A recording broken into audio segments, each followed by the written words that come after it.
sy aan. Okay.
Te unmute, as hy groen is, dan sê go.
Corporate Guarantee is 'n gelisensieerde versekeraar wat 'n unieke benadering tot risikobestuur aan kliënte bied.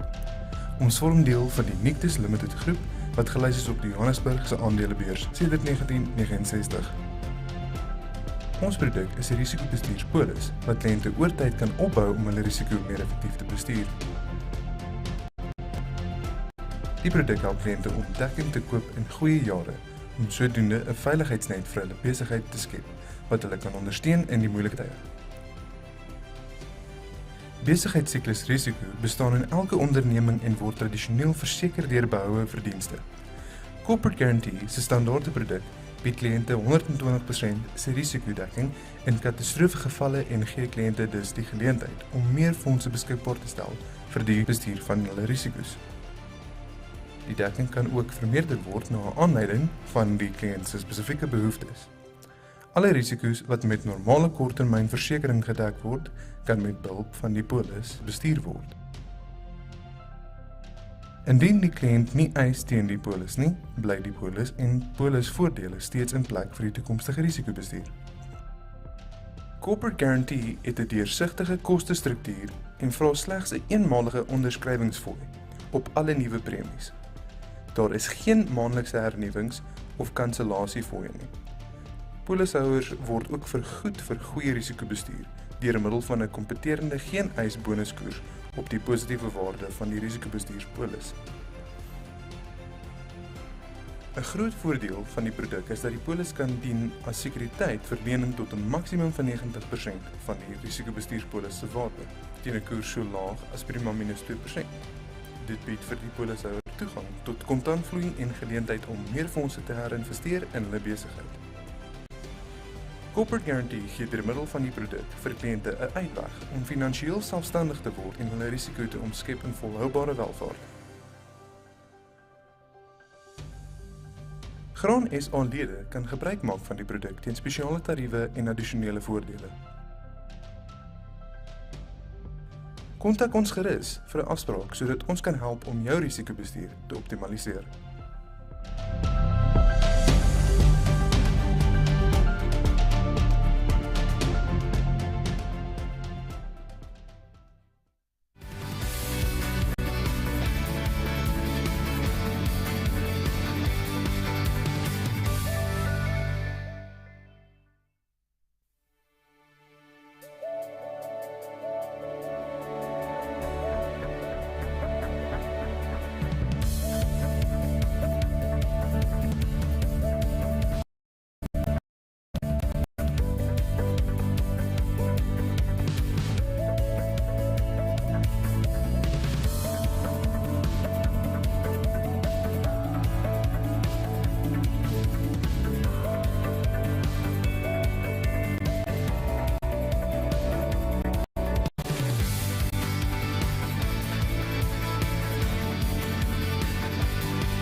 What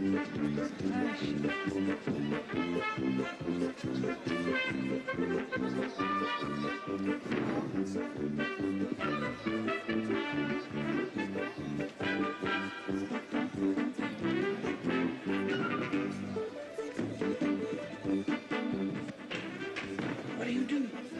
My hands are all over the place. You put them away. Okay.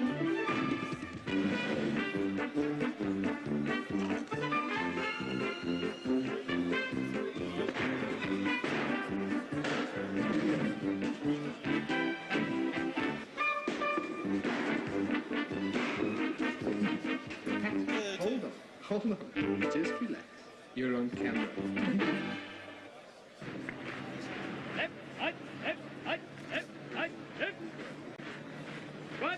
After only 3 months of training, these soldiers could drill very well.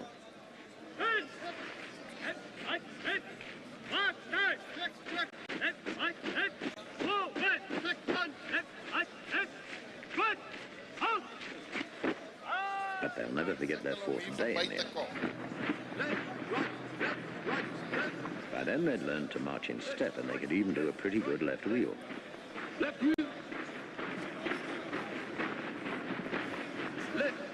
we persuaded the instructor to give them commands they'd never heard before. Echelon, knock! What the hell are you doing? Get it right, put up! Come on, form up. Move it! I said echelon, knock! Monty, execute a simple command. Form up, please! As you were. Left, right, left. Squad, salute! And I said salute! Halt! About done! Forward, march! Slow, march! Left, right, left, right. I said slow march! Left, right. Get into step! Left, right. Halt! Left, turn!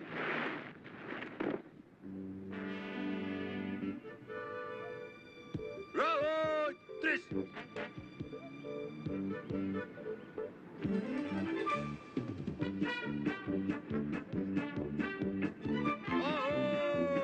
Front!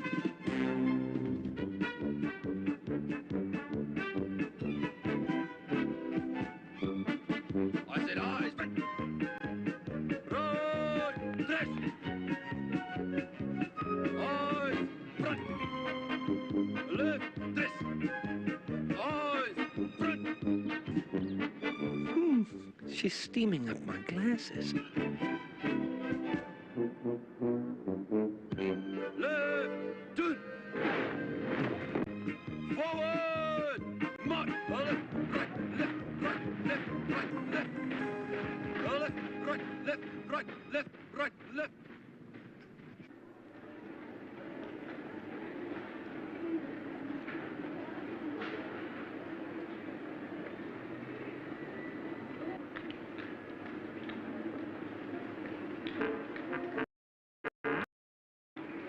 Hello, Mike. Pete, how you doing? Long time no see, huh? Yeah, it's been a long while. Yeah, it must be 2 years. How's your job going? It's still a struggle, you know. Why don't we get together sometime? Long time no see. It's good to see you again. Yeah, you know where I live. Give me a call. What's going on? Sorry, ladies. Sorry.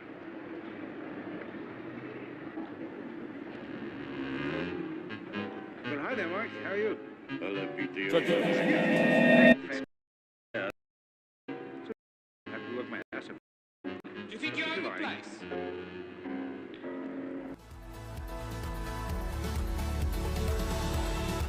Ladies and gentlemen, please take your seats. The Congress is about to commence. Please switch off your cell phones and enjoy the Congress.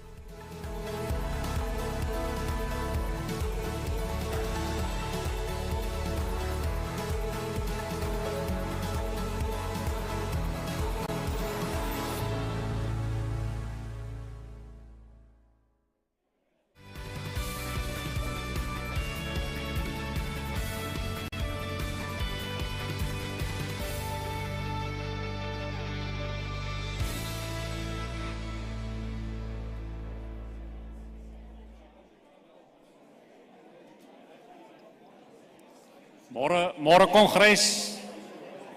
Good morning. Dumela.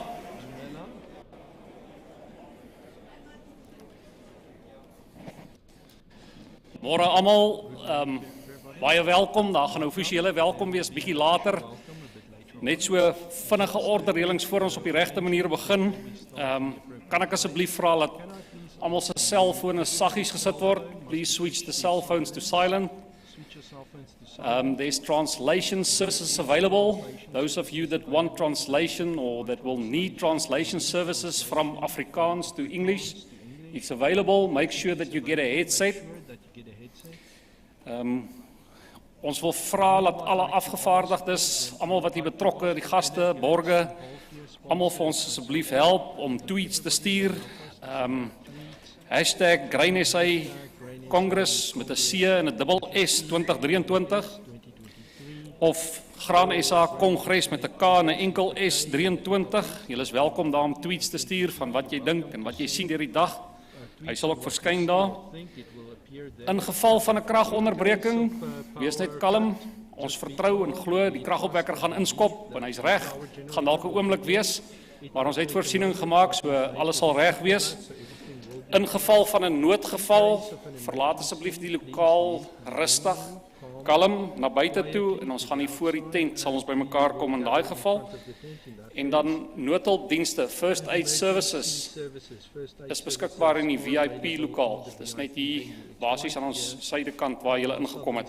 First aid services is available in this hall, in the VIP hall. So those of you again, just to repeat, that need translation services, make sure that you get a headset. There's a team roaming around with the headsets. Please just make sure that is for Afrikaans to English. So can you also help you in the front, Ilian? Maybe you can just ask. They have. Okay, good. Dan sit my voorreg om vanoggend Dominee Laurie Nudee na vorentoe te roep. Dominee, baie dankie. Dankie vir Dominee se tyd. Dankie vir die gepaste wyse.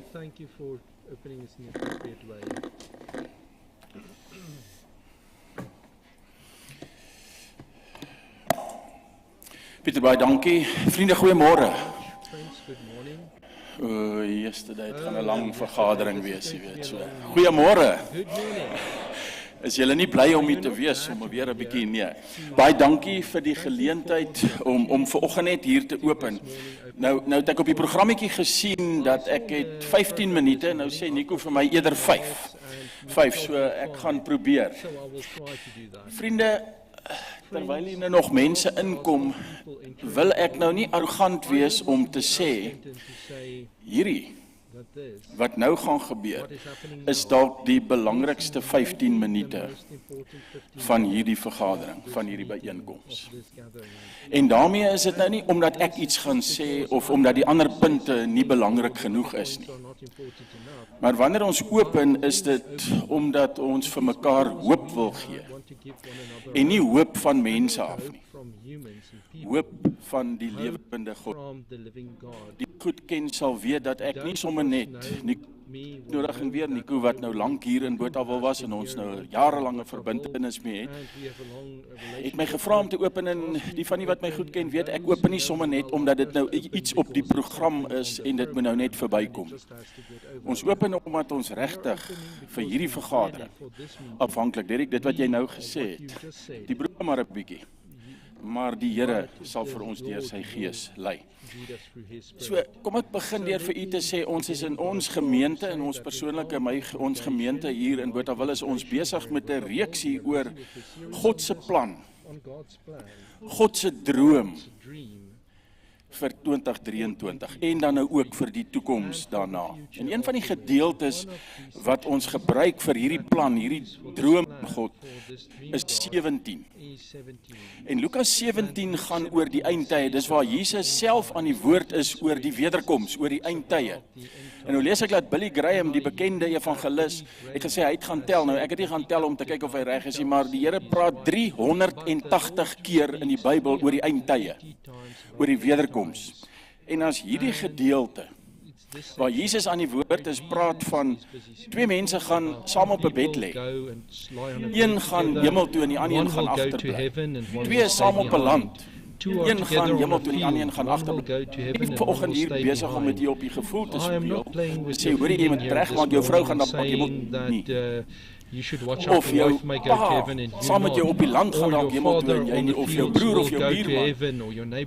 Wat wil ons vir mekaar What do we hierdie want gedeelte to sê? say from this Wys section? op Lukas I want to 17 point to Luke 'n doopse 17, opmerking wat a commentary 32 in verse praat 32. oor We talk about laaste. what the last days, Dan sê hy, then he says, and for the English and people, for the English people, he says in verse he 32 of says Luke 17, in remember Luke Lot's 17, wife. remember Onthou Lot se vrou. remember Lot's wife. Heeltemal random hier sommer van 'n There's sewe kant af. here's something from a side. We would say one will go to heaven and the other one will not. Onthou And we will Lot have to se remember vrou.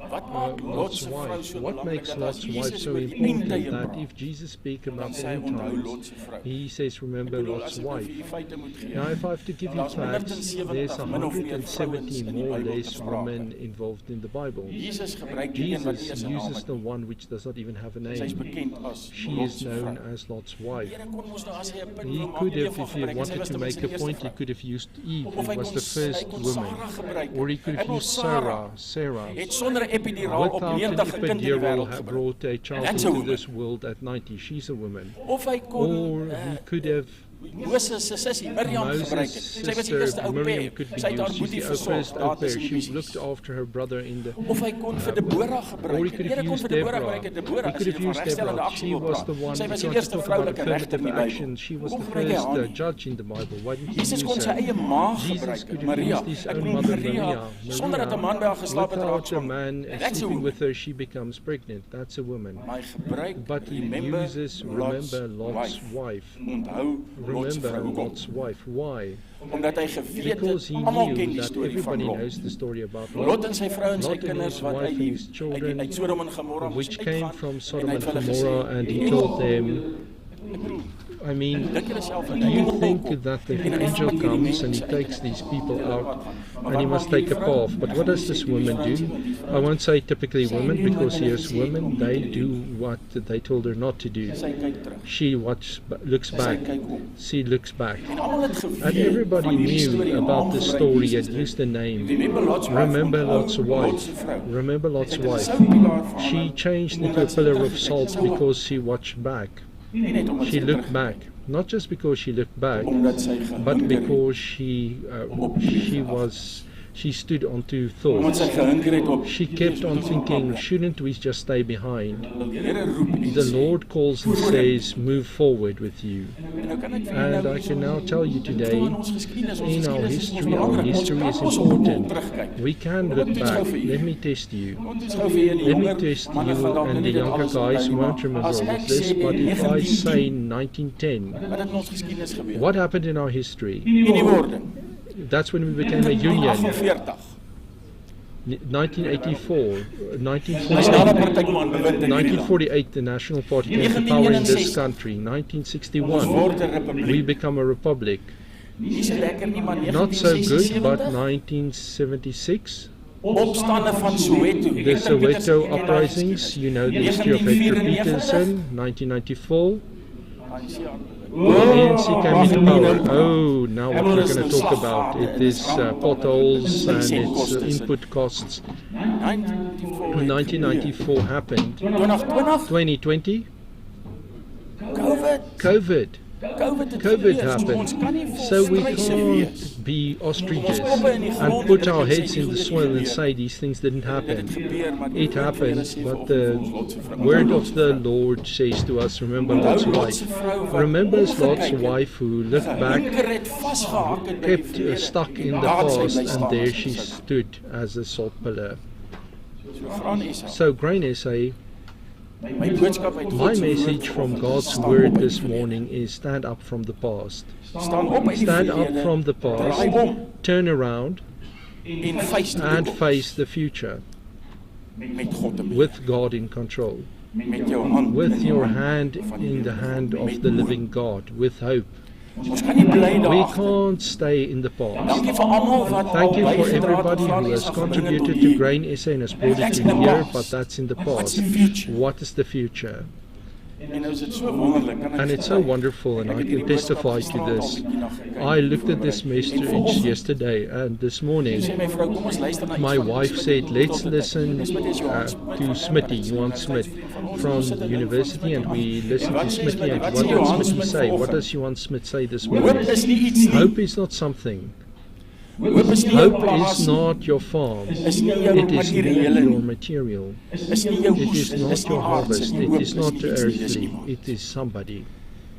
En dit wil ek And volg. that is what I want to impress on you and say to Nico. Gesag van God se On woord. the authority of God's word, you do have hope. We have hope. Go on with your harvest, go on with your farm, go on with Grain SA's planning. But your hope is not something, it's somebody. Your hope is in somebody.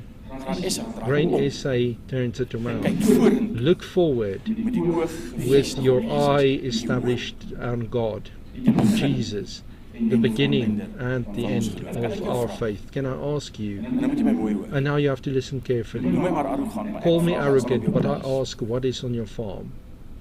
Wat staan op jou erf? What stands on your Wat staan in jou farm? kantoor? What stands in your office? Soutpilaar. A salt pillar, Wat smag na gister? which once yesterday, Soutpilaar wat a net die salt hele tyd pillar that terughink looks back, terwyl die verlede whilst the belangrik past is. is important, Of staan daar op or jou do we plaas, stand on jou your erf, farm, jou on your office, oorwinnaar, a winner, you, a victor, on your na die way ewige heerlikheid. to the eternal hope, with hope in Jesus Christ? I don't have another message. If you want to hear another message, you have to get somebody else, but I don't have another message. I had the privilege to be in Israel a few times and to see these things, and in the Negev desert they show you all these formations. That's in all probability where Lot's wife stands. That's not pretty. It's not pretty to see that. Wat's mooi? What is pretty? As ek en jy When you and me opstaan. stand up, Nie 'n soutpilaar wat not die hele to tyd be a wil salt terug, pillar that wants to look back, maar opstaan met but stands up with the faith in die lewende God. in the living God, Deur Jesus Christus through ons Here, Jesus Christ our onder Lord, leiding van die Heilige Gees. under the Dis my leadership gebed. of the Holy Spirit. That is my Hierdie prayer. vergadering, hierdie For this kongres, meeting, for this Congress, vir julle lewe. for your lives, for our Hierdie land lives. is nie maklik. This country is Nie not my wil easy. vertel alles Don't is come maar and tell alright, me dit is everything nie. is all right. It is not. Maar ons het hoop. But we do have hope. En is daai hoop. And it's that hope Ek wil julle vanoggend that I verkondig am gesag van going God to se talk on based on God's word. Let's close our eyes. Here ons wil stil raak. Lord, we want to become quiet in front of you, En we want to proclaim and we want to proclaim your guidance, your guidance, your presence your presence in this meeting. in this meeting. We want to proclaim We want that to you are our proclaim God, that you are our God, the living the God. living God. We want to We proclaim want to that you are proclaim the that you salvation, are the salvation, Jesus Christ. Jesus Christ. And we want to And we want to proclaim of the the Holy Spirit. lead of the Holy Spirit. Lead us through your Spirit, Lord, Sodat ons weet, so that we ons know is nie sondaar that we are verlore not mense nie. lost Die prys is people. 2000 The jaar price gelede al has betaal, been want paid ons is 2,000 mense years wat ago. lewe met We are hoop living in people who en live dat with liefde hope in gehad you, and we in ons ask that lewe, this in ons meeting plaas, in our in die lives and our boerdery, farms en dit waarvoor u vir ons and geroep what you have called us, dat dit sal staan that it will stand in die lig van in the light Verlede is vir ons of the belangrik. past. The past is important, but we don't stay stuck there. We turn around, we look forward, and we live with hope. Die hoop The hope God on God deur Jesus Christus, through Jesus Christ, deur die Gees. through your Spirit. Dit is nie sommer maar net 'n open It is not an open one, it's a declaration of faith that we are dependent on you. Amen.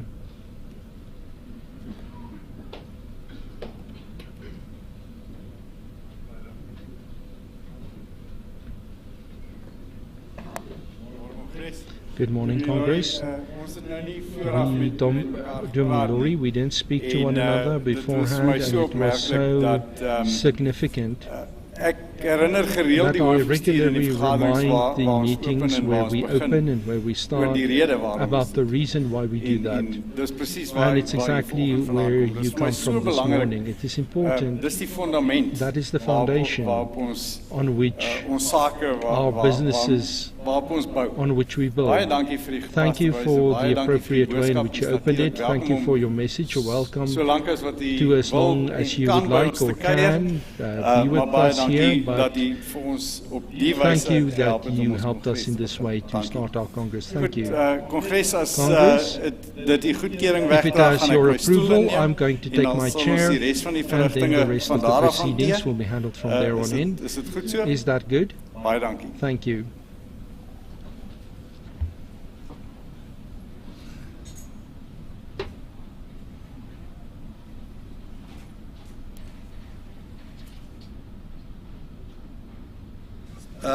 Congress right now, if I could ask my Vice Chairperson, Jeremiah Tabula, to welcome our guests to Congress today. Please, Jeremiah.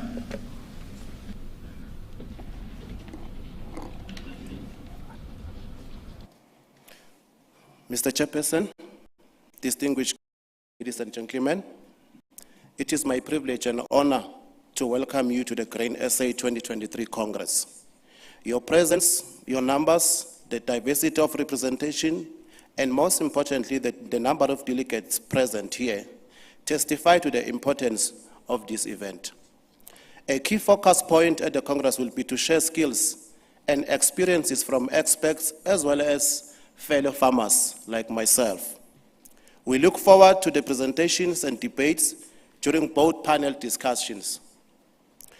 A hearty warm welcome to Giovanni Pazianello from Brazil, who will share his experience with our local grain producers. I think I'm taller than yourself, Giovanni. We also look forward to the message from the key speaker, Sam Rowland, economist from Sub-Saharan Africa. We are again fortunate to have a high level of representation from organized agriculture. A hearty welcome from our friend, colleague, former chairperson of Grain South Africa, currently the president of Agri-SA, Jaco Minnaar, and the deputy president, Nicole Jansen of Agri-SA. We also welcome the representative of the Namibian Agronomic Board at our Congress, as well as Jack Armour, commercial manager of the Free State Agriculture. There is also a large delegation from our input suppliers, as well as financial and the banking sector. Welcome and thank you for your support to the grain industry. A special word of welcome to the representative of the Department of Agriculture, Bilima Kafula, Director of Food Security and Quality Assurance. Thank you for your role that you play within the sector. We also would like to welcome Fison Tombela from the NAMC for all your contribution and the role that you also play within the sector. A special welcome to Al Abdi, Ministerial Counselor for Agricultural Affairs from the United States Embassy. We appreciate your presence, and we notice that you also welcome us when we visit your offices as an organization.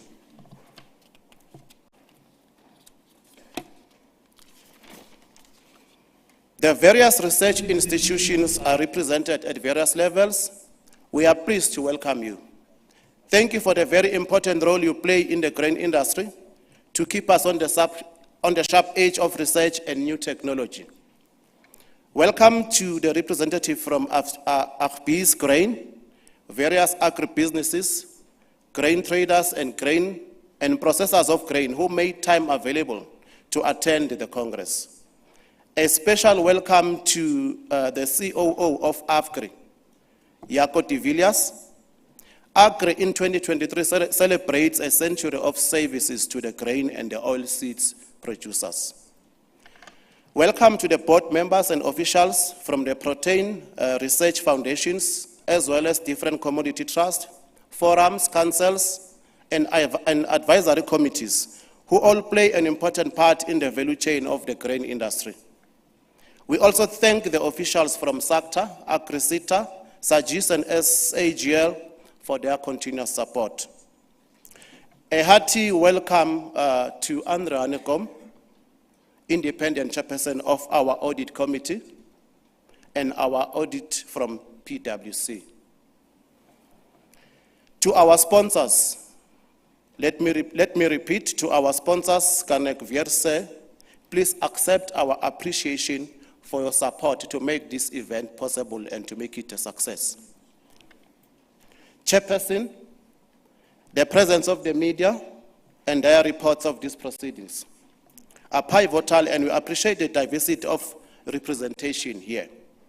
Welcome each and every member of the media, and be assured of our highest appreciation for your support and the message that you carry out of agriculture that you carry out.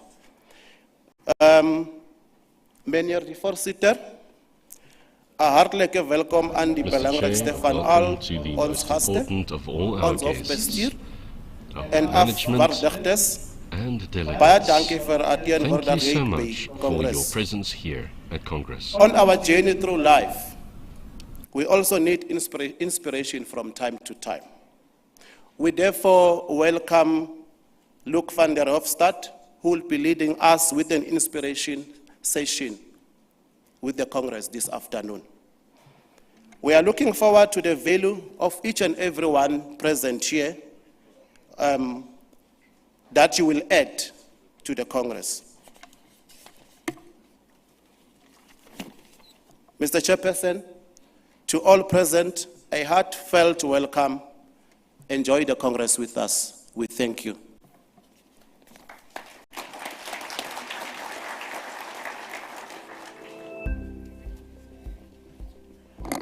Thank you very much, Jeremiah, and Congress, allow me to add my word of welcome as well from my side personally. And to our founding chairman, Japie Grobler, also welcome, Japie. It's always nice to have you in our company. And we're allowing you to keep us on track, Japie, to keep the line straight. Right, now it's my honor and privilege to acknowledge and to thank the partners that enable us to present the work that we do at Grain SA in a world-class standard. Our main sponsors then in this regard, APSA, represented by Lofi Brandt, Bayer, represented by Dr. Klaus Eckstein, FNB, represented by Davie Marais, John Deere Financial, represented by Antoine van der Westhuizen, Shell, represented by Rian van der Walt, Standard Bank, represented by Nico Groenewald, and our platinum sponsors, Santam Agriculture, represented by Daniel, Stevens? Sorry, I couldn't read my own writing. Our golden sponsors, Northmec Case, PTY Limited, represented by Arno Duplessis and Skalk Oosthuizen. Silver sponsors, AFCRI, represented by Jacob de Villiers and Jerry Maritz. Agricol is also a sponsor. I haven't seen the representative of Agricol this morning yet. Corporate Guarantee, represented by Gerard Tron. PANA, represented by John Odendaal. Pioneer Cotiva, represented by Jaco Snyman.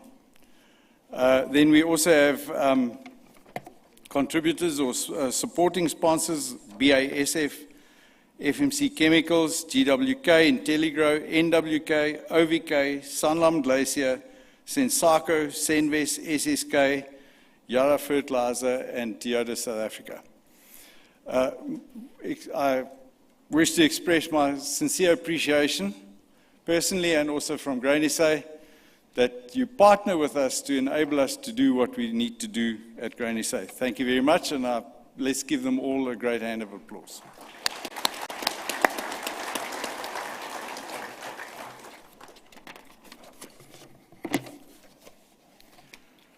Right. Congress, allow me to ask Dr. Peter Talia to constitute Congress. Thank you very much.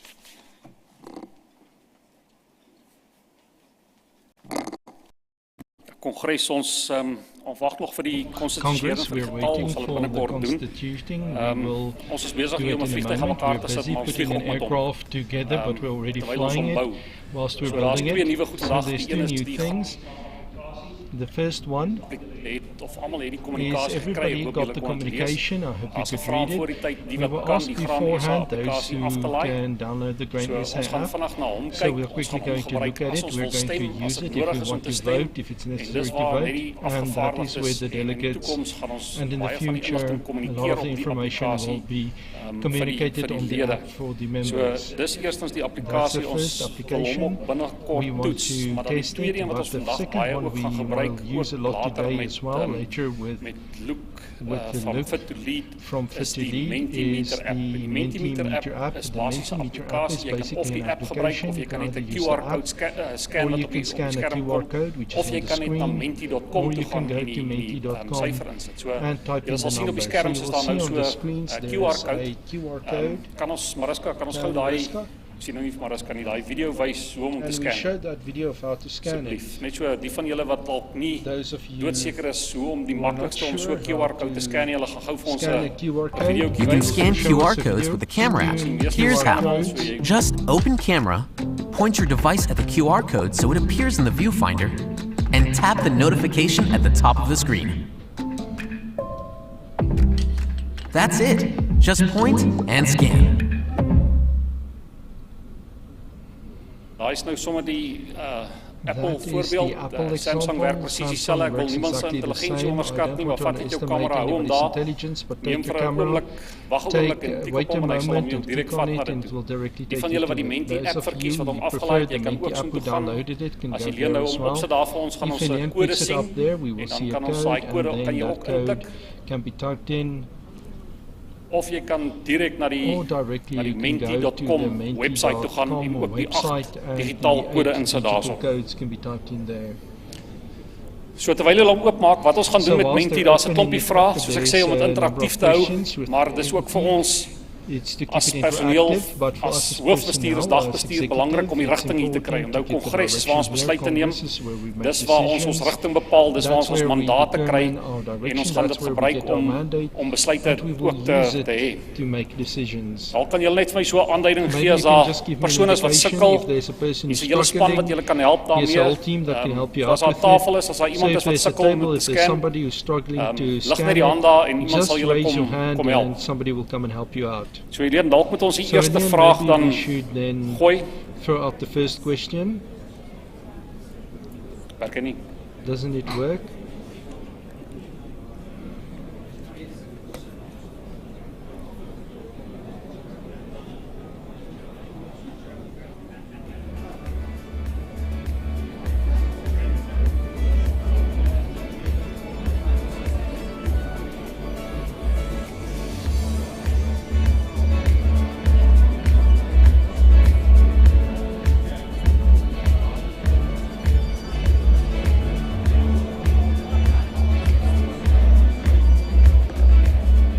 Julian, lyk vir my hy werk daar. So die eerste vraag is, wat is jou gunsteling sport?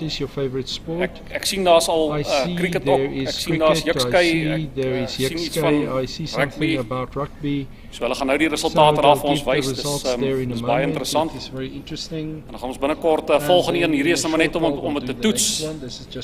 En dan gaan ons by die werklike vrae uitkom, ek kan sommer net so 'n bietjie voorbereid maak, ons gaan so 1 of 2 sensitiewe vrae vra, wees verseker, dis 100% anoniem, ons kan geen iemand trek op hierdie ding nie, ons gaan dit eers agterna gaan teruggaan nie, maar dit is vir ons segmentasie later om inligting te kry en beter te bepaal waar ons is, so ons gaan vra hoeveel hektare plant jy in spesifieke groepe, dink mooi daaroor, ek dink dit is veilig, ek verseker julle daai inligting sal nie uitlek nie, dis net Graan SA wat toegang het tot dit en ons het nie eers 'n kontaknommer daar nie, so hierheen ek sien hulle het die eerste vraag redelik geantwoord.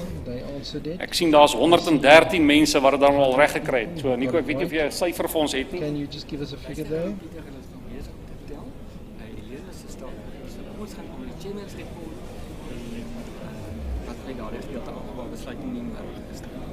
Okay.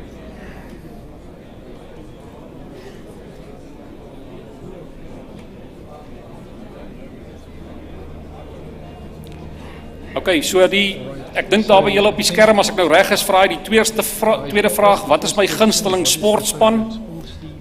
Ek het gesien oor die 120 mense die eerste vraag geantwoord, so kom ons gaan na die tweede een toe, kom ons kyk of hy werk. That's the first question. Let's go over to the second one.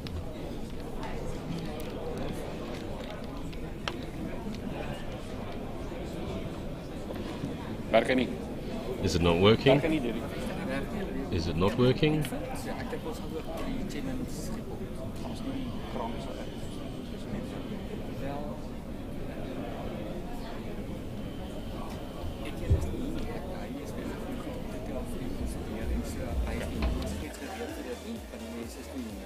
Goed, die eerste vraag het goed gewerk. Ons het 'n goeie klomp inligting daar. Lyk my daar's net 'n tegniese probleem. Ons gaan dit uitsorteer. Dink voorsitter, dan gaan ons aan na die voorsittersverslag toe. Kongres, baie dankie. Het is nou, die tegnologie goed is 'n bietjie nuut en so aan, maar ons sal wel deur die dag dit gewoond raak en sal dit meer glad verloop. Ek gaan dan nou die stoel aan Richard Krieger, ons vice-voorsitter, oorhandig. Richard.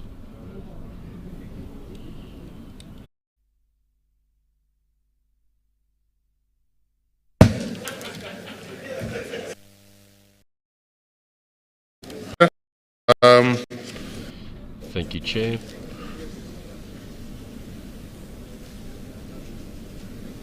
Jy kan voortgaan.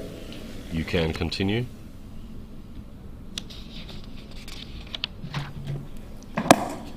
Congress, thank you very much. It's besides it being my privilege, it's also my duty to come and report back to Congress on the past year. So, in order to do that, I think it's important that we just take a moment and we look back where we come from. It's not Germany, not like Lot's wife. We look back with a specific reason so that we know and we renew our focus and understand clearly the reason why we're going forward and where we're going to, because we know where we come from. If we can move that on, please.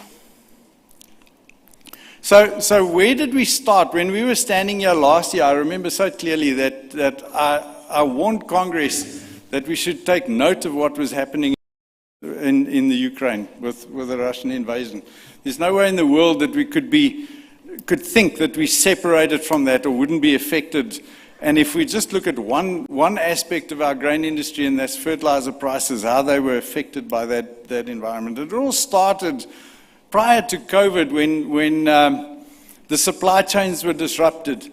Then we had COVID and factories and the actual supplies were problematic, and logistically everything just became a nightmare. And then when we look at South Africa, what happened in South Africa in our industry? We enjoyed 3 consecutive years of good rainfall, good climatic conditions.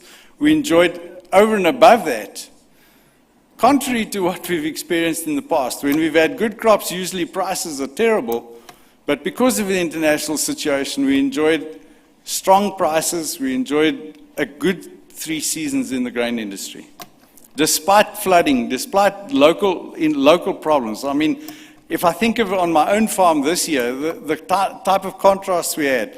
Dale van Aardweg tells me this morning they're sitting on 1,700 millimeters of rain this year. We had between 14th of December and the 8th of February this year, we only had 3 millimeters in 2 showers. So extreme contrasts. And yet we sit with a beautiful crop on the field. What an absolute blessing. Wat 'n genade wat ons geniet binne die graanbedryf op hierdie oomblik. Dan kyk ons na die omgewing waarbinne ons opereer. The environment that we're operating in. Regering. Waar staan ons? Wat het COVID veroorsaak? Wat het die huidige situasie veroorsaak? Ons ervaar vir wat dit werd is 'n hele ander benadering van regering, 'n waardering as te ware van die waarde van landbou, die waarde wat die graanbedryf toevoeg tot die Suid-Afrikaanse ekonomie. Hoeveel ons dit kan hefboom tot voordeel om volhoubaarheid te verseker, dit sal die tyd net tyd ons leer. Ons sien dieselfde by die bevolking van hierdie land, 'n waardering, 'n opnuwe waardering vir dit wat landbou in ons ekonomie meebring. Natuurlik sukkel ons met korrupsie. Natuurlik sukkel ons met dienslewering. Natuurlik sukkel ons met veiligheid en sekuriteit. Maar dan word ek herinner aan woorde wat ons vriend Kali Skuman verlede jaar in sy byeenkoms hier op Nampo Park wat hy gesê het. En dit is so belangrik, veral met die energiekrisis wat ons nou ervaar. When the people lead, government will follow. Ek herhaal dit. When the people lead, government will follow. Dis wat besig is om te gebeur in Suid-Afrika. Kyk net wat gebeur met elektrisiteitsvoorsiening. Die regering het nie 'n keuse anders om die geleentheid te skep vir die bevolking van hierdie land om na hulle eie heil om te sien. Dis waar ons toekoms lê. Hoe vinniger, hoe beter ons as Suid-Afrikaners aanvaar dat ons ons eie heil in ons eie hande moet neem, hoe vinniger gaan dit beter gaan in Suid-Afrika. Ten spyte van die regering. Dit maak nie saak wie die regering is nie. Die mense van hierdie land gaan opstaan en sal vorentoe gaan. Goed. Dan net 'n bietjie statistiek en net so vinnig ek verstaan Bobby is hier in die gehoor. En daar's so 'n klein video knipsel wat al wyd versprei is oor statistiek wat Bobby gebruik is. En ek gaan dit met sy toestemming, Bobby, hopelik gaan ek dit sommer hier gou herhaal. Hy vertel van statistiek, jy weet, hierdie is statistiek, jy kan nou nie met statistiek stry nie.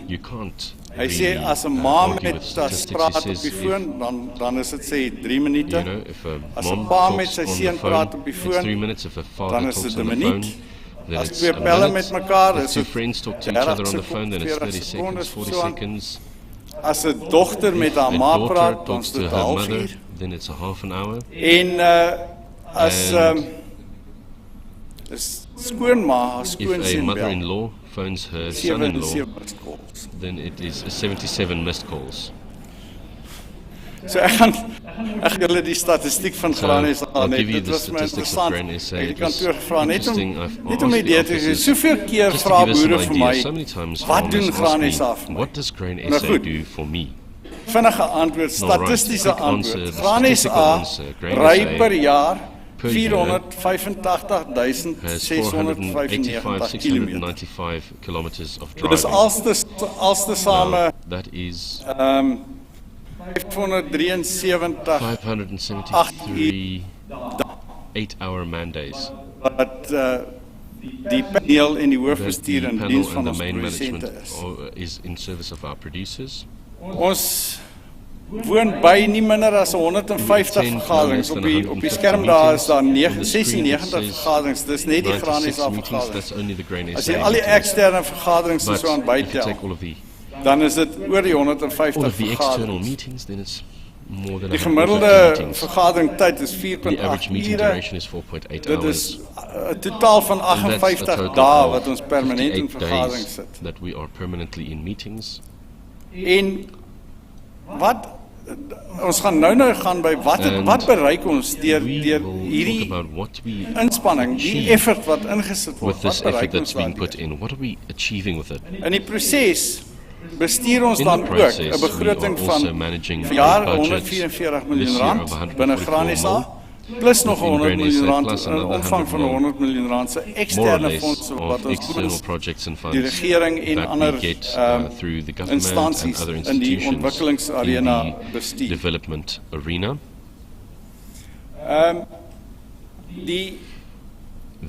Wat bereik ons daardeur? So yeah, what do we achieve? I want to move the slide on, please. Al hierdie kilometers, al hierdie tyd wat ons spandeer, al hierdie geld wat ons spandeer, wat doen ons daarmee? What is it that we Op actually insette achieve en navorsing, on inputs and research? Kan ons hom optrek, Pieter, wat? Daar sê. There we go. Ons het in die sojabedryf staan ons op die voorhand van nuwe tegnologie, nuwe saadtegnologie, nuwe variëteite wat volgens ons Braziliaanse vriend wat ek gisterand mee gepraat het, ons baie goeie vooruitsigte bring. Beide in die koring en die mieliebedryf ook volgehoue ontwikkeling in mieliekultivars en mielietening. Daar's opnuut 'n fokus op Sclerotinia. Ons het verlede jaar 'n vreeslike probleem met Sclerotinia in beide sonnebloem en sojabone ervaar. Daar's 'n groot fokus daarop. Een van die dele wat ek baie trots is op is die totstandkoming van 'n diagnostiese kliniek. Toe ek begin boer het die LNR was die LNR ons plek waar ons kan gaan aanklop as met enige probleem wat jy op die plaas ondervind en jy binnekort het jy antwoorde gekry of jy toegang gekry tot die beste navorsing. Wat nou, daar staan Granesa se span het 'n diagnostiese kliniek waar jy enige navorsingsvraagstuk kan aanmeld en weer eens, soos in die ou dae dan nou toegang kan kry tot die beste antwoord deur navorsing. Daar staan ook deur ons departement in die regering die bekend gemaak en die totstand gebring van die biosekuriteitssentrum. Dit boere is ongelooflik belangrijk. Ons staan met bedreigings wat ons, ek dink, min verstaan. Iets soos maize-leaf necrotic syndrome is 'n siekte wat ons mielieoes totaal kan vernietig. En ons het reeds 2 van die faktore wat daai siekte kan veroorsaak, is reeds teenwoordig in Suid-Afrika. As ons nie 'n biosekuriteitssentrum het nie, as ons nie kundigheid en kapasiteit agter biosekuriteit insit nie, dan is ons bedryf verskriklik op risiko. So ons is dankbaar dat ons kon saamwerk en dat die regering wel so biosekuriteitssentrum tot stand gebring. Die canola produsente gaan vir u sê, ons ondervind 'n verskriklike probleem met canola saad verskaffing en ons het 'n fokus daarop, ons werk daaraan en ons gaan binnekort gaan ons die saadverskaffers wat internasionaal is besoek om daardie situasie te probeer verbeter. Die ou, jy weet, boere sê, dis een van die vinnigste ding wat hulle vir jou sê, moenie vir my sê van dieselrabat nie, want dis nou 'n holgerig geryde perd, dis afgesaag, dis klaar. Vir daai boere vra ek, is dit reg, kan ons dit maar afskaf? Kan ons maar ophou om dit te doen? Wat sê Kongres? Kan ons maar ophou om te worry oor die dieselrabat? As mens nou nie manier nie. There's no way in which we can stop worrying about the diesel. En SARS is knaap besig om constantly busy seeing how they can adapt and change that situation. So if we are not sitting around that table, we will be losing that rebate. So we have to constantly be in conversations with them. That is critically important. During the past few years, we've had several disputes that we had to help our producers with, especially regarding problems with seed. I know that there's a situation in Sannieshof currently. There are also some of the disputes ongoing. I believe that Corné will be able to tell you how many farmers he's helped, especially with SARS and diesel rebate, where SARS producers, or where SARS had treated producers unfairly, and I don't know how Corné gets it done. He knows people there, but he has achieved what many auditors and accountants could not achieve. So if you have a diesel rebate question or issue, Corné is the guy to talk to. So of course the work that we continually keep doing and will keep on doing is the input price monitoring, quality monitoring as well. That is something that we kind of have to do as a habit, but if we don't do it, then nobody's going to do it, and then we run the risk that there might be problems. Of course, we always have to keep our input suppliers honest regarding the cost or input costs, and then there are many times where it does get necessary for us to take off the kid gloves and to look each other in the eye. Of course, fertilizer quality monitoring, fertilization. In the past, there have been instances where we had to support our producers to help or to give them help where quality was not what we needed. So with conference and in our regional meetings, we asked producers so that we can look at a form of insurance that we as a group, Grain SA as a group, can perhaps institute so that we then can get some sort of a benefit to our producers, and we are looking forward to today's contributions in that regard. I'm also just thinking of the past few years. After the unrest in KZN, the Sasria insurance became very expensive, and that's just because of somebody who didn't think what the impact would be. They just hiked the prices quite substantially, and agricultural equipment isn't at all on the same risk level, and through conversations and negotiations we were able to mitigate that circumstance and to get a cheaper dispensation for the Sasria insurance for agricultural equipment.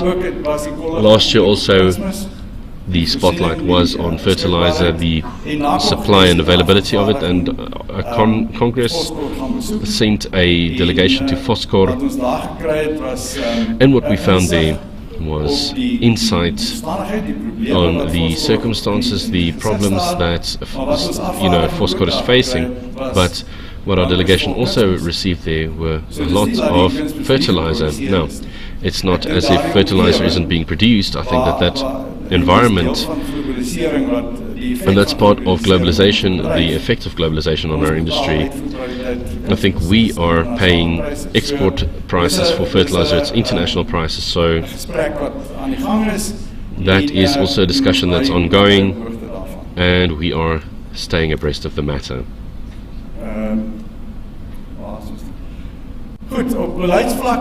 So on policy level, Dr. Taljaard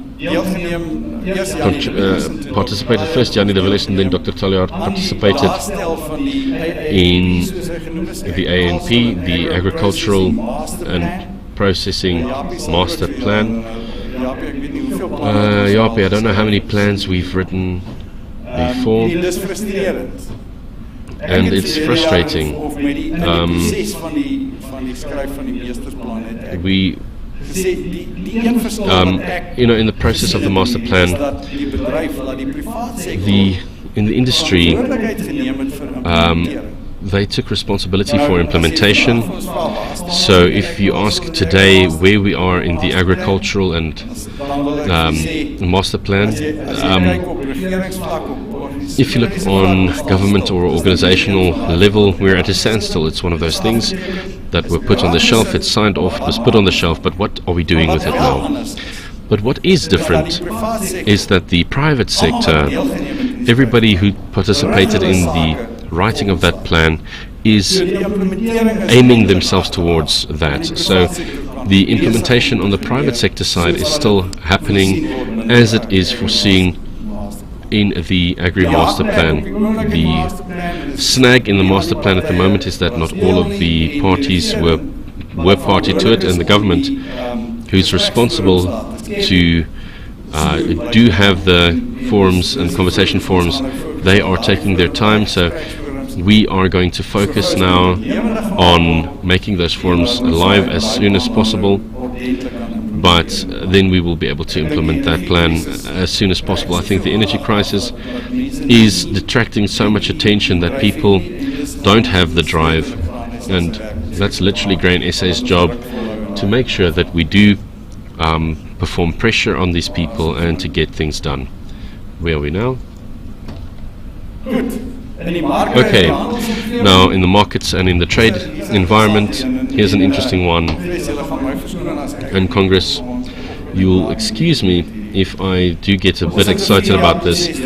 We went through a 4-year process regarding the maize grading regulations, and unfortunately, within the structures, we had the maize structure committees, and we had an industrial consensus.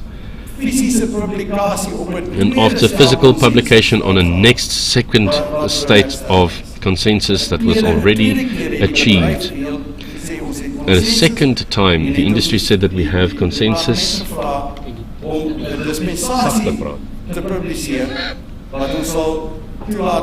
Okay, so we were asked to do the adapted regulation, and they said that we can't, and they just tipped the whole apple cart. So up until today there isn't any scientific proof that the consensus that was achieved was founded on scientists and scientific evidence. So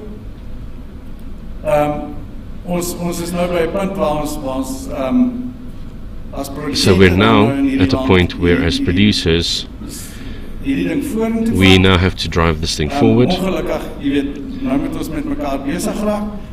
So now we need to get involved with each other. It's nobody's interest to do that, but the situation can't go on like this anymore. And I will say this irrefutably, we need to sort this out as an industry ourselves. There's no way that we don't need each other in this industry, so we need to sort this out together. Leaf services, good. Leaf services, I'll summarize once more. The government has the duty and of course the right to institute legislation and to make sure that legislation is enforced and implemented, and in that way, under the food safety guidelines and legislation, it has the duty to ensure that there's a grading standard and that standard is maintained. So the government figured that it was a good idea a few years ago to have leaf services, to employ them an outside party, they call it a signee, to make sure that our grading systems are correct and in place. But the way in which they wanted to do it, they want a levy for 4 rand per ton for any grains graded, and all of the producers will have to pay for it. Where it's actually a function that if it was necessary for that standard to be maintained and tested, then the whole industry must contribute. But it is absolute nonsense to think that you pay 4 rands per ton on everything, but who knows how many tests are actually done, how many inspections are being done. Grain SA, of course, opposed all of this for the last 4 years. We were able to basically stunt leaf services implementation, and they were sent back to come up with a new proposal. I think that the planning, what we know today, is much better. The principles had been laid down that only services that had been rendered will be paid for, and then it will be done in a way in which everybody who's involved in the process will then equally participate in that matter. The Wintergrain Trust is a bit of a problem. The industry just asked to not apply for a statutory levy for the Wintergrain Trust. That means that the Wintergrain Trust will no longer have an income anymore, and Grain SA had to look for a new way to render service. So this is how we basically incepted this new plan. So this is one of our nice stories. In South Africa, we had a preliminary view of our soybean industry. It was very small. Producers were motivated. The capacity was created to work in that industry. Producers were motivated to produce. And we saw that in due time our production will surpass domestic use. So we then made it our mission to export soybeans, and a lot of work was done, and a lot of our soybeans being exported has been going to Eastern Asian countries, and we have gone so far as to get a protocol in place and to sign it so that our soybeans can be exported to China, the biggest user of soybeans in the world. So that protocol is in place, and I think we can be very proud of that achievement by Grain SA. Here's another one that has been coming for many, many years. The alternative differential, we can say with excitement that since 1 March 2023 on soybeans there's an alternative differential that's being implemented. It is in a test phase that will be driven for 2 years, with the 3rd year, because during the 2nd year the future contracts will already be traded, so basically it will be valid for 3 years.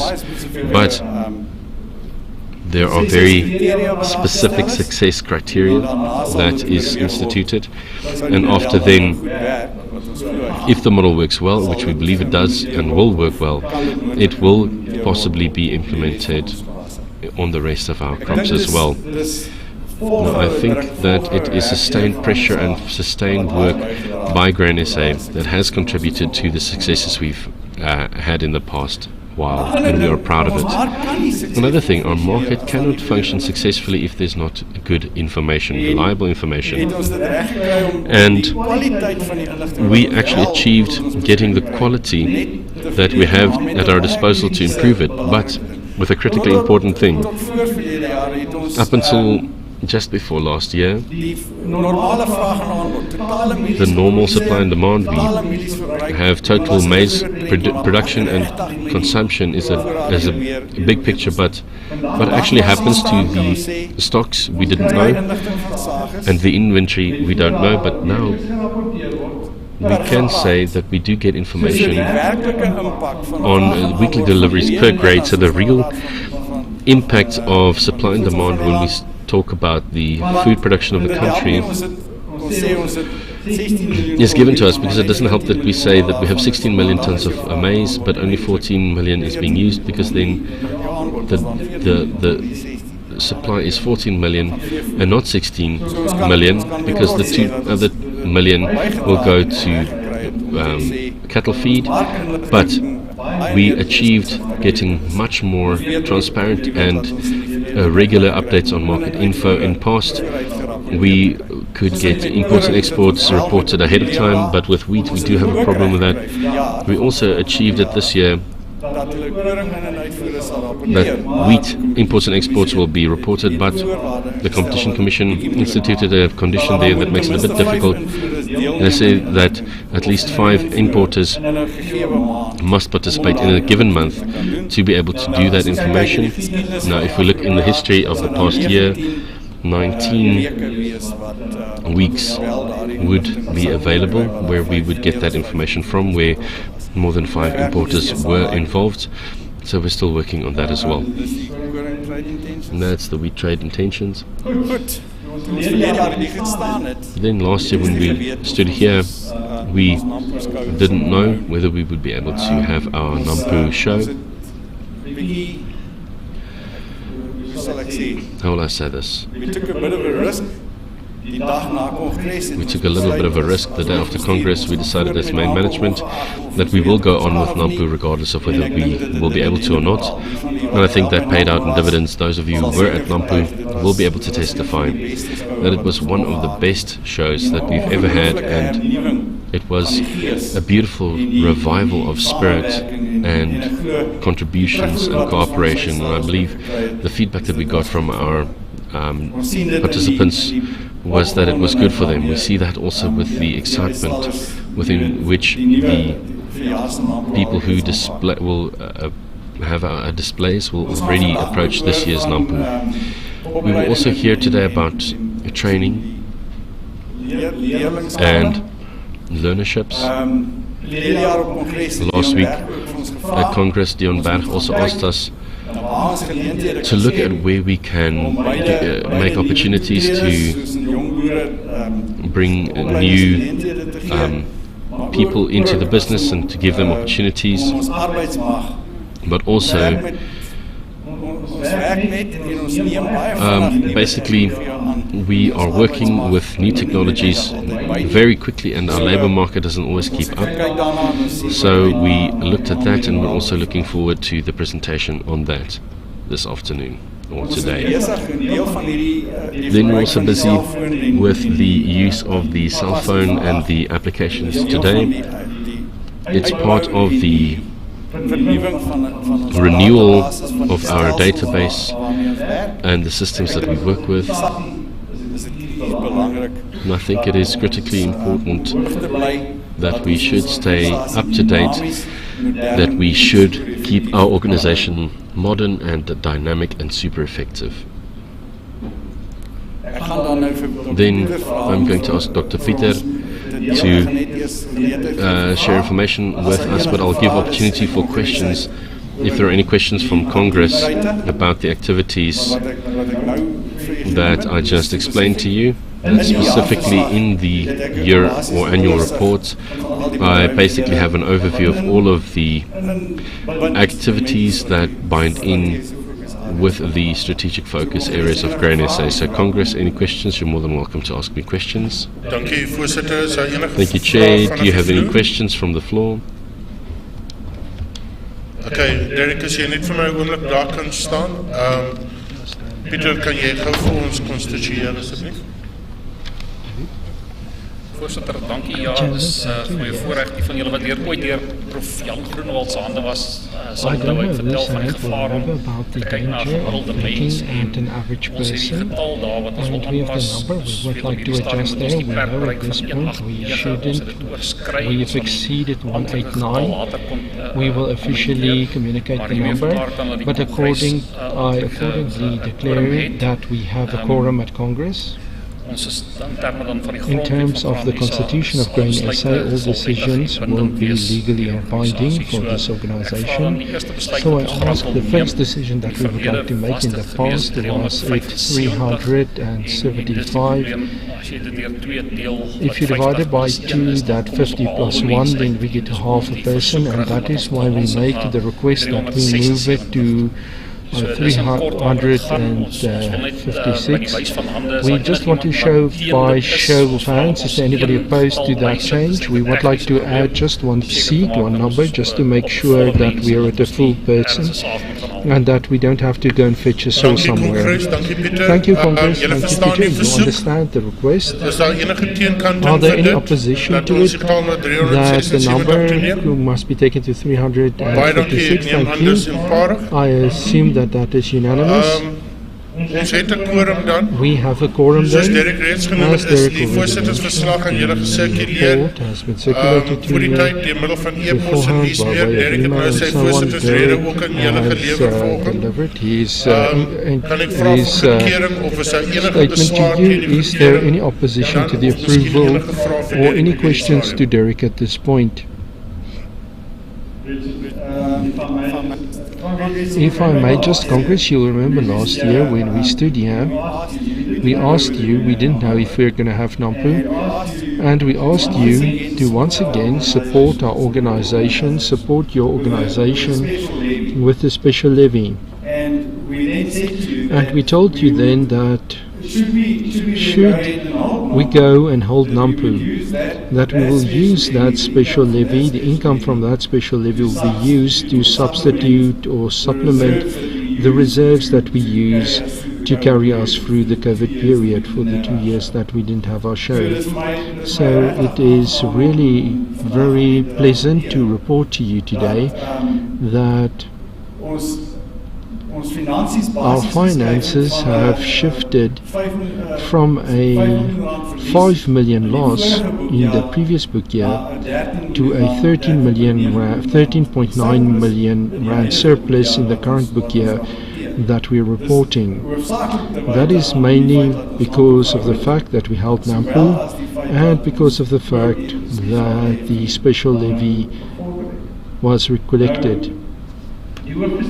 Now the executive sat down and we would like this reserves of the organization which we utilized, which we put down there. We want to maintain it and we would like to put back what we used, and the executive set a target that within 5 years the 20 million rands which we used will be put back. Thanks because of Nampo and the results and the savings we had, and because of the special levy we could utilize this year, I could report back to you that this year, or we have already in this year, already 8 million rands has been put back. So we're ahead of the curve, and that's the intention, and we're very serious about it, that reserve must be put back to where it was. Any questions? You're really welcome. Okay, all right, thank you, Derek.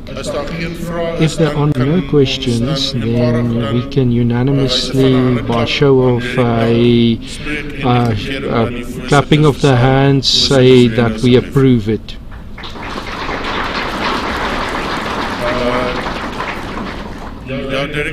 Yes, Derek, what you put up that slide of the time that is dedicated to the organization, both by the personnel and the executive members, under your leadership from my side, and I speak on behalf of the total Congress, if I can be so forward and say thank you for your leadership, for the organization, and the way you handle issues and the dedication that you do it with.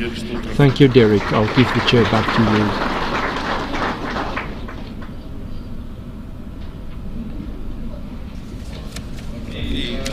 Thank you.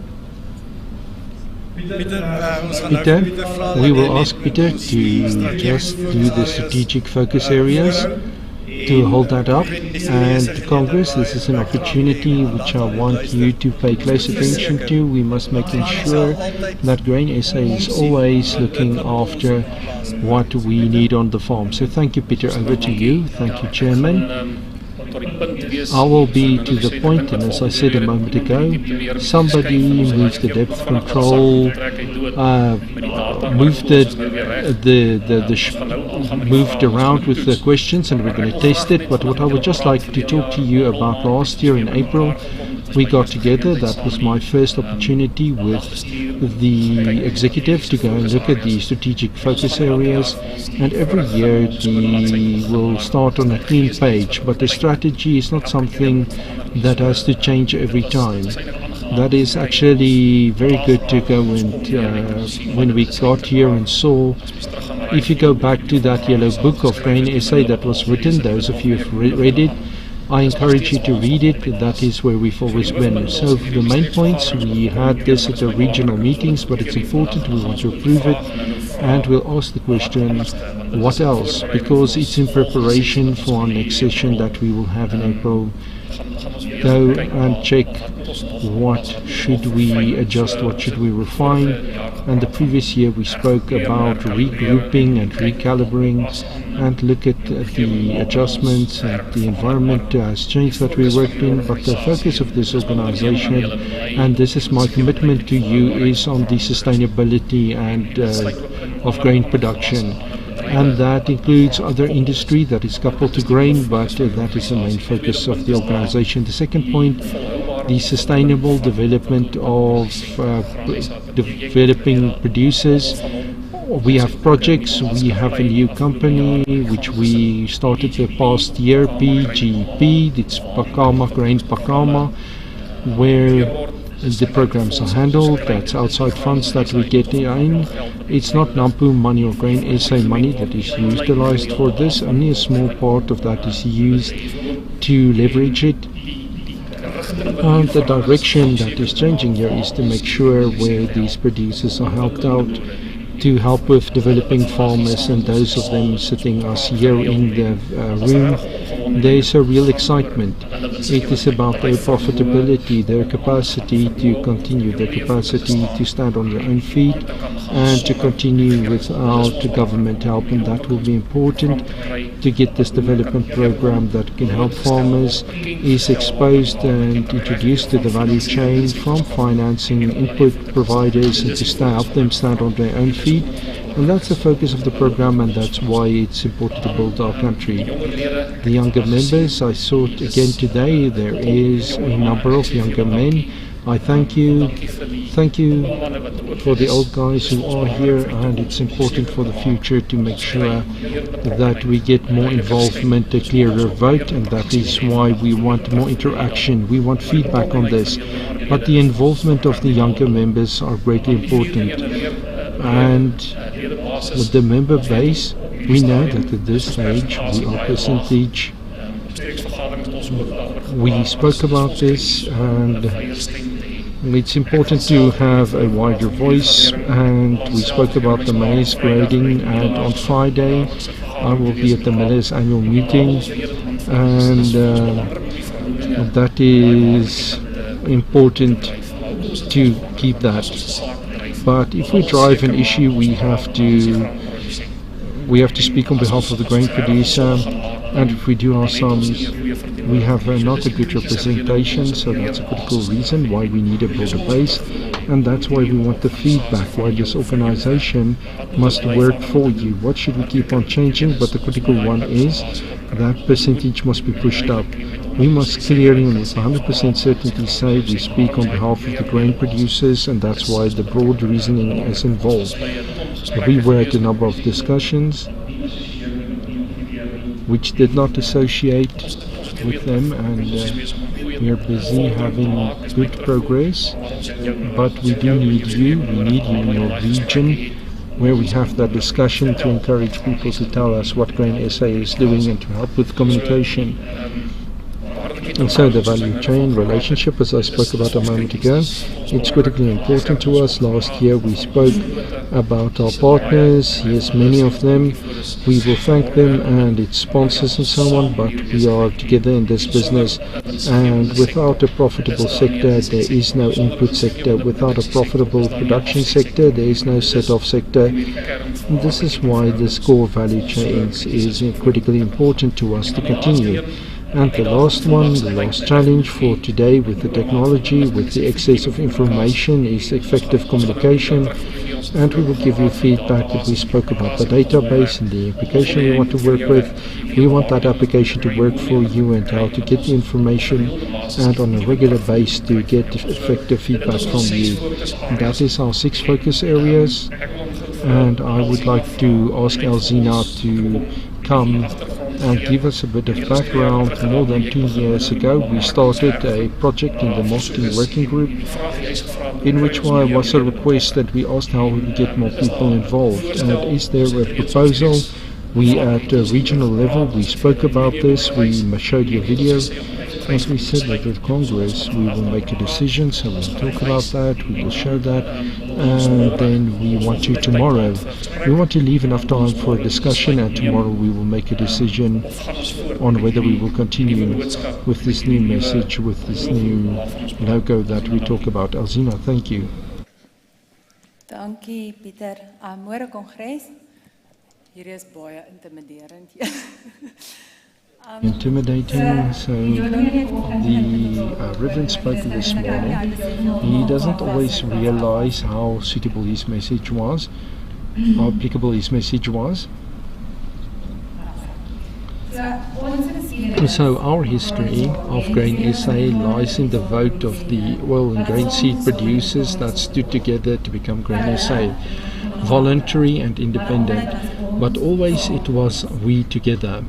In the last 2 years we spent a lot of energy to improve communication with our members. We opened up channels and we tried hard to get the who, what, where and when of Grain SA is given through to you. Then we went and we dug a bit deeper We want to pinpoint and define once again the essence of the organization, the actual core of our business. And the question we ask ourselves has got all to do with relevance.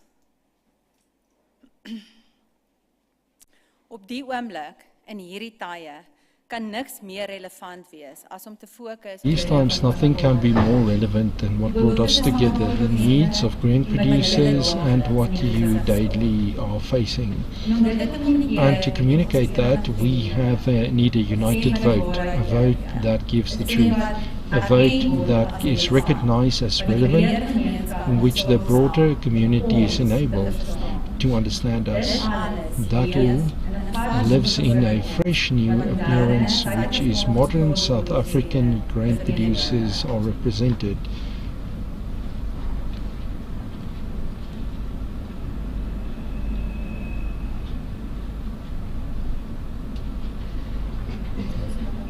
Where's the sound?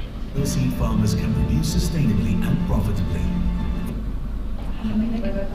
I'm just going to restart this video.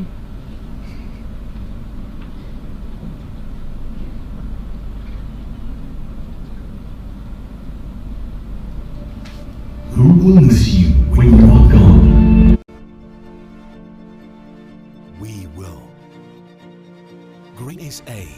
We are here so that grain and oilseed farmers can produce sustainably and profitably for food security, food safety, prosperity and stability, for the promise of a future for us all.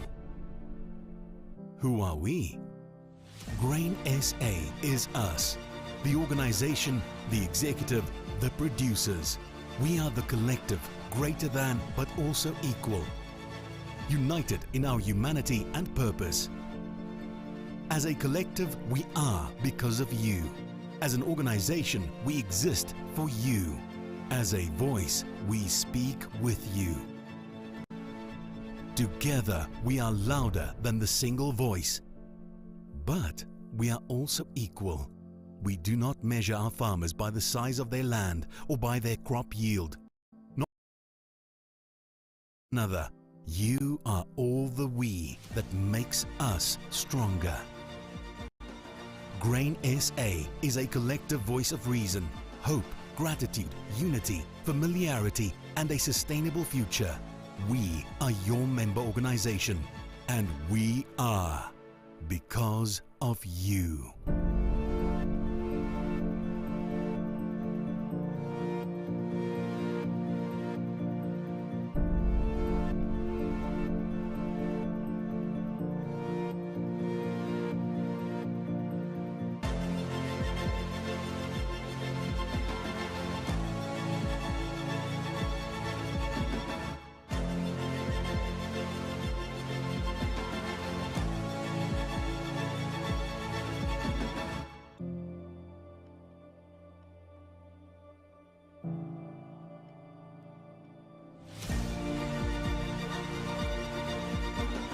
We are our values.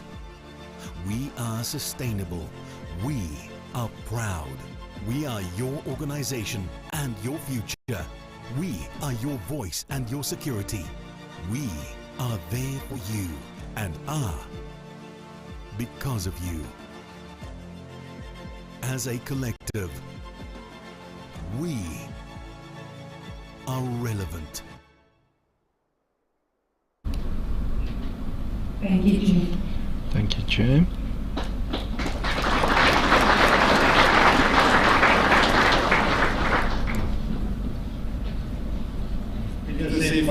Peter told me that in a moment we will answer some questions on the telephone, but Congress, just quickly let me summarize the report that we did, both me and Peter and Alzinas.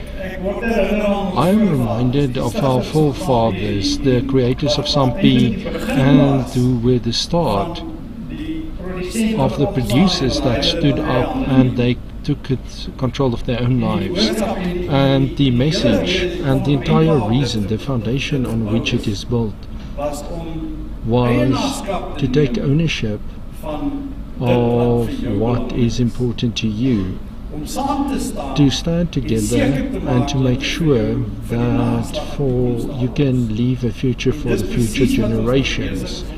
And that's exactly what we're renewing. It's nothing else. It is not something new. It's not a new direction we are heading into.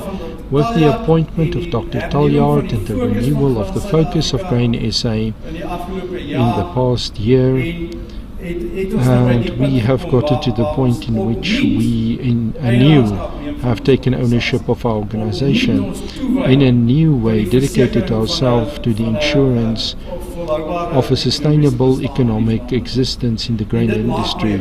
And that really makes me very proud, and it makes me excited, because as I said earlier this morning, where the people lead, government will follow.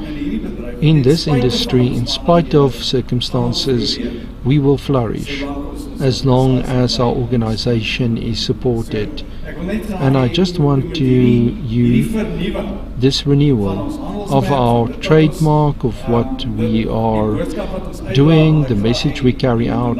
I want you to see it in that light. Here is still welcome to ask questions on it. And Peter is going to put a number of questions on the system, and we will ask that you participate around the decision on the brand, whether the brand and trademark will be renewed in this way. It is important that we'll make Congress that decision. We want Congress to give Congress the opportunity to make a decision on this and to talk to one another about it, because at the end of the day, we are the owners of this organization, and we must be the owner of that decision. I say thank you to you. Chairman, thank you. I believe it will work. I see there's a few people who have already answered. Helene, can you put it up again? We're going back to Menti. We will ask you, here we ask you, are you an industry sponsor, are you a guest, or are you a personnel member or employee? We want everybody's feedback in the meeting. It really looks good. This is how it was invited. 75% grain producers. I say let's give a few more seconds for more people who want to answer. Let's go back to Menti.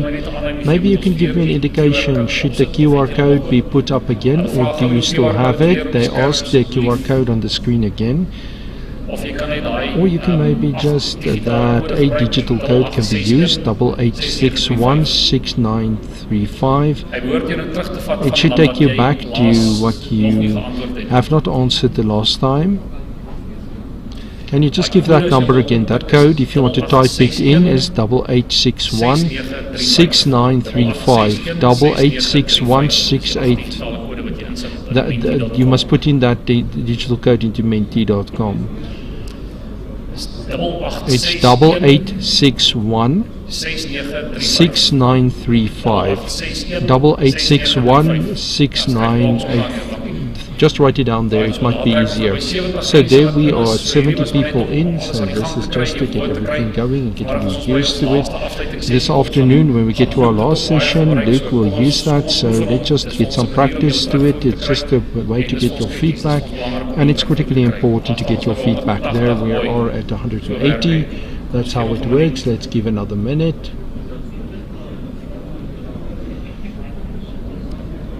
This is important to be able to segment the data later on. So understand there's a reason there will be 7 questions that's going to be answered. This is number 1. 192. Can I get somebody as an indication? There's really personnel who can help you out. If you can just put up your hand, they'll help you out. Just put up your hand and we'll help you out. It's important that we want your contribution to this.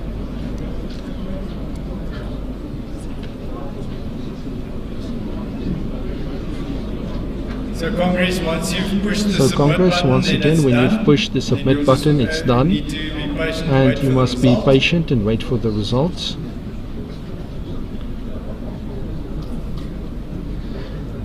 Can we move on, Peter? Can we move on, Peter? Are we going to put up the next question? We have 220. This is an important one to segment, so I just want to make sure that everybody's online. Let's just see where's... Let's just see where Maybe give me is. indication Just if give there's me an some people indication. that Is there need some help. people who need help? There's a whole team. There's a whole team who will help you out here at Dion Berg, Region 3, please. Look, maybe you can also help. Look, maybe you can help out there as well in that room. There are some people still struggling, please. Table number 3, please. And table 28. And table 28. Dirk, Dirk here at Dion Bergside and 28 at Polo.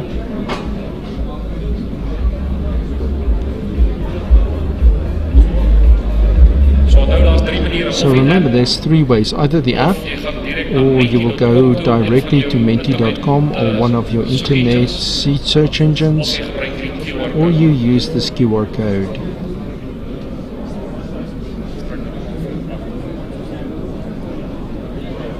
We're at 284. We have 284 participants. That's a good number.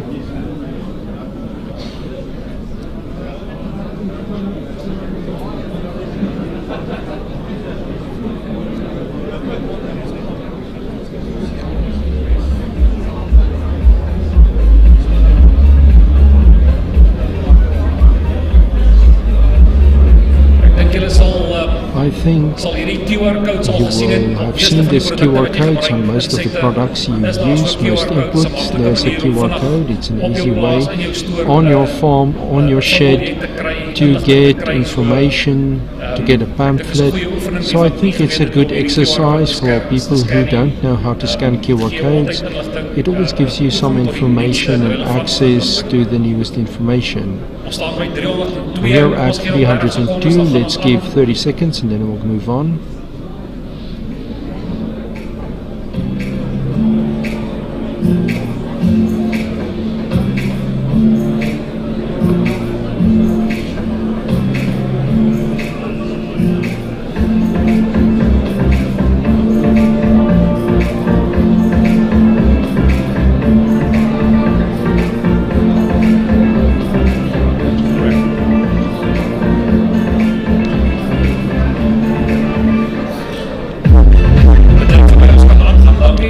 As we can move on, thank you. Alright, we will move on. We have 312 people who were reported. That is not a crisis if we don't have everybody, but let's move on to the next question. We want to segment it on your age. So nice broad categories. We won't draw all it there from 18 to 25, 26 to 35, 10 years categories. Just show us where you fall in so we can understand where your opinions come from, where's the needs.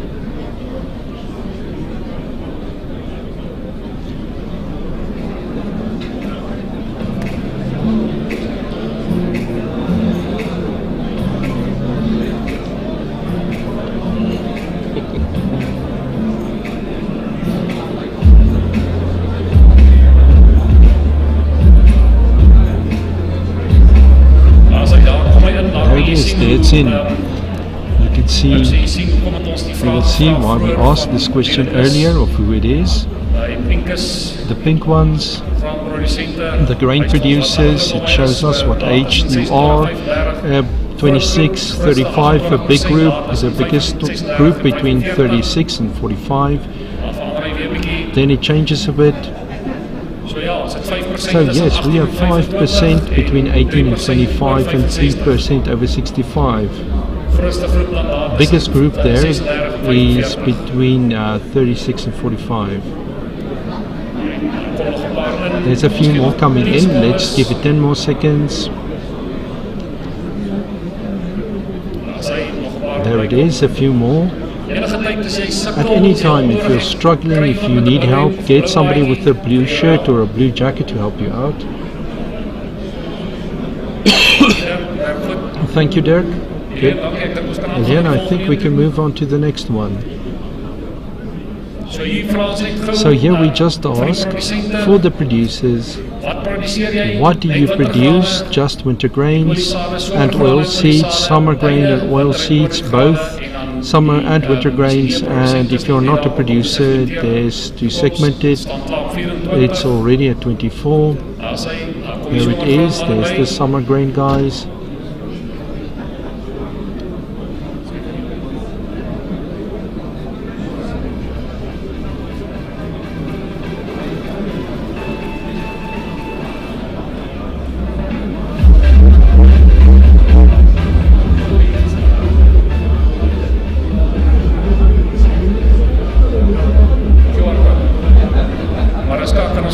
Mariska, can we get the QR code there on the screen again? Alright, we're at 260 that have indicated. Leon, I think if that QR code is shown, we will move on to the next question.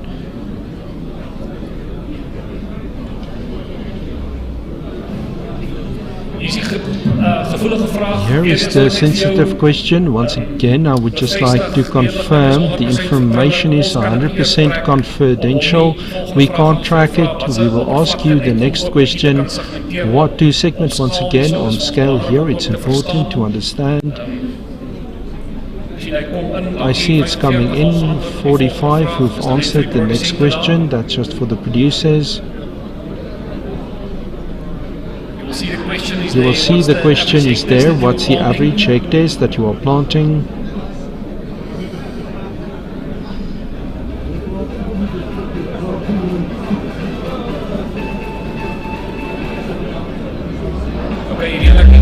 Alright, Elian, I think you can show it there.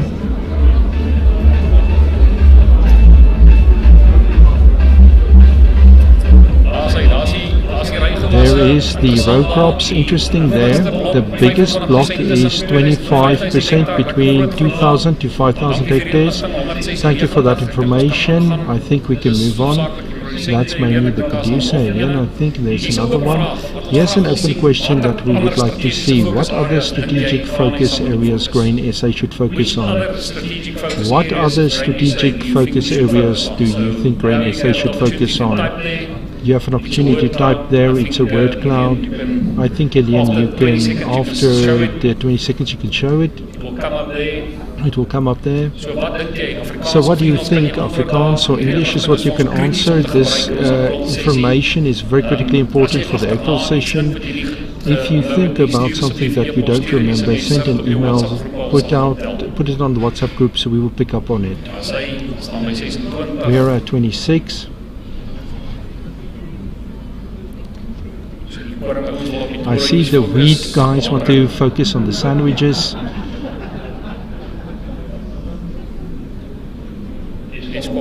Eskom is coming strong through. 103 people. Let's give 10 seconds and then we'll move on, Elian.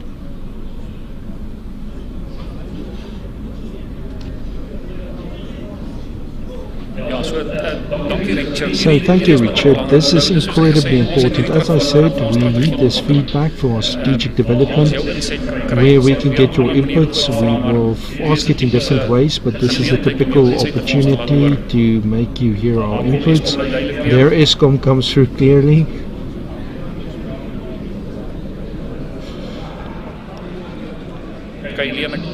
Okay, Elian. 895. Let's move on to the next one. How relevant do you feel is Grain SA in today's agricultural environment? How relevant do you feel Grain SA is in today's agricultural environment? Just give us an indication there. 20 seconds and then we'll move on to the next one. Thank you, guys and ladies. It's progressing quite well. I see everybody's getting along well with it. And let's we quickly jump to 195 on this one. Okay, 91%. I think extremely relevant, 8% somewhat relevant, and then there's no 1 or 2 votes. We think it's not relevant. Do you feel Grain SA cares about your business? Do you feel Grain SA cares about your business? Let's answer it in 30 seconds.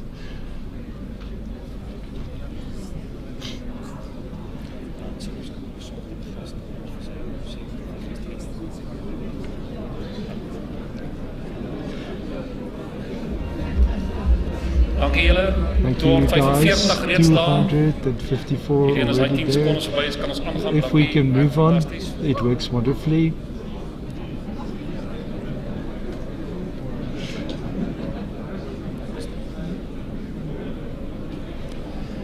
Ek dink die laaste een vir And I nou. think the last one for now. Hierdie is die volgende vraag. This is the next question, Elian. We can stop it. As hy. Baie There it dankie. is. Thank you. Ons het sommer fliks geleer en We fliks learned gevaarlik. very Ek quickly waardeer and progressed very fast. Thank you for that, Chairman. Thank you, Peter. Thank you, Peter, and Congress. It is. It's actually quite exciting to learn new things. It's sometimes a bit. You might think that Congress gets out of hand when new things like this have to be learned, but I'll give you an opportunity, Yusuf. Yusuf wanted to share a message. Yusuf first.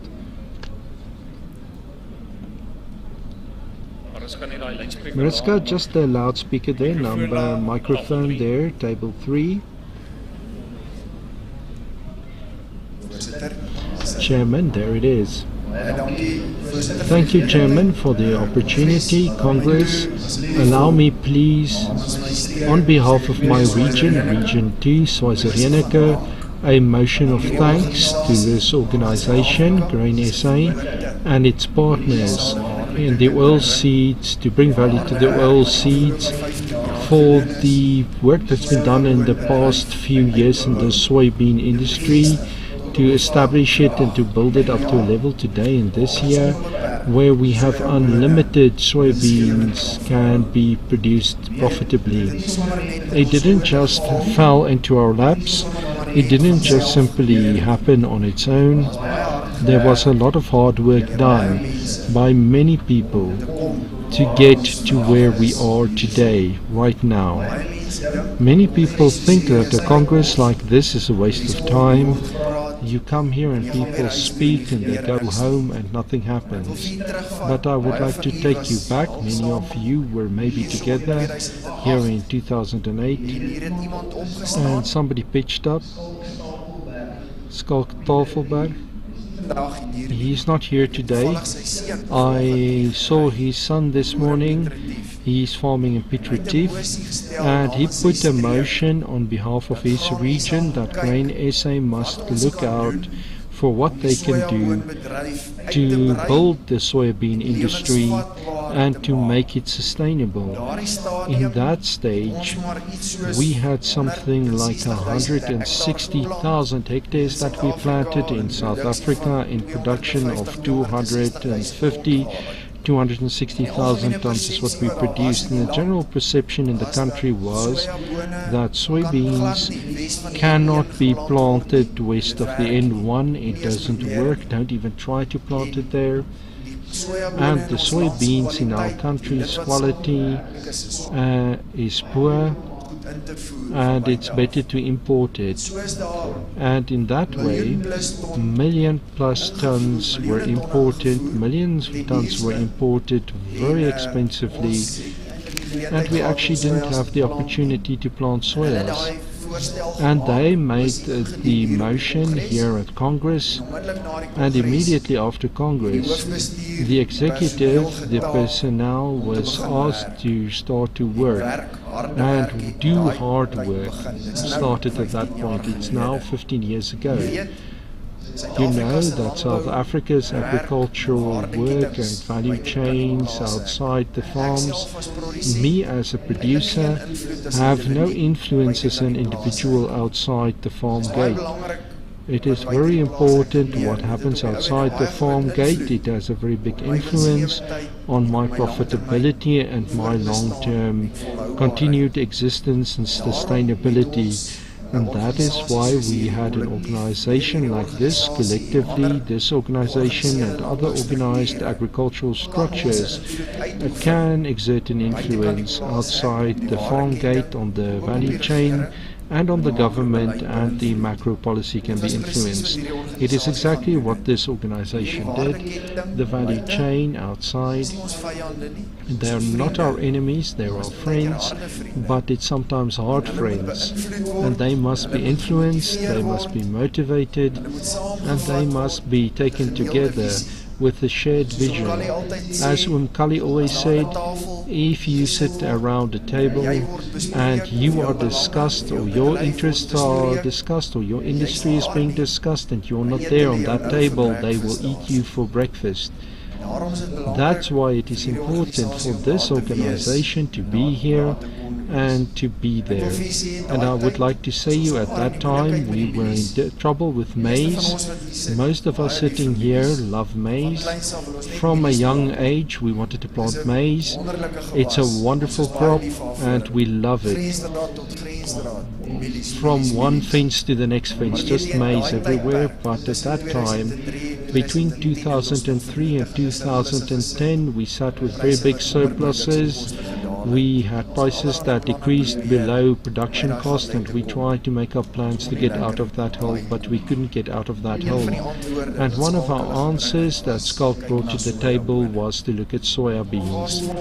Fast forward to today, in the past season, we have about 1 million hectares that we planted at about a harvest of 2.2 million tons, and there was market space. A lot of it was taken up in the interior, you referred to the exports, and those things didn't just happen on their own. There was a lot of hard work done on it. Changes were attended, meetings were made, we made plans, to help people and solve problems, and there were thousands of man-hours that went into it. Here with us in Grain SA was Corneille Louw, the guy who always supported us. Frans Potgieter from Brits, he stood very strongly. Johan Otto from Ottosdal, he helped us out a lot. They are guys who did their part. And our partners in the oilseed chain, the Oilseed Advice Committee, the PNS, Gerard Schottemeyer, which has been retired, Gerard Bienenan, Gerard Kien. Those guys were of incredible value to us and helped us on the input side. And the guys who breed the seed, who provide inputs and helped us develop. Guys like Patrice Lebbe, the farmer from Newcastle, who came to Hoopstad and Schweizer to help us out, and we bring genetics and helped and taught us production practices. How do you make soyas work there? We think about the output side. There is a value chain right up to the farm on the input side, and there is the output value chain on the output side. And initially the plan was that to produce, but it doesn't help you produce and there's no market.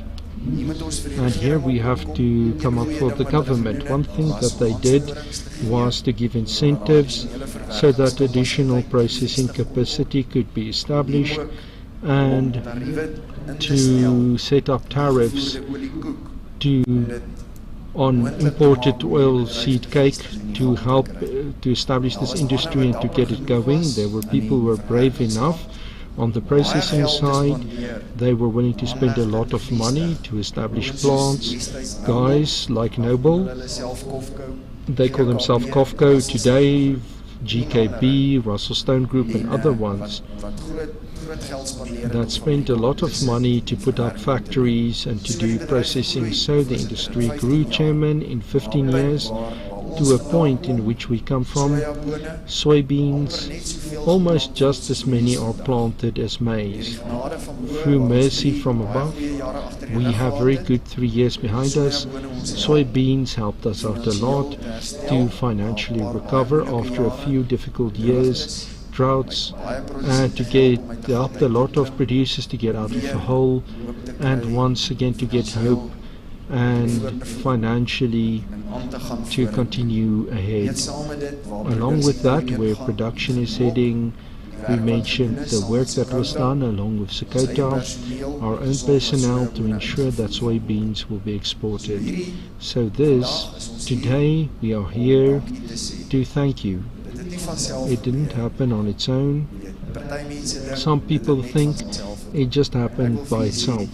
I would like to tell you there was a lot of hard work done, primarily by this organization, but as well by our partners in the value chain.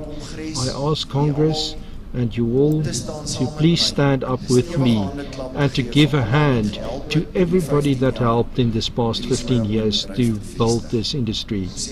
We would like to thank you and we salute you.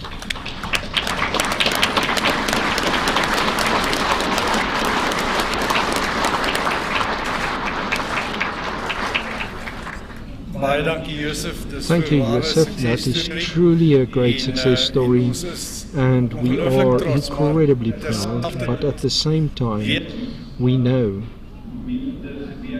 that is where we have to go. So we would like to thank you.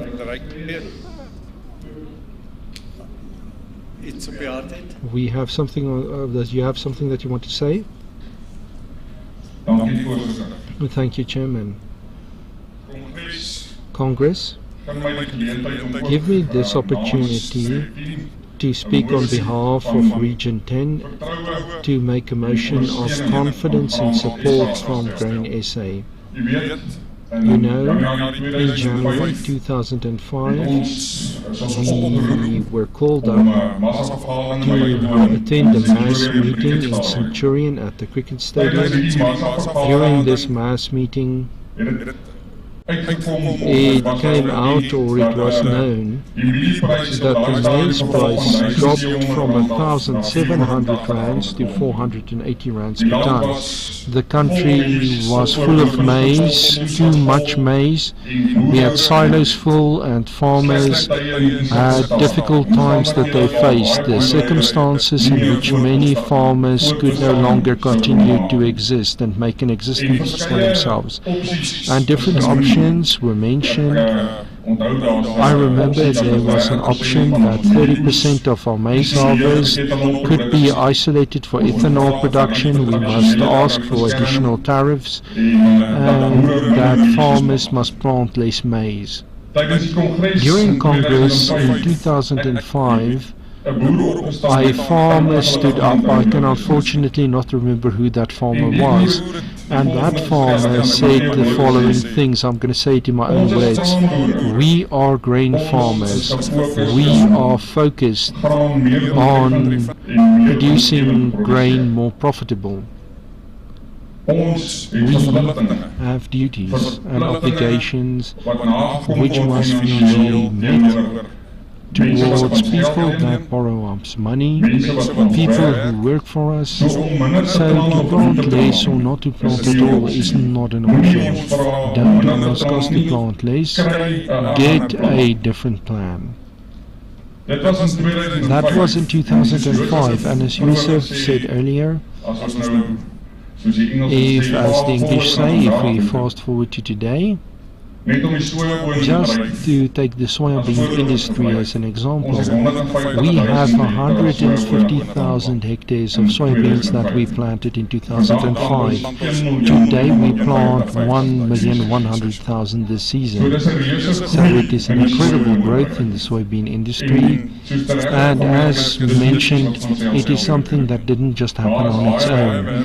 A lot of work was put into it, and the best work was done by this organization. The organization that people used to facilitate discussions, to facilitate between processors, consumers, the government, to bring all these points together so that we can get to a position to grow this industry, and the pressure on production is taken from other grains.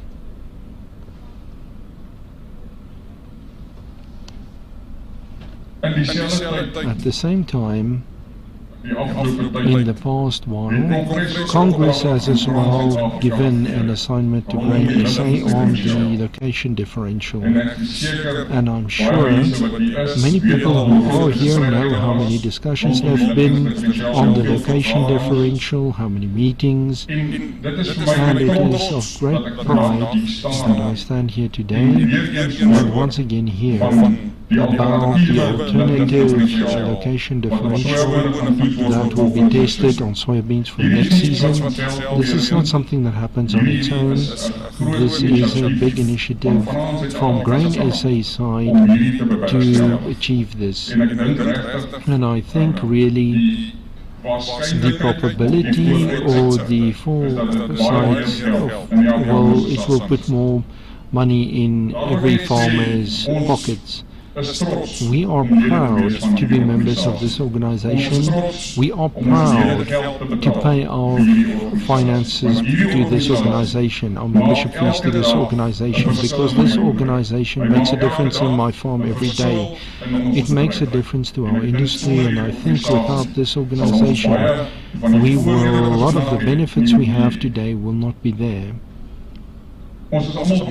We are all farmers, and we all know that land is the most important thing that we have. We must look after our land. We must do soil analysis, we must do the necessary liming, and we must make the corrections. Grain SA has a very important resources, and the resources that we have is our personnel. And I can assure you that every personnel member that works for Grain SA every day gives more than is needed or asked for our industry. That is why we would like to do a call on you. This is our organization. Let's make sure that we all pay our membership fees, because if we pay our membership fees and if we are positive with regards to our organization, will we achieve success. So on behalf of Region 10, we would like to tell the management and employees of Grain SA, say we give you your support and thank you for everything.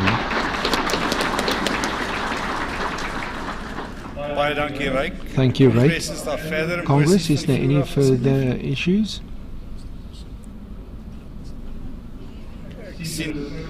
I see Rousseau is standing there. I will just go through the names. These lights are quite sharp, so I don't always see everybody. That's a bit better. Mr. Chairman, thank you, Rousseau. Mr. Chairman, I am Rousseau Swart from Region 32. In my regional meeting, I asked me to carry over a motion of thanks to the personnel. Every day we hear about emotions of lack of confidence in the government and lack of confidence in municipalities. So it's wonderful to give a motion of thanks to the personnel for the sacrifices that they do to the benefit of us as grain producers.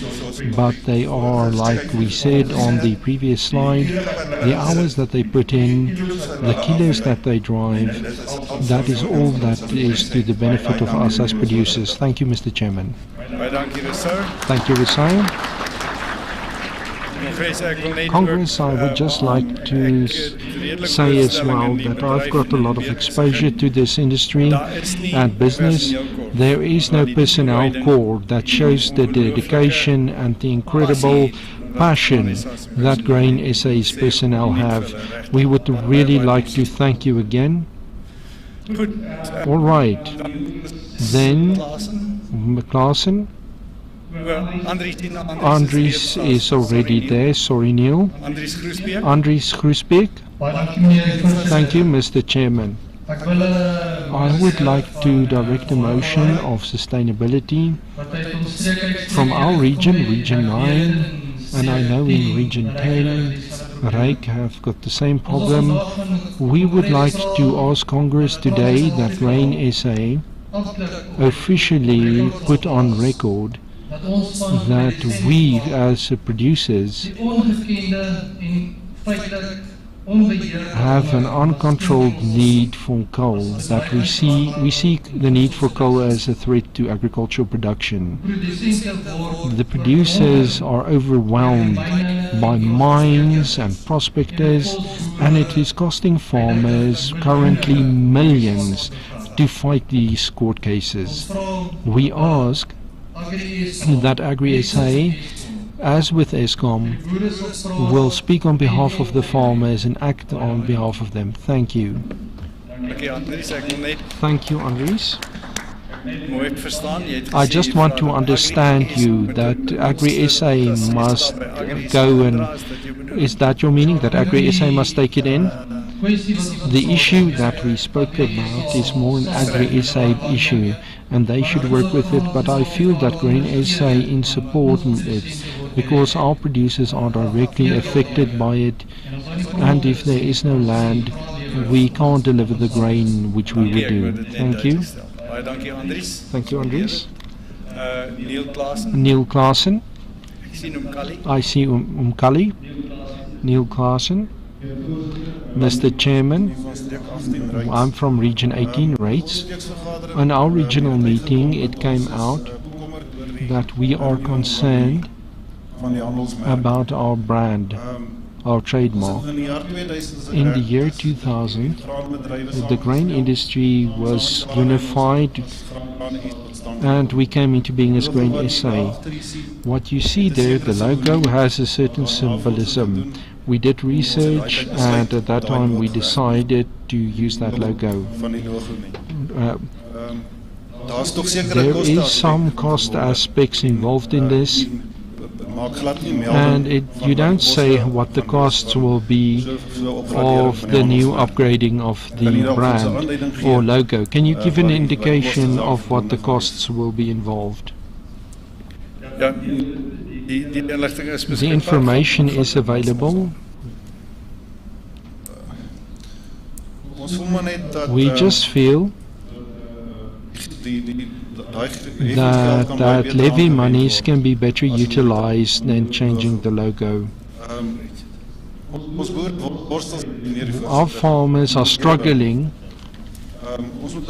We have to look out that we send out the message to our members that we keep our busy with things that are not very important. It's not important to change a logo. If you tell me it's to get new members, they don't feel comfortable with the old logo or with the organization, we can utilize that money much better to appoint a marketer to get those new members. We have to watch out that our old members that created this organization are alienated and make them feel unwelcome here. We really are concerned about that from Region 18. The we talk about, our predecessors were the we. At the Sampi time and Nampu time, it was already us. If it was not for the us or we would not have been here. Thank you, Mr. Chairman. Thank you, Neil.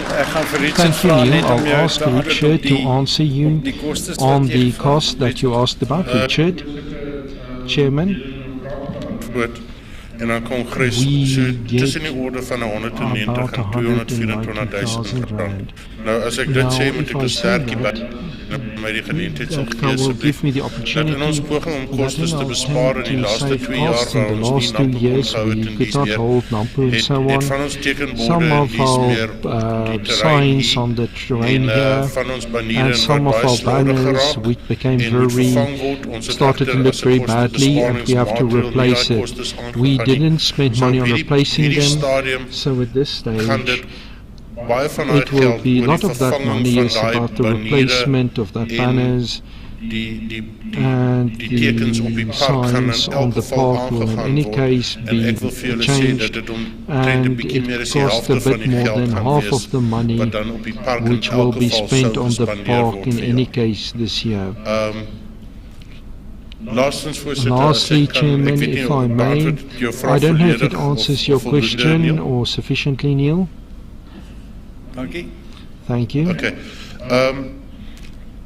Ek wil net nog I just would like to, from the marketing committee, which I'm the chairman of, one of the issues with the current logo of Grain SA is the use of it in printed and digital media.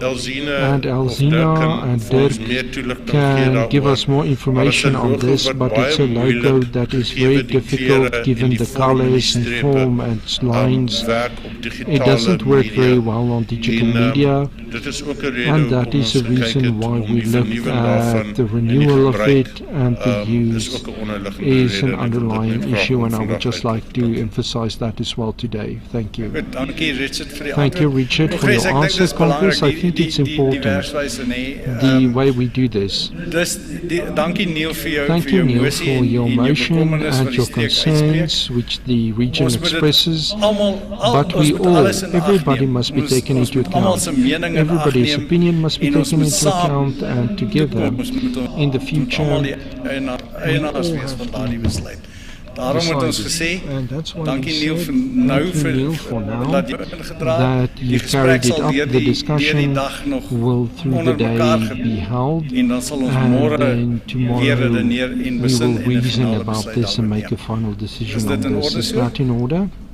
Goed. All right. Gaan ons aan met moties en ek sien Kali Skuman is there. Oh, sorry Kali. Sorry Kali. Okay, terug. Dan voor. Is now ja, my is jou turn. beurt, Kali. Thank you, Chairman.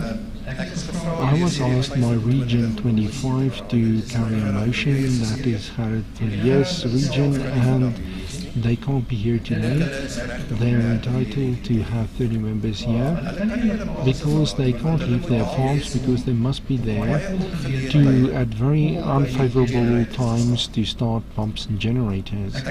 I myself experienced that. I'm a member of that region and I farm in that region, and my people ask, can I please buy them bigger clocks? Should they wake up at 2 o'clock in the morning at all lot of weird times that they have to wake up to start the pumps, that to prevent a green drought.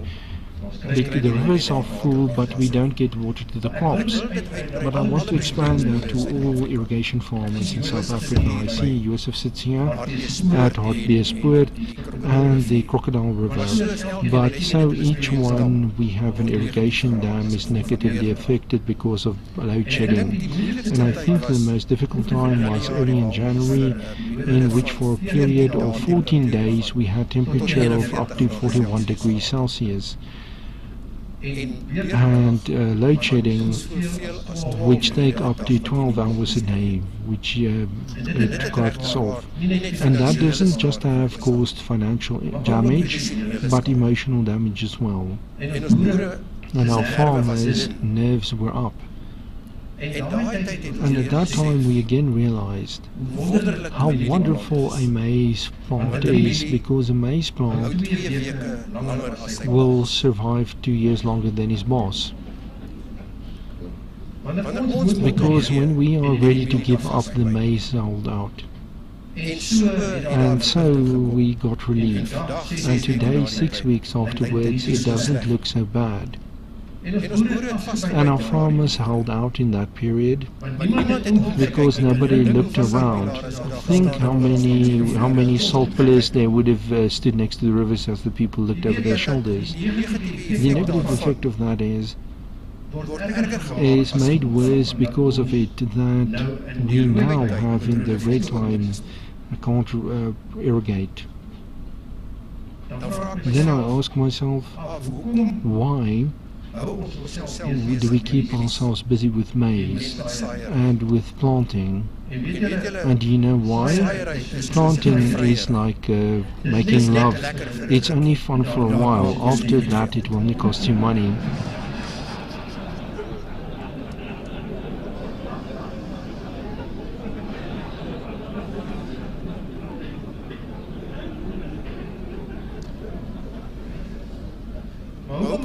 Why do we keep on doing that? I have a saying that says, if your job becomes, if you're passionate about your job, it becomes your calling. And that is the entire point, is that we've been called to be farmers, and that is why we have that love of what we do, and why we will stand up every day after we've fallen. Chairman, I would just like to mention this, and I want to expand this motion to the other extreme, namely the floods that we have these days, and the figures that we saw, about 3,400 per second, and the effect that it had on the Vaal and Orange and the Crocodile River down to Komati Poort and so on, is absolutely frightful. So I would just like to make a motion in terms of load shedding. Congress gives its empathy and support of irrigation farmers in our country that are negatively affected with regard to their financial and emotional injuries because of load shedding in our country. And then the floods, we as well would like to express our empathy with our farmers because of exceptional flood levels, were received damage with their friends and families who were lost in the floods.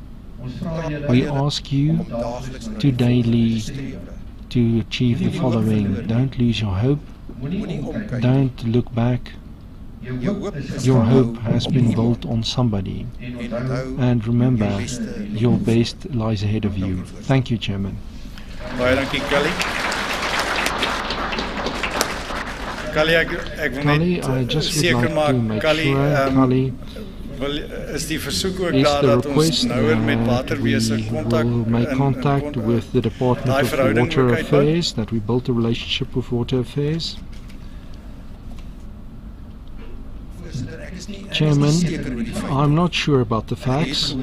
I heard there was unnecessarily quick decisions were made. If that was the case, then I think it is the Water Control, the Water Council and the Water User Union that will have to move closer. What we, in reality, that functions must be put in the Water Use Union. I experienced at where Philemon forgot to open and close the sluices, and we have to work with them and they have to work with us. It is like any other government entity, it's dysfunctional, we must take control. Dankie, Kali. Thank you, Kali. Willem, as jy my, Willem, ek if sien you, Joseph, I can ek see dink hy wil na Joseph, hierdie I punt think toe he praat. wants Joseph? to address this point. Joseph, Chairman, thank you very much.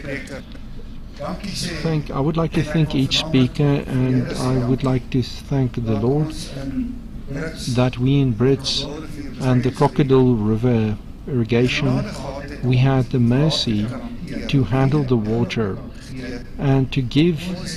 We're heading to our 6 Hartebeespoort Dam without getting any damage. And I would like to ask you, there is certainly a lot of close cooperation with the department. I can tell you that their tables was updated last in 1980. In the meantime, we had 35 and 40% more of all the runoff has increased, and the dams can't handle it. I would like to tell you that there is a big curve of training that is needed, in which these people don't know about to control. There is always limits of what you can do, but I can tell you that you don't control a dam from the top. You control a flood from the bottom. So make space at the bottom. You must know how much a river can carry without climbing out. You must know what your catchment area delivers. That information, you can do something if you open up early enough, and you can early enough allow water to be released, and you can open up a hole. I did a quick sum, and a bit of information I have.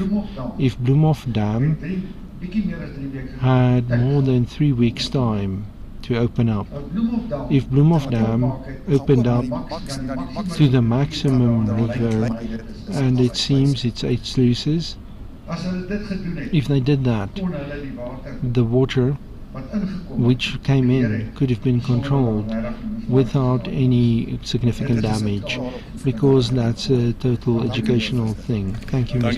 Chairman. Thank you, Joseph. We will refer to the necessary people, and this is an Agri-SA issue, and we will handle it. Willem van der Walt.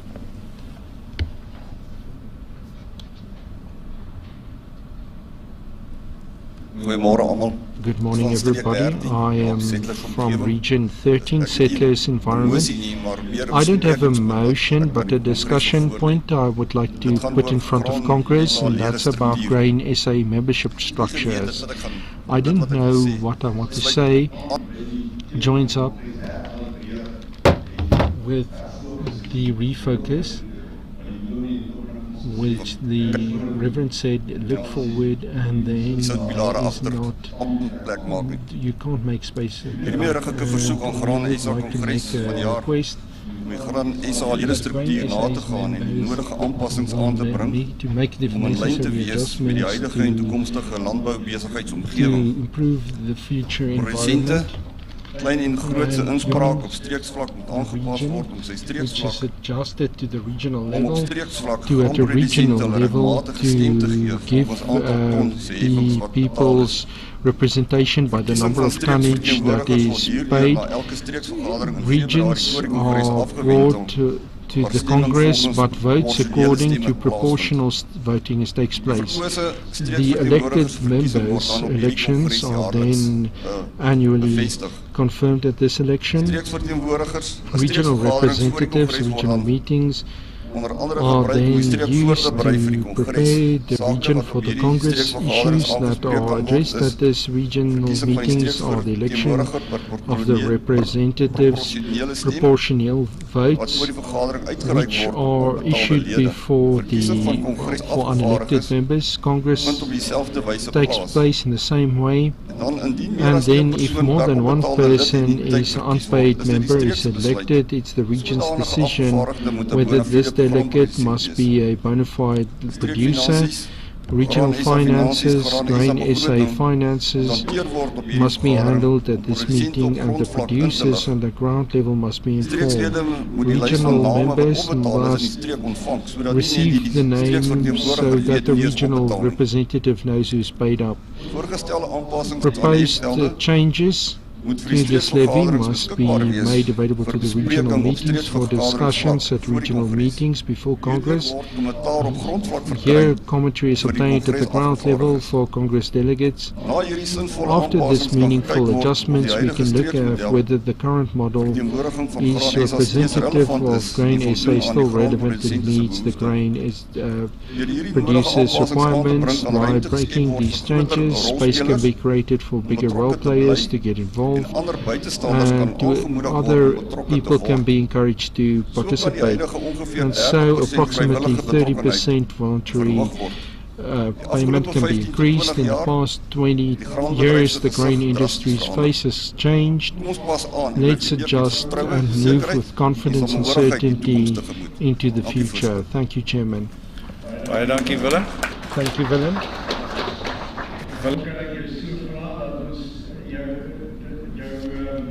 Willem, can you ask your recommendation dat ons dit verwys hoofbestuur toe en ons sal terugkom na jou toe oor hoe ons besluit. En baie dankie. Dit deel uit toekoms fokus, dit maak deel uit ons requirements and how the organization will use it. Thank you. Kongres, indien nie, gee my die geleentheid om twee moties in te dien. Rousseau het reeds ons personeel bedank. Ek wil ook net van my kant af ook 'n mosie van dank en ongelooflike waardering aan ons personeelkorps bring. Dit is 'n besonderse groep mense en ons eer julle en ons dank julle en ons is trots op julle daarvoor. En dan vra ek dat ons Kongres ons het vandag klompie goed agterstevoor gedoen.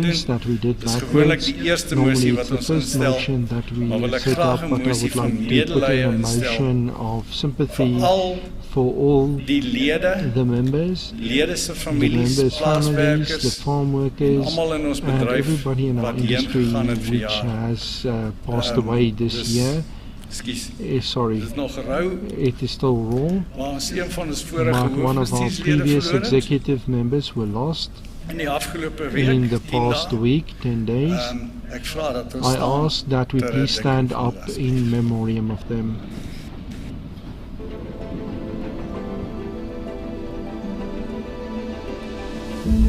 Corteva is in it for farmers.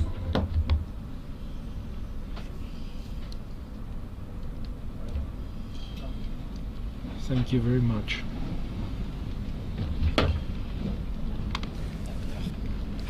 Okay, Neil, Pieter het 'n bedrag hy wil Peter graag has an vir jou amount net he would just meedeel like dan. to share it with you.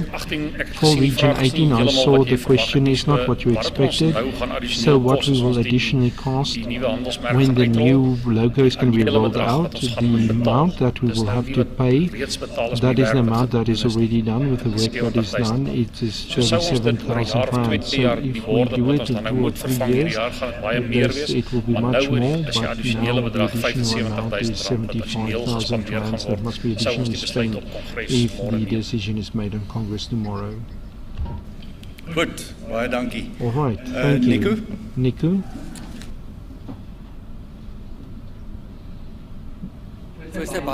Chairman, thank you. I would ask you to please put up the slides for the changes to the Constitution. Chairman, as Grain SA has grown and developed, we change our Constitution, but that's a framework, that's the rules we play according to, and Chairman, along with that, a farmer makes a plan. That is our creed, that is how we are put together.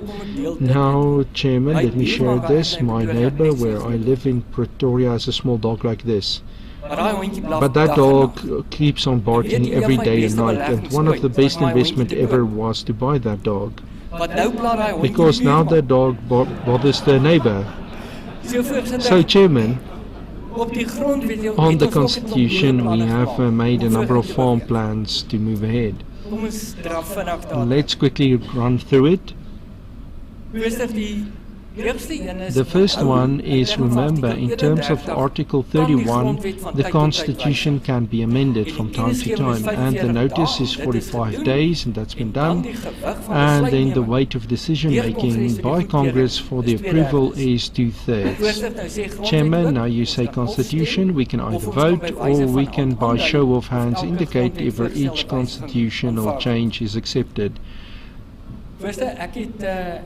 Chairman, I've got five amendments. The first ones we handled already. That the Congress is constituted with 376 delegates, and that's approved when Peter handled it, so thank you. And I can confirm this morning your 210 paid up registered delegates at Congress, so we have a quorum. We can make legal decisions. Then, Chairman, the second amendment is about the quorum as well, but here it is about part of the definition. At Congress, we want to amend the definition. The majority of paid up delegates present, calculated at 50% plus one paid up delegates after 376. In other words, unpaid delegates, paid up delegates at the Congress. But then with the other rule, at the executive, co-opted people cannot vote. And there it will be the majority of elected members present at the executive. So, Chairman, Regulation 4.2 and the definitions in Section 3. That is what we want to change. Can we ask for approval? So, Congress, it becomes from time to time necessary to review our Constitution, to allow the processes and to simplify it so that we can meaningfully conclude our jobs. Nico explained to us what was needed. It is about the definition of a quorum. Can we get approval for the constitutional changes? It's important.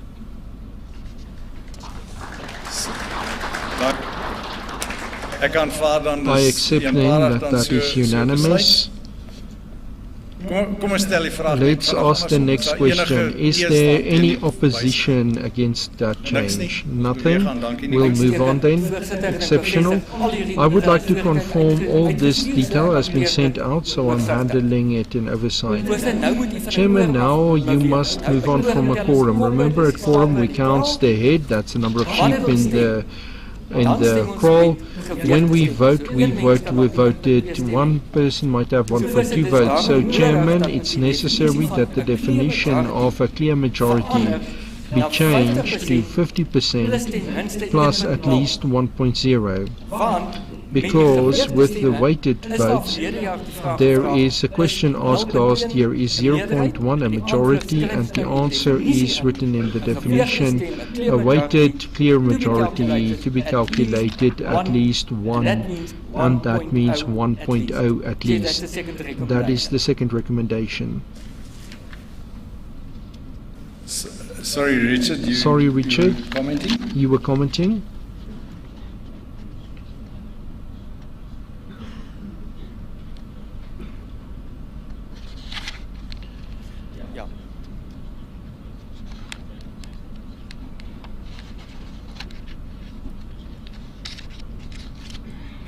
Okay, Richard het met ons gedeel. Richard shared with us. It is the application of weighted votes. It's about 3-5 possible to express your vote. What Nico is asking is that our constitution is adjusted so that it will be handled in a meaningful way. Is there any opposition to this? We will accept the change. Thank you. We will continue. Nico. Thank you, Chairman. The next section, the fourth proposed change is on the election of the Vice Chair, which is elected second. We apply the Constitution, or just the Constitution, to read to Vice Chairperson elected first or second, because we don't have a first or second Vice Chair, both of them are equal, so it's just a change in wording in section 28. And then, Chairman, the current terms of the election of a second Vice Chair, if the Chair or Vice Chair, which is elected first, is not a developing farmer, in that case we ask that the developing farmers nominate 2 people and the Congress then selects them. The recommendation is that that process is divided. Simply, I'll handle the following. If the Vice Chair and Vice Chair that is elected is not a developing farmer, then in that instance, the developing delegates, irrespective of the region, may nominate a candidate. If they only nominate one person, that person is deemed unanimously to be elected. If 2 candidates are elected by the developing producers, then Congress elects with weighted clear majority. And the third one is, if more than 2 delegates are nominated, then the developing delegates, they go through rounds to nominate only 2, and then Congress elects the chair. That is part 1 of the fourth recommendation. Is that clearly understood, Congress? Any opposition to Any that opposition amendment? to that amendment? Everybody happy? Thank you, Nico. We can move on. And then Chair. The second last recommendation is we are still with the election of the Vice Chairperson, second elected. In the past, the person got the second most votes, became the additional member to the executive. Congress, what we propose this year is that that process is totally divided. The developing producers, irrespective of the region that they come from, nominate, and if only one is nominated, then that person will automatically be part of the executive. If 2 or more candidates, then only developing producers, irrespective of their region, with a weighted voting and clear majority vote, will vote until they get somebody who has got a majority, and that person will act as an additional member for developing agriculture in the executive. Nico, will you repeat Nico, would you repeat that in English, please? The second part of the fourth recommendation for our developing producers, in the past, the person who got the second most votes nominated as the vice chairperson elected second was automatically the additional person within the executive. This year we are going to split it. Developing producers, irrespective of region, you are going to nominate your additional member to the executive. If only one person unanimously elected, deemed, if more than two, then you as a group continue to select until you got only one with a weighted clear majority, and that one person that the developing producers elected then serve in the executive. Thank you, Congress. To summarize. Thank you, Congress. To summarize. Developing producers will nominate for election the vice chairperson elected second, and then additional to that, there will not be a default position on the executive of the second runner, but the same delegation will then nominate and elect the additional member to the executive. Is that understood? Is that clear? Is that accepted? Any opposition to that amendment? Nothing? Everybody happy? Thank you, Nico. We can carry on. The last one, and here are Regulation 7. What we want to include, wanneer ons kies boere, when we elect farmers, the election committee looks at Regulation 7. That is the guidelines, and it's applicable to the chairman, the two vice chairs, the additional member, and all the executive members. So we add this to Regulation 7 so that there is certainty as to where it applies. Chairman, when persons are nominated, we will announce it. Duly nominated means that you are a paid-up member, you are registered, you are present, and the election committee will verify that. Now the if two or more has been nominated, each delegate will only have one vote or one weighted to your region to submit. And once you submit, the voting is over. And again, if only one person is nominated, eenparig verkies. Chairman, the rest of the Regulation 7 stays the same. That's the methodology of calculation of weighted votes. The formulas have been confirmed and tested, and we maintain that, but we want to make these additions. Everybody up to date, everybody understand. Any objection to that? Any objection to that? Any objection? Do we accept it? Thank you, Nico. We can continue. Chairman, with that, thank you. Thank you for the acceptance of this, and thank you for the election committee that supported us with this. Chairman, back to you. Thank you, Nico. I think we are now at point 12, if I'm correct. Are we going to have Kiva's audio visuals can be played now?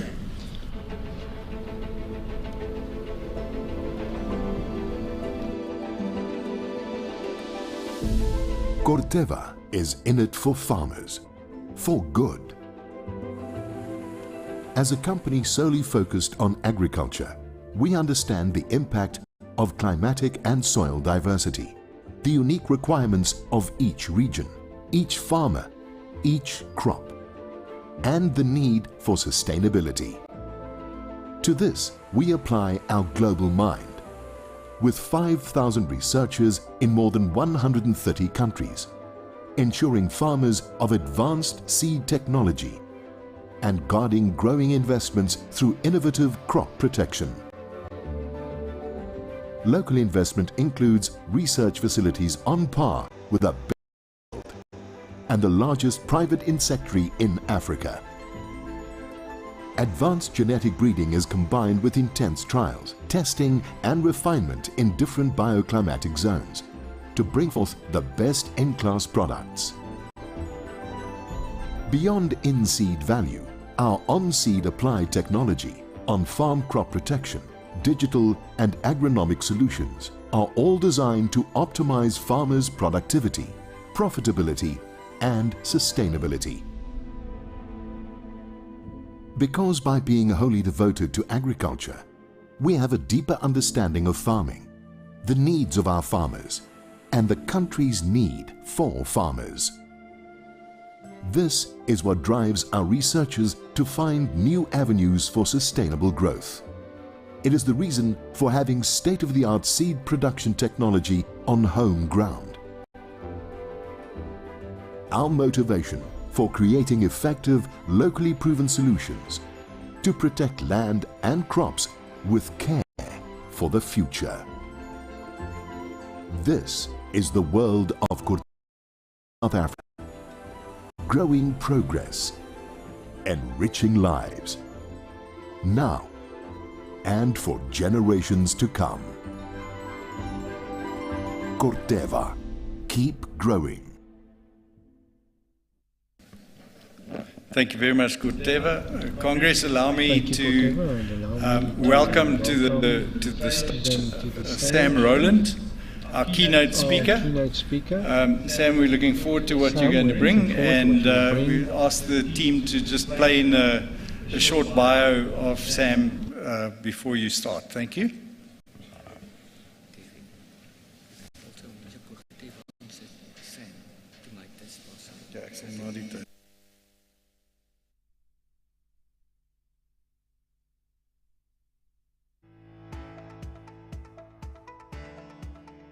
Sam Rowland is Director for Sub-Saharan Africa at the Economist Intelligence Corporate Network.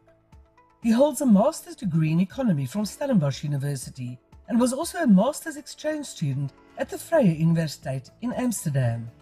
During this time, he focused on labor economics, European integration and networks, as well as e-business development. He further skilled himself through the Institute of Social Studies at Erasmus University in Rotterdam in the field of financial reform. Sam launched his career as research analyst at Bloomberg New Energy Finance. This was followed by a position at South Africa's National Treasury, where he was involved in modeling and forecasting as well as economic policy. He has worked as econometrician, columnist, contract lecturer, and also as senior economist at the International Air Transport Association in Geneva and Deloitte South Africa. Sam is a well-known economic advisor, assisting executives in decision-making within the Southern African market environment. Congress, please welcome Mr. Sam Rowland.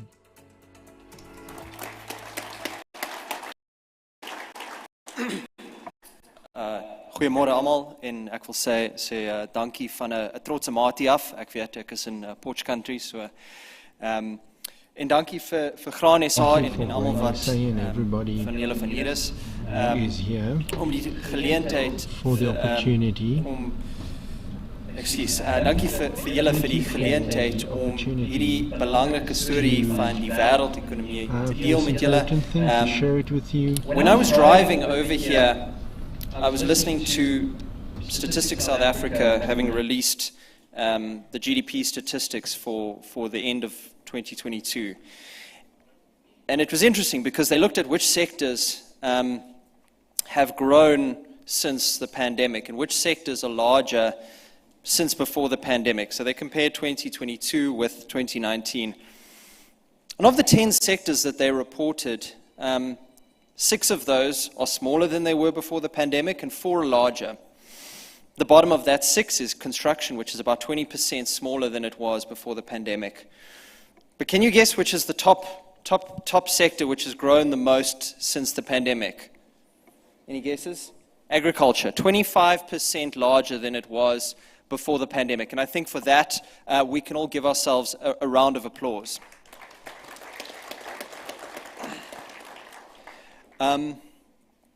I am from The Economist. You might know us from The Economist magazine, and you'll see on my slide, we have the sort of covered food security, and you'll see we are generally quite negative,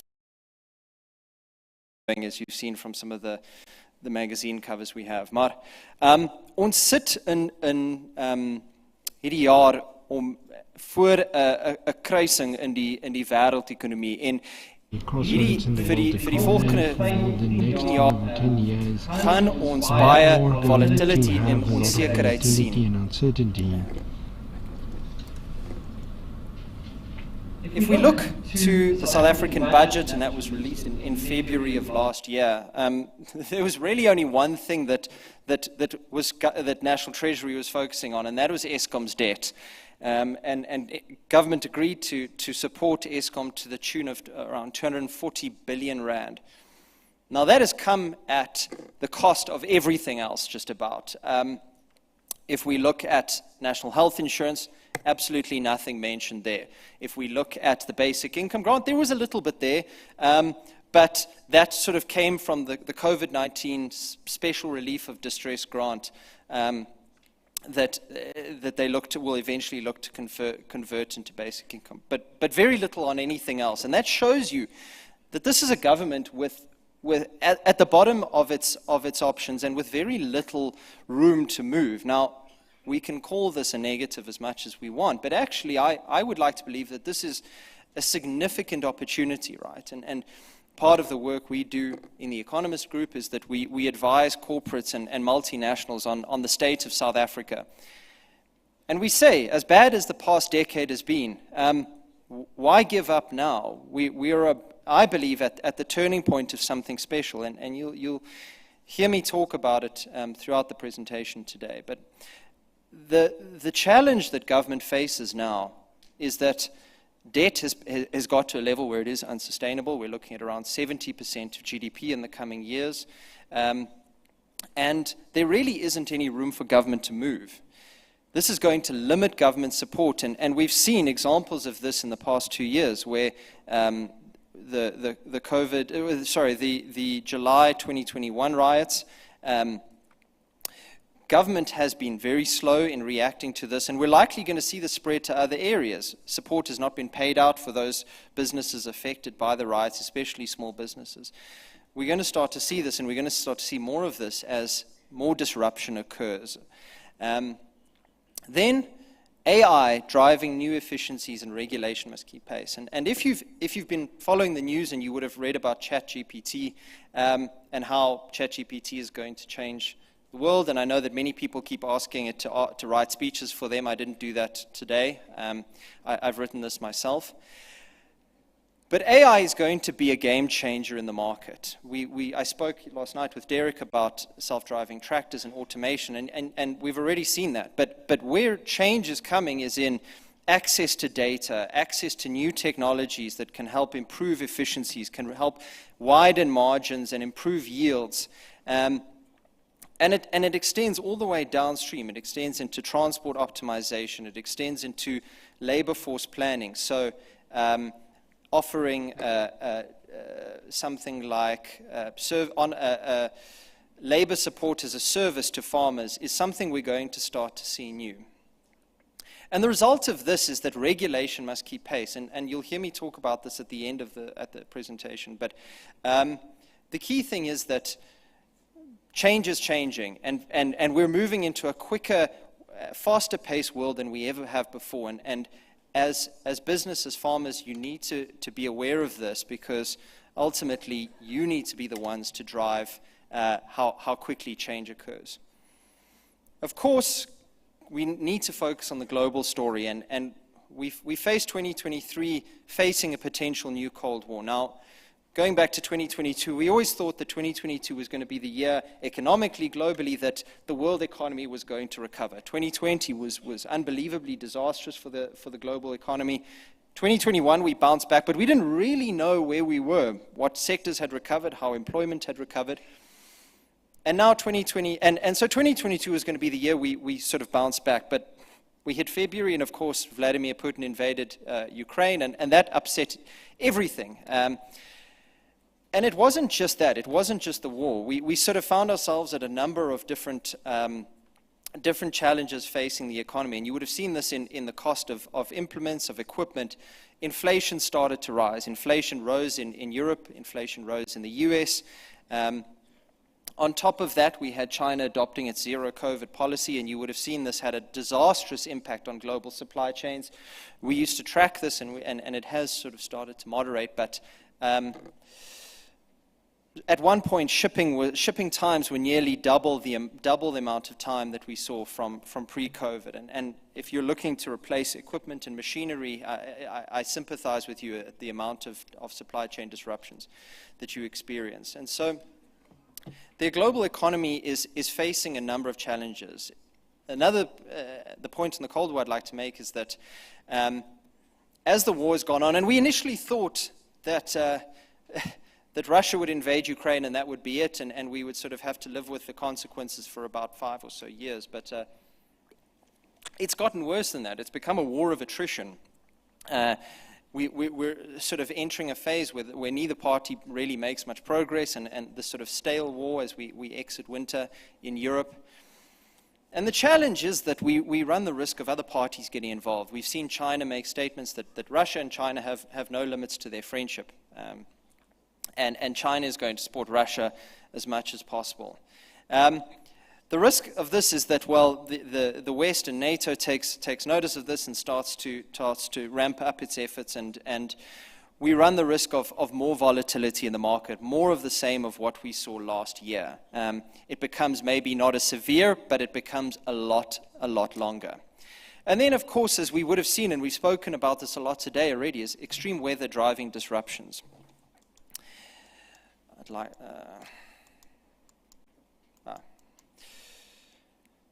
We know that it's a combination of drought and flooding that has been a major disruptor, and you'll see shortly that this is not going away. This is going to become the new normal. Just looking at how the world economy has begun to change, and 2023 has been the year that growth has started to slow down. As I said, us to be fully in recovery mode, but we aren't. We've now slowed globally to 1.7%. US expected to only grow at around 0.2%. We initially expected, as the economists, that Europe would enter into recession. It appears that there might be a few quarters of recession, but largely it's going to be spared. But the Eurozone is forecast to grow at 0%. We've seen China bounce back extremely strongly, and it forced us to change our message quite significantly, and that we'd always said that China's zero-COVID policy was acting as a massive drag on growth and a major disruptor of supply chains. They've since lifted the zero-COVID policy, and the rebound is happening faster than we could have anticipated, and we're expecting China to drastically reopen the East Asian market, and it's going to drastically improve the economic outlook for that East Asian region. However, oil and gas prices will remain high as long as the conflict rages, as well as prices for base metals.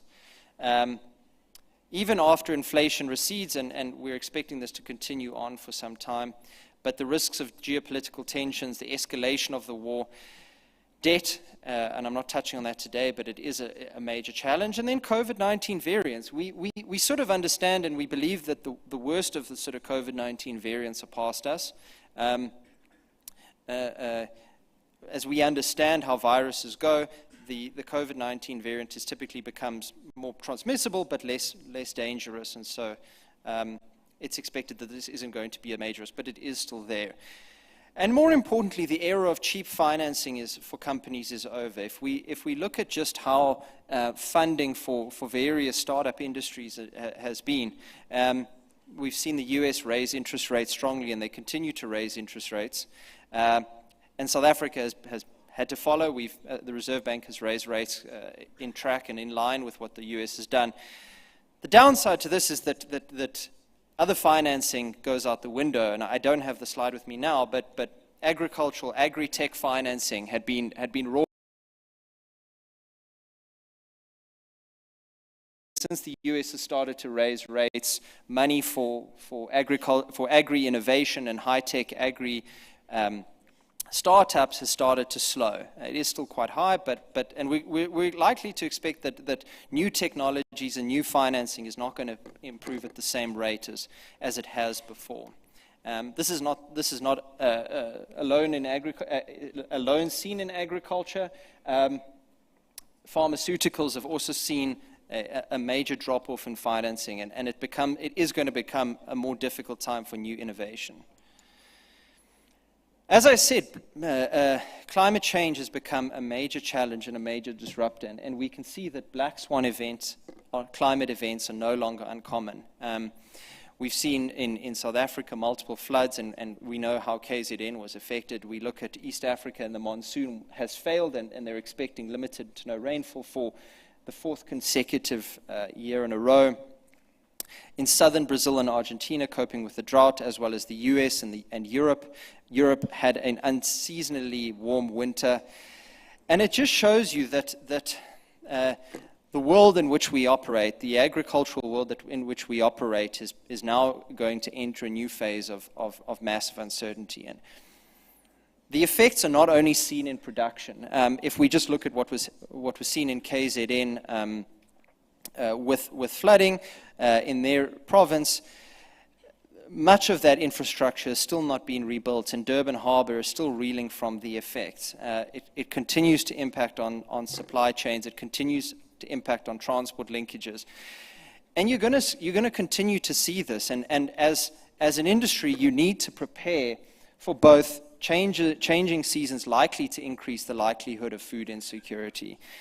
And it's not just in South Africa. This is becoming a global problem. And we saw it towards the middle of last year, with many countries banning food exports, banning fertilizer exports as a way to safeguard their own domestic food security measures.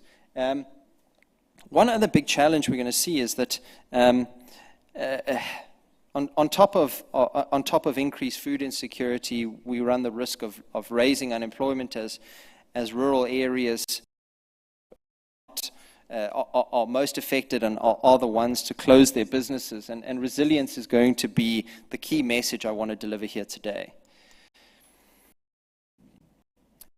I mentioned the global problem and a global challenge we're facing.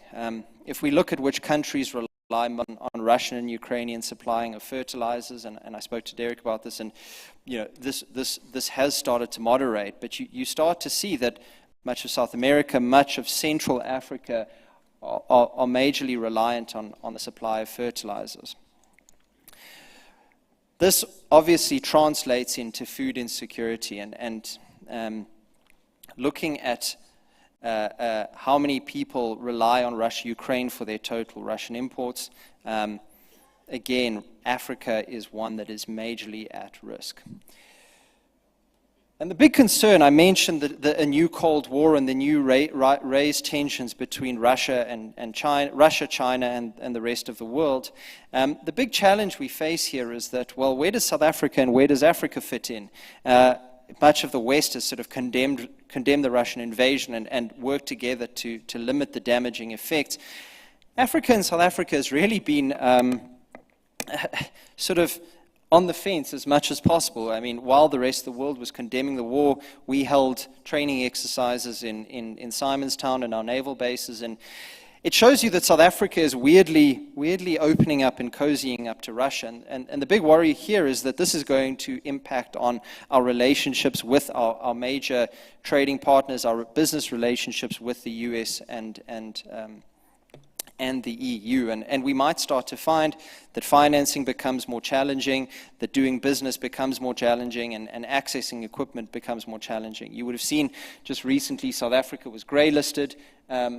We still don't quite understand what that means, but one of the experiences we've seen in chatting with our members is that, and this comes from a producer of bearings and equipment, earth-moving equipment, they said that they can no longer get stock of equipment, given that the international suppliers are not willing to extend lines of credit, that the FNBs and the Standard Banks and the Nedbanks creditworthiness are no longer seen as, I don't want to step on toes here, but it shows you that cost of doing business, cost of acquiring implements may become more expensive in the near future.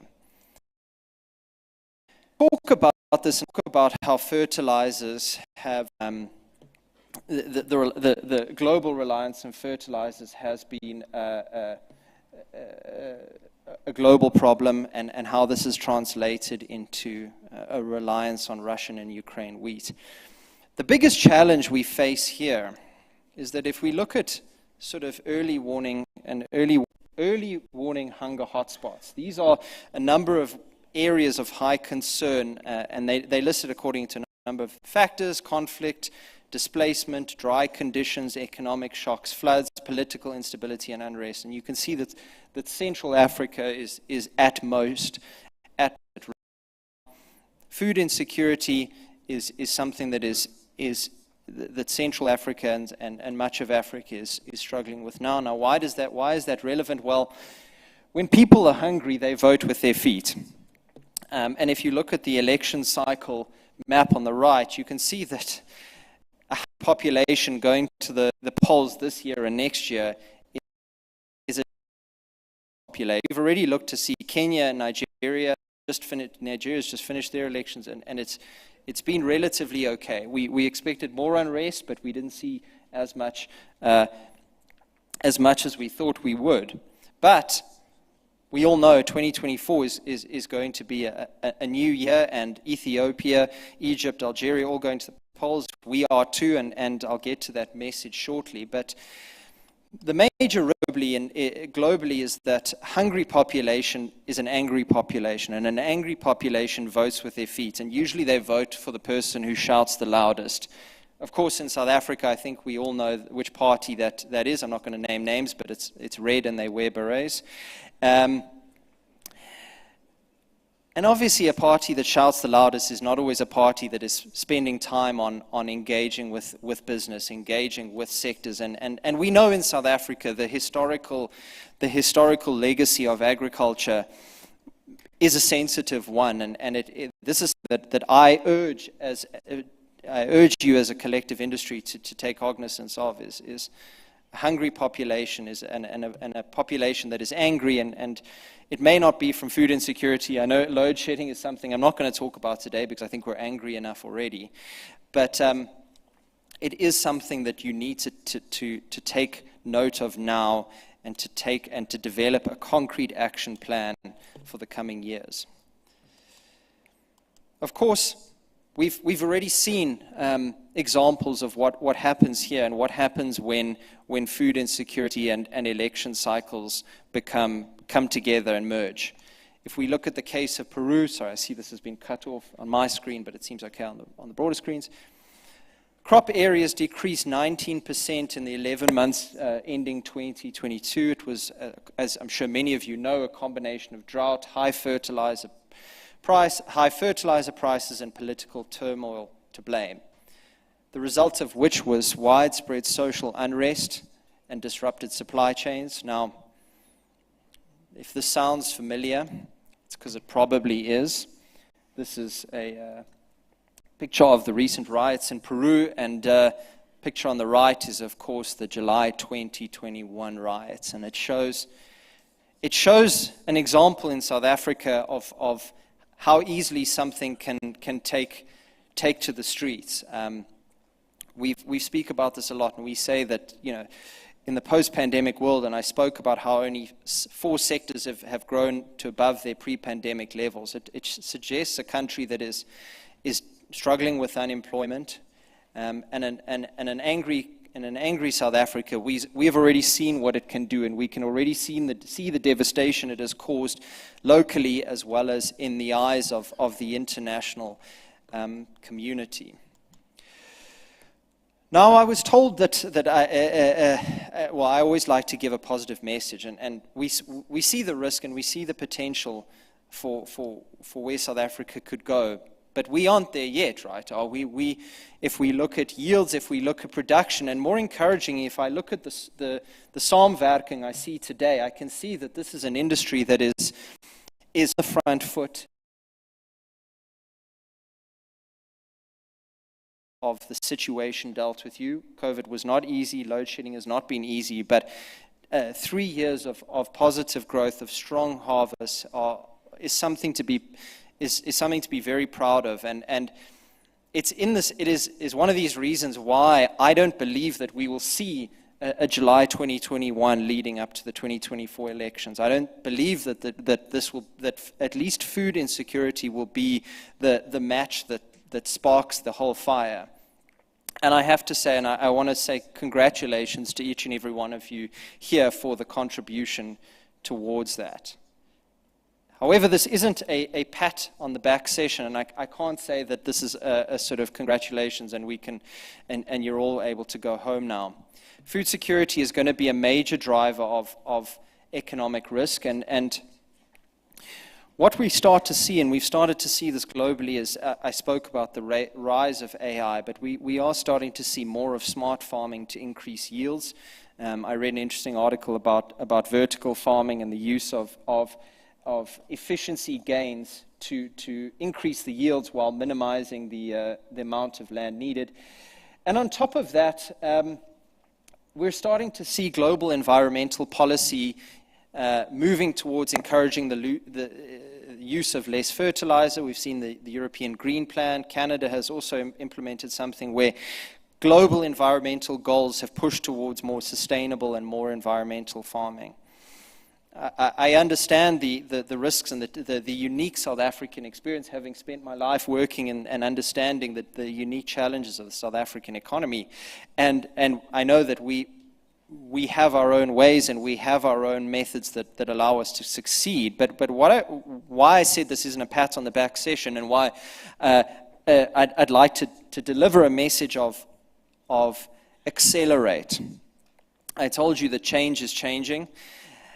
It's now up to every industry, and yourselves included. You need to take the lead, and as Derek said, where government fails, the people will lead. This needs, sorry if I've paraphrased it wrong, but we now need to see an acceleration of the industry and a leading of the industry beyond just the agricultural ecosystem. We need to see an acceleration into smart technology, into AI, into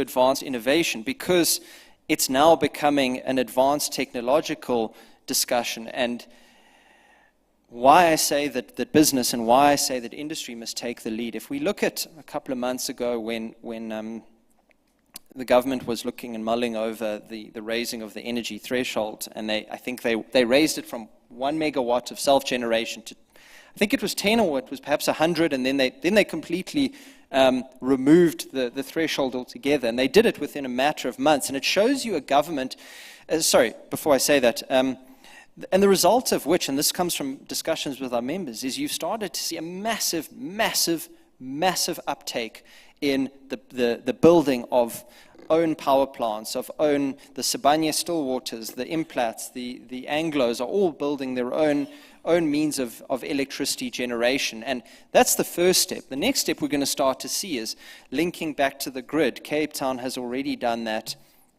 and started that process. And what we've started to see in the electricity sector is that the market has taken the baton and they've run with it. And we're going to start to see that government is not going to be able to keep up.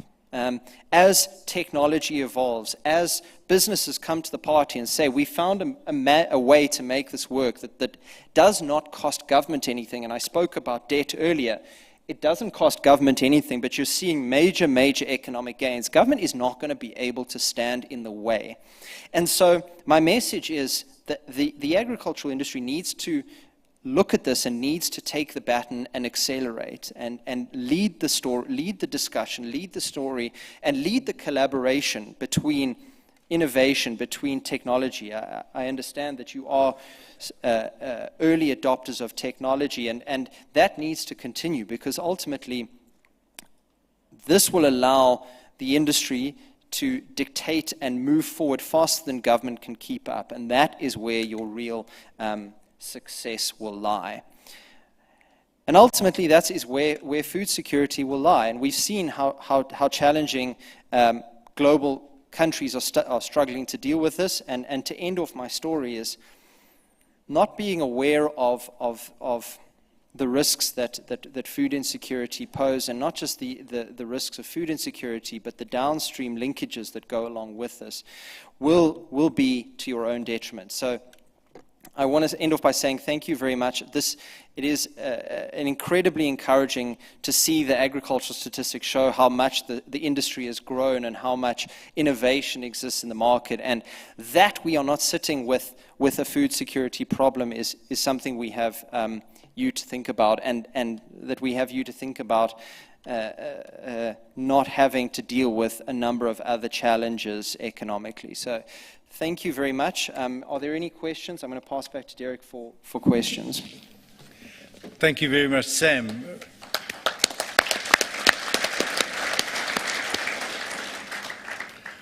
Congress, do we have any questions from the floor for Sam? Sam, if I may ask a question, to what extent do you see, if you look at the people sitting in this room today, there is absolutely no shortage of will to take the baton and to accelerate at a tremendous speed. This is our food. This is what we live for. This is just how we. What do the youngsters say? This is how we roll. That's what drives us. Is getting ahead, taking the thing and doing it, getting it done.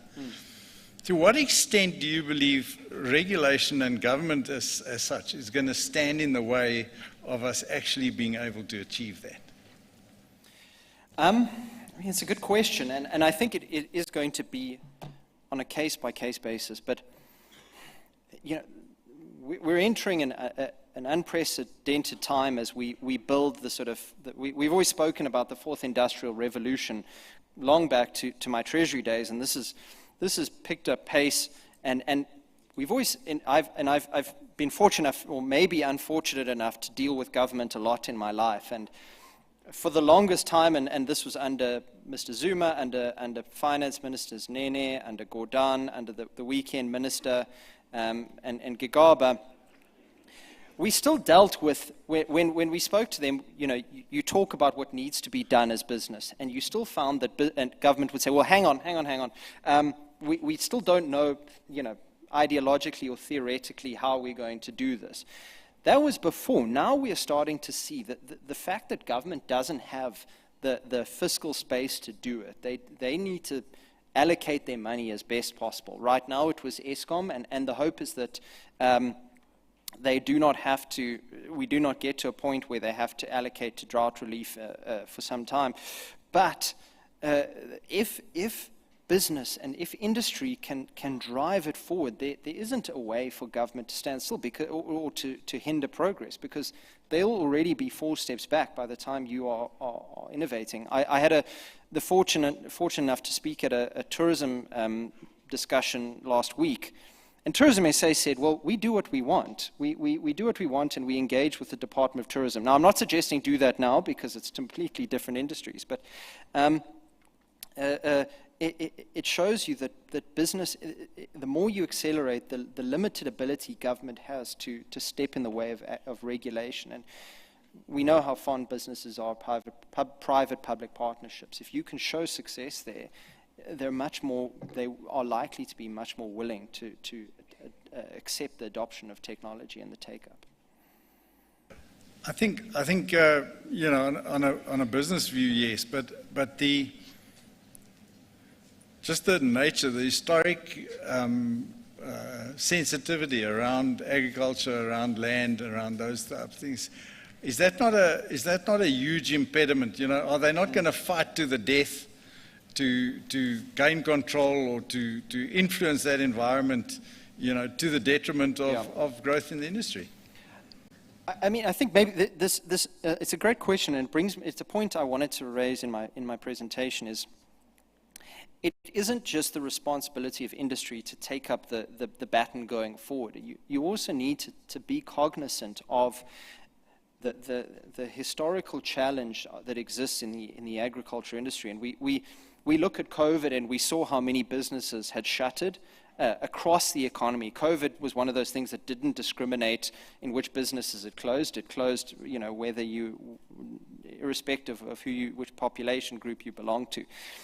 And many businesses did not recover off that. We still see businesses that have not reopened. And so, at the same time as that, it's the responsibility to drive the conversation forward. It also is the responsibility to drive thinking and innovation around how do you build resilience into the market, right? As I mentioned earlier, when we investigated the impact of support packages to affected businesses as a result of the riots, the government had said, well, they hadn't actually started paying out businesses yet. This was a couple of months ago, maybe middle of last year. And so, how do you rely on government to build that resilience in? And for me, it is the responsibility of industry to think of ways to build resilience in supporting businesses that are not just going to be a sort of one and done type of business. It needs to be an established legacy business. And on top of that, it's also expanding the thinking to say, well, how are we then thinking of incorporating advanced technology? How are we sharing data? How are we working together so that our workforce is ready for the next technological innovations that are going to come around, whether it's on the farm level or whether it is downstream industries that are preparing for the next phase of technological innovation. Thank you very much, Sam. Any other questions from the floor? Congress, if I can summarize what I'm hearing Sam's telling us, that now, more than ever, we need to understand and to grow and expand our industry forums, our industry networks, the relationships, the key strategic relationships that we're talking about. And like you saw in the refreshing of our mission statement, together we are stronger than on our own. And the only way that I see the future is by us as an industry, and that means the entire supply chain is to take up the baton and to run with it. Sam, I thank you very much. Thank you.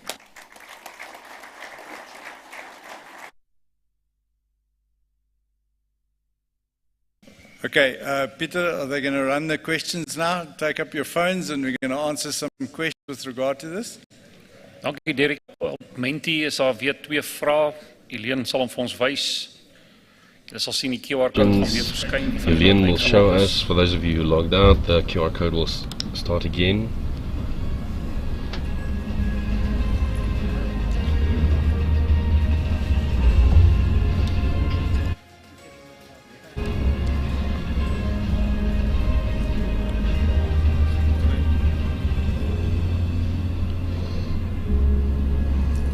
Daai nommer weer vinnig 8861 6935 8861 number again 6935.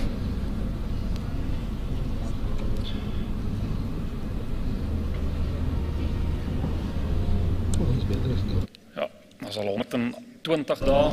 So there's 120 there. Do you think the free market facilitates food security in South Africa? Do you think the free market facilitates food security in South Africa? 152 reeds geantwoord. 152 people already answered.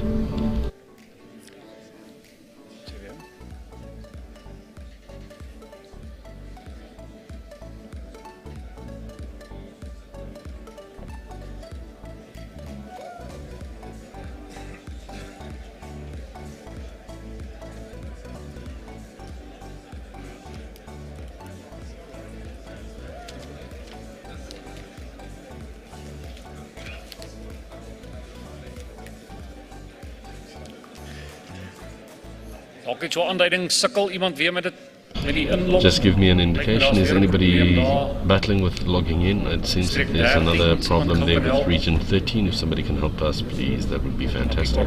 Thank you, Corneille.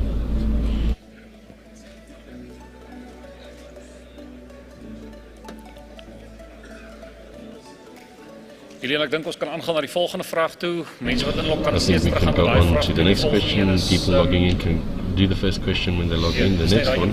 No, it's just that one question. Thank you. Sorry about that.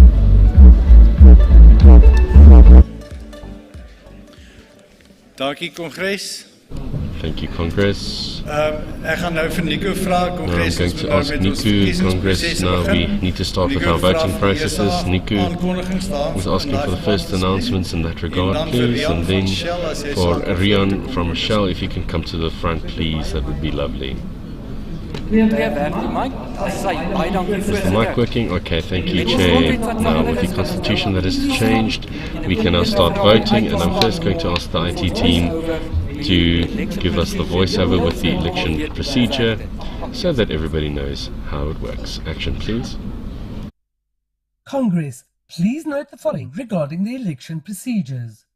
Only delegates whose membership and levies were paid up by the end of February have received nomination papers at registration. The cut-off time when weighted votes were determined for qualifying regions was 9 a.m. A nomination letter must be completed and signed by me, the proposer, and the seconder. All must be paid-up members. All nominees must declare their interests with regards to the production and marketing of grain and oilseeds and/or their involvement in the grain and oilseeds value chain. An election committee will evaluate the nomination letter to verify membership and to consider if any declared interests may disqualify a nominee. The election committee may revert to the ad hoc committee for a decision if required. The ad hoc committee comprises the following members: Joseph Du Plessis, Sarel Hosbroek, Andre Kirsten, and Wessel Hatting. After the verification process, there will be an announcement before the election proceeds. A clear and absolute majority is applicable to all voting procedures. If only one valid nomination is received, the person will be elected unanimously. Uitstekend Kongres, daar het jy dit in 'n notendop. Fantastic, Congress, there you have it in a nutshell. Now, it's time for nomination. Every paid-up delegate has a nomination letter that they would have received at registration. Page 1. Nominate Chairperson of Grain SA. Later we are going to collect it, but you can start with the nominations. Chair, back to you. Baie dankie, Nico. Thanks, Rian. Nico. Rian. Rian van der Walt van Rian Shell. van der Walt from Shell. Sorry, Rian. Jy is welkom. Kan ons Shell se video Can inspel we asseblief? play Shell's intro video?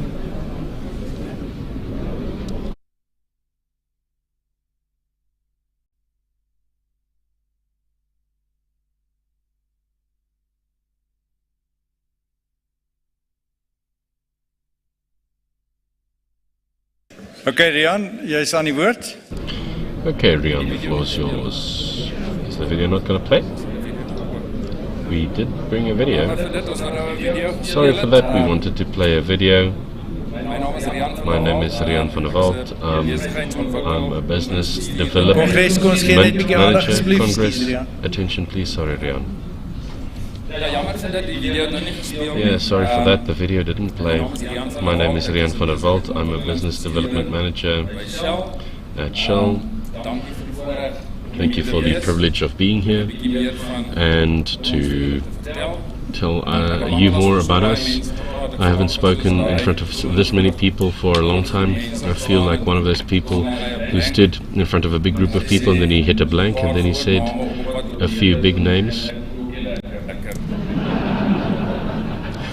Excuse that, the sound cut out. The interpreter was unable to hear. The lubricant sector for Shell. Usually when I say that, the ladies are very interested. But I'm here to talk to you. We yourself got a renewed focus on agri. It is to be more involved in the agri-business and to be more visible. Julle sal ook in ons advertensies sien op die agterblad. You'll also see in our advertisement on the back page we've got new innovations. We don't have a lot of time, so I'm not going to go into detail about that. But take a look there at the back of the agenda book. Take a look at the advertisement. We have capacity through our plant in Durban to supply the agri-sector, through the OEM sector, the co-ops, and also directly on the farm. If there's a possibility for that, and we have a team that is represented here. We are friendly people. We also have our technical manager here. So you're welcome to come and talk to us. And we are looking forward to meet you. Okay, thank you, Chair. Baie dankie Rian. Thank you, Rian. Thank you for your support.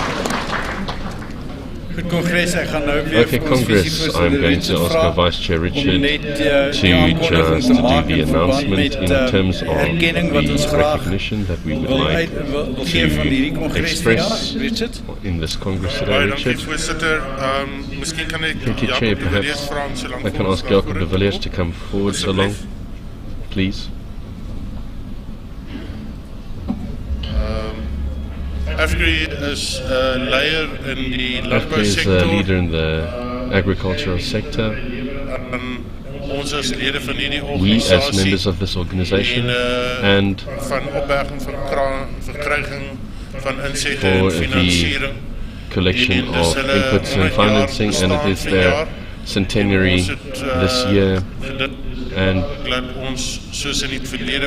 in the past, as we give recognition on their centenary and birthday, and unfortunately Norman Cilliers or Oki Edwin O'Neill can't be here, and thus Jacob de Villiers will receive he's the CEO of AFGRI, will receive this award on behalf of the organization and on behalf of the board. Congratulations with your 100 years of existence.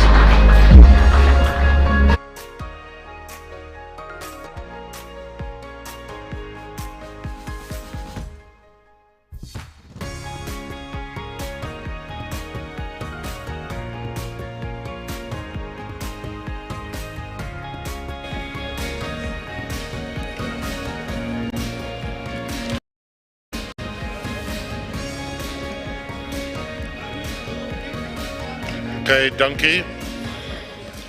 Terwyl die fotografen while the photographers are taking last pictures, I'm also handing over to Nico to just give us a few arrangements. Thank you, Nico. Fantastic, Chair. I think that everybody is in the mood for something, tea and coffee, and just a few announcements. There's going to be a press conference. And that will be with Peter, our CEO, Derek and Sam Ronan. Please be at the press conference and you're welcome to ask questions there. Then I'm also going to ask the panel 1 members just after this, when we break, please come to the stage. The technical team will prepare you in how to participate. Second last announcement, please remember that when you leave, to drop the nomination for the chairperson at Nico Hawkins. Nico, thank you. You are going to be our spokesperson there, and then when you hear the alarm, it's not a fire, it just means that you need to come back. Chairperson, thank you, and enjoy the coffee break. Thank you, Congress. Your cooperation, please. We have to make up time. We are behind schedule.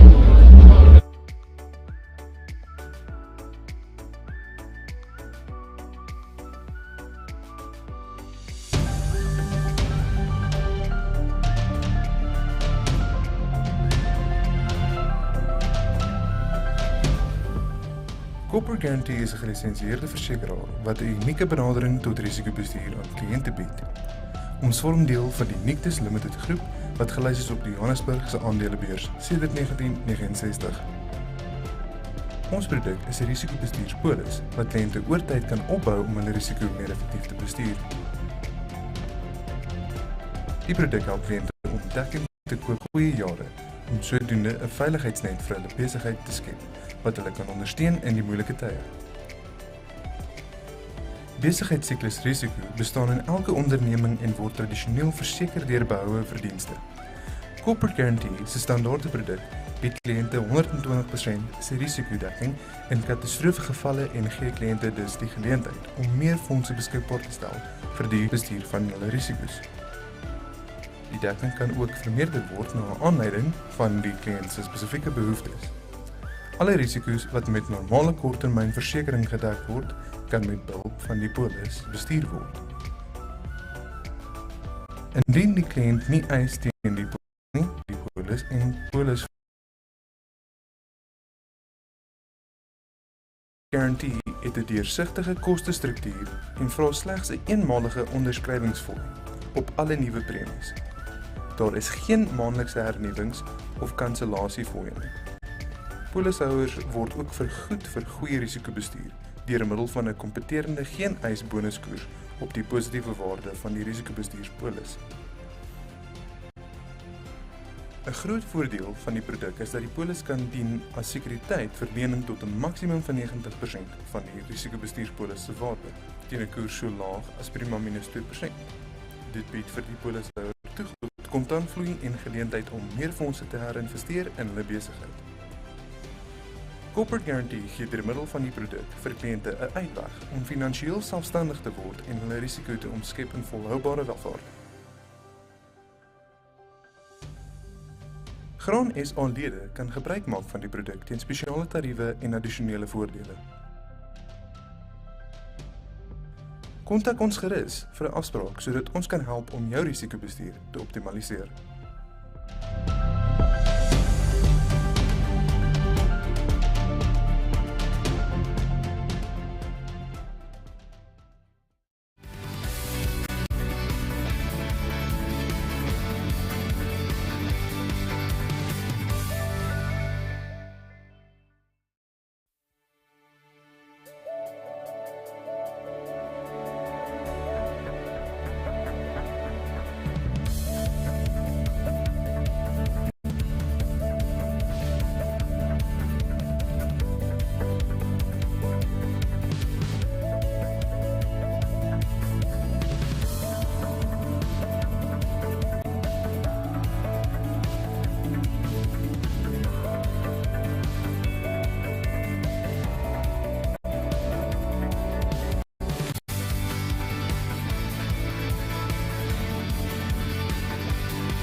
Kry jy my klank? Wel, ek moet kyk of ek nog jou klank kry. Ek het vir iemand kry om hier te staan. Waar is Armand? Davie, come here quick. Armand sê jy gepraat. Julle kan net ek op die radio. Julle kan vir my sê waar ek moet praat. Check check 1 2. Check check. 1 2 1 2 1 1 1 1 2. Check it. Check check. Yeah. Check 1 1 2. 1 1 1 1. Check 1 2. Check 1 2.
Copper Guarantee is 'n gelisensieerde versekeraar wat 'n unieke benadering tot risikobestuur aan kliënte bied. Ons vorm deel van die Nictus Limited groep wat gelys is op die Johannesburg se aandelebeurs sedert 1969. Ons produk is 'n risikobestuurspolis wat kliënte oor tyd kan opbou om hulle risiko meer effektief te bestuur. Die produk help kliënte om dekking te koop in goeie jare om sodoende 'n veiligheidsnet vir hulle besigheid te skep wat hulle kan ondersteun in die moeilike tye. Besigheidsiklusrisiko bestaan in elke onderneming en word tradisioneel verseker deur behoue verdienste. Corporate Guarantee se standaarde produk bied kliënte 120% se risikodekking in katastrofegevalle en gee kliënte dus die geleentheid om meer fondse beskikbaar te stel vir die bestuur van hulle risiko's. Die dekking kan ook vermeerder word na aanleiding van die kliënt se spesifieke behoeftes. Alle risiko's wat met normale korttermynversekering gedek word, kan met behulp van die polis bestuur word. Indien die kliënt nie eis teen die polis nie, bly die polis en polisvoordele steeds in plek vir die toekomstige risikobestuur. Corporate Guarantee het 'n deursigtige kostestruktuur en vra I'm 2 minutes over the time. Damn it, please, man. You know, these guys, it is high time I tell that man Schuster to pull a big one on these guys. And that's exactly what that man did. These 20 rookie traffic officers dutifully reported for their first day of basic training at the Traffic Academy in Pretoria. It was to be an experience no one could have prepared them for. Actor Mike van der Berg and Leon Schuster were given the go-ahead to really put them through their paces. Stel je voor, ons zit even verkeerd. Je vlot, papieren. Middag. Middag! Middag, meneer. Stel mij! Sal u heer my asseblief? Moet ek geld kry? As ek gevra het vir die weermag saluut sou ek dit gesê het. Wat ek soek is nie verkeerssaluut! Uitverkeer Rogers. Hop! Wat dit? Hop! Wat dit? Hop! Hop! Hop! Dip! Hop! Dip! Hop! Dip! Hop! Dip! Die verkeer! Saluut! Wap! Trap dit! Wap! Trap dit! Wap! Wap! Wap! Wap! Wap! Wap! Wap! Wap! Wap! Wap! En af! Jy! Jy's 'n motorbike. Wat is jy? Motorbike. Maak soos 'n motorbike. Nee! Klik nie, ek soek 'n motorbike! Harder! Lyk soos 'n motorbike, instrukteur Rogers, wys vir die Goed! Motorfiets! Hop! Wat dit? Hop! Wat dit? Hop! Wat dit? Maak een lyk soos 'n motorfiets! Harder! Jy! Jy's 'n sirene vir 'n motorfiets, maak soos 'n sirene! Ek soek nie aan 'n Fries ambulans nie, ek soek 'n speedkop se sirene!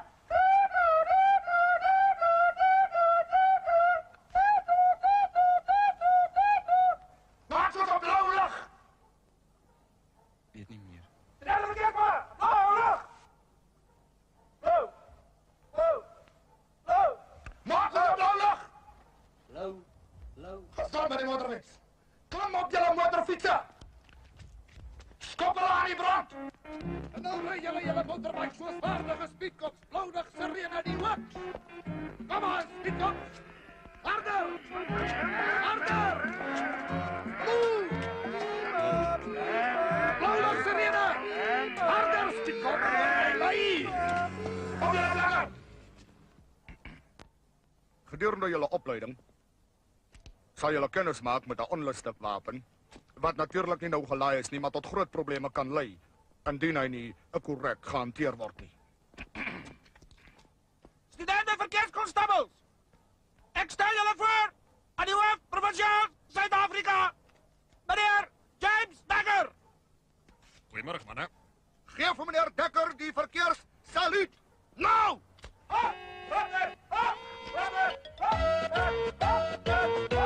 Herstel! Sterkte, manne. Jy, hanteer vir my daai wapen. Rug hom nooit op my, is aan die rug om soontoe. Asof daar 'n voortvlugtige in daai motor is.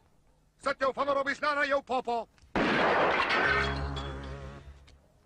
Wat dat donder gaan hier aan? Wie skiet lewendige ammunisie? Die pampoen het die geweer gevat en gevuur, meneer. Wat het jy nou aangevang, jong man? Ek meneer, die meneer is sterk. Dis die eerste. Jy lieg, man. Om nou vir hom die plan te gee. Meneer Dekker, hy lieg. Ek het nie naby sy sneller gekom nie. Senior van Vieren, jy gee nie vir hom 'n motorbike nie, jy gee vir hom 'n perd. Manne, wil julle graag geluk wens. Julle het julle eerste toets skitterend geslaag. En as julle weer 'n kaartjie uitskryf, gee hom vir ou Leon Schuster. Daar sy manne.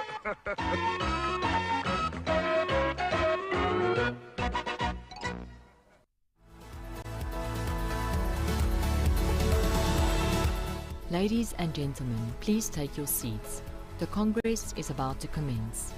Please switch off your cell phones and enjoy the Congress.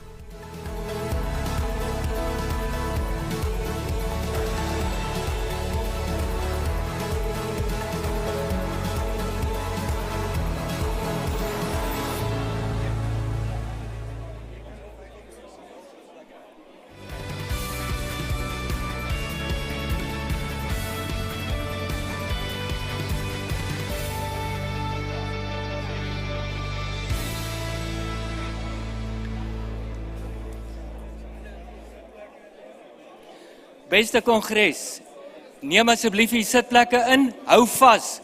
Nou gaat hierdie lobby ry. We are going to drive this truck now. Delegates, I ask your attention, please. Can I please ask the IT team before the break? The Shell video was not running. The IT team got it. And Shell and Rion, we want to share this Congress. So IT team, please play the Shell video. Thank you. Thank you. The agricultural sector is rapidly evolving with harvesting and cultivating equipment. That is why our objective at Shell is to ensure that we support farm of the future. My name is Benedicta Mankili and I manage all the B2B marketing at Shell South Africa. This initiative is part of our agricultural sector strategy to ensure that we support farm of the future through our innovative products, global expertise and insights, as well as maintenance training. Hi, my name is Steve Kluter. I'm the Sales Director for Atlas Oil and Chemicals. We're a Shell distributor.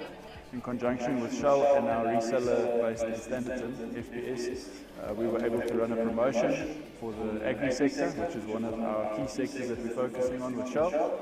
We're here today to hand over the drone. They're a customer that's been using Shell for many, many years.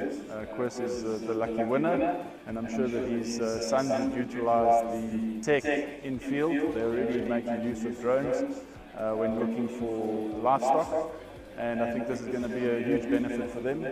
Ek is Koos Huis, ek van die plaas uitvoer en boer met klomp milies en sojabonen en boer met bruinvleisbeeste. Ek het glad nie verwag om te wen nie. Ek het olie gekoop en ruk daarna toe bel my verteenwoordiger Johan my. Hy sê vir my daar so 'n petisie by Shell of ek my kan inskryf. Sê ek ja, skryf maar in. Wat toe het hy ingeskryf en toe het ek die prys by Shell gewen. Ek het 2 seels wat saam met my boer in die plaas. Ek sal maar in die seels met hom vlieg. Ek is Hein Venter, ek is die senior smeermiddel tegniese adviseur vir Shell. En Shell smeermiddels is baie lankal in die landboubedryf. Dit is een van ons sleutelbedrywe wat ons ondersteun deur ons smeermiddels. En die belangrikste ding vir my in die landboubedryf is om seker te maak dat die smeermiddel voldoen aan die vereistes wat die toerustingvervaardiger stel. En Shell is trots daarop dat ons al die groot vervaardigers van landboutoerusting se vereistes aan voldoen. So 'n boer kan met gemak en met 'n geruste hart Shell se smeermiddels in sy toerusting gebruik. Moderne toerusting sit hoë vereistes op die smeermiddels. En Shell spandeer baie geld op navorsing en ontwikkeling om seker te maak dat ons die nuutste olies, die nuutste tegnologie in ons smeermiddels gebruik om seker te maak die boere kry die maksimum gebruik uit hulle toerusting. Well done Shell. Baie dankie weer eens. Voorste met u beginnen, dan ek asseblief 'n afkondiging doen I would just like to make an announcement. Congress, your attention please. Baie dankie voorsitter. Thank you, Chairman. Die nominaties The nominations for the chairman of Grain SA will close in a minute. Please give in your nominations with the election committee. We are going to make an announcement again, so if the nomination has been made, give it to there. Chairman, back to you. Thank you, Niku. Brand Republic, as julle vir ons asseblief die If video you kan can inspeel please van put in the video ontwikkelende present van of the New developing Era pro, Farmer of the Year, the please. new era farmer Thank of you. the year, please. Thank you. If you could put in that video.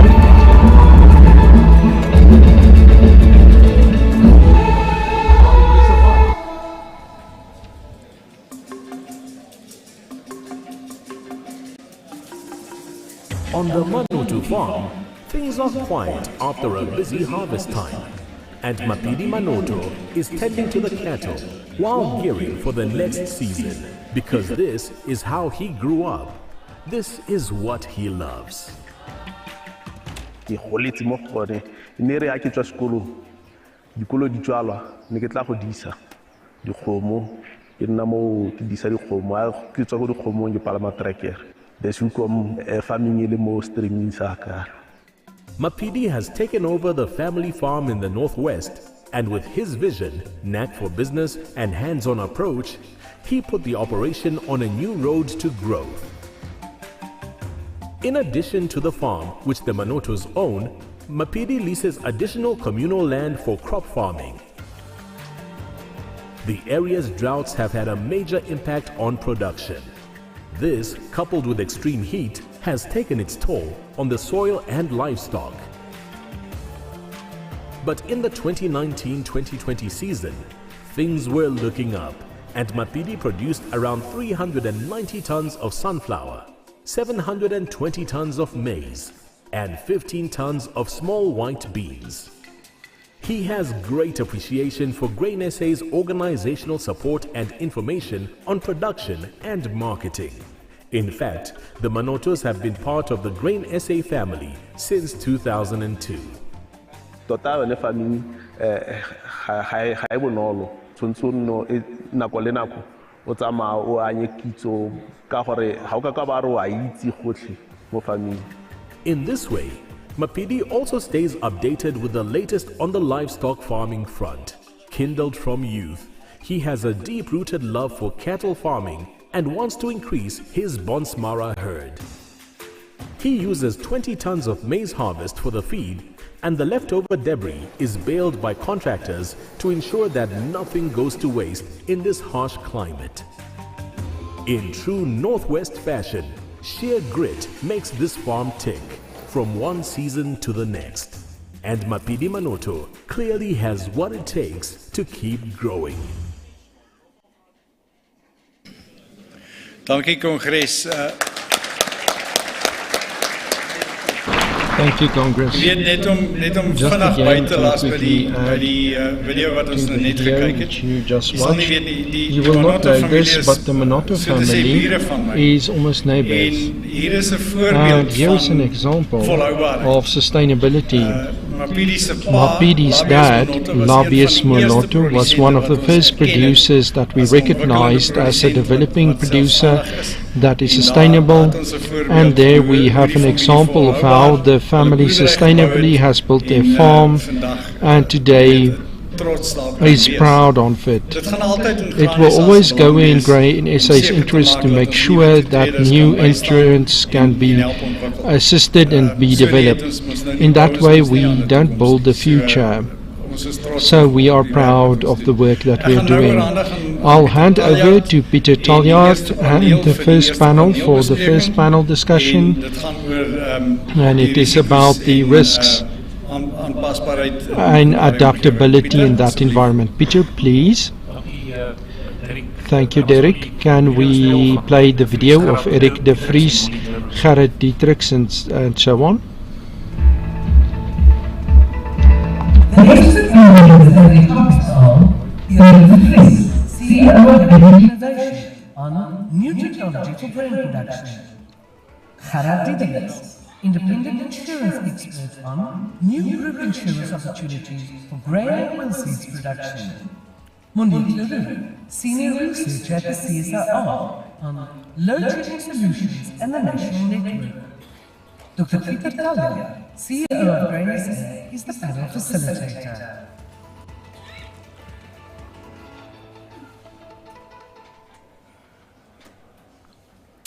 Ja, dankie Kongres. Vandag het ons 3 kundiges hierso en dit gaan oor 3 typische 3 experts here today. It's about 3 issues in agriculture, specifically in grain farming and this technology, which we have in table. I'm just going to make sure that I'm collecting all the right information. What can I do with it? How do I make sure that the return on the investment is there for the technology? The risk is there. We spoke about how the industry has changed and how grain production is busy changing. The risks become more if we look at the weather and what's happening with weather. And I think that is a good adjustment, and that's why we got Gerard in the insurance industry. And last year at Congress, you will remember, we spoke about a possibility, and the request was there to look at a possible Grain SA group scheme for absolute drought conditions, and we brought Gerard along to come and check this out. And with the Eskom crisis, Monique joins us from Stellenbosch. She can't be here. She's on the energy task team, ministerial task team, and Monique is an electrical engineer, has previously worked at Eskom and understands the industry from private generation. Welcome, Monique. You're at the screen here, and you will tell us more about us in agriculture, who is not experts with electricity. What do we do and what is possible with Eskom, and what policy should we influence to find alternative power generation to the network? That's the 3. And we are behind. Eric, thank you for being here in your busy program. So we'll listen to you. Thank you. Thank you, Peter. Thank you for the opportunity to be here. Yes, Peter asked me to just shortly say what we as Agri-Technovation does, and I'm going to expand on that. Agri-Technovation is a company that does precision farming for the last few years. We do specialized plant nutrition. I had the privilege where we are busy in very different places outside of South Africa to work there. And I can say one thing, that from the Midwest right to Australia and so on, we have some of the best producers in the world under current circumstances. If you take that into account, what is happening in the rest of the world, if we do a lot of land chemistry, we do deal with harvester data, and you see a lot of different things, and you compare it back to South Africa, there where our home base is. We're a proudly South African company. There's a lot of things we see which still makes us very proud that our farmers can produce and perform like that.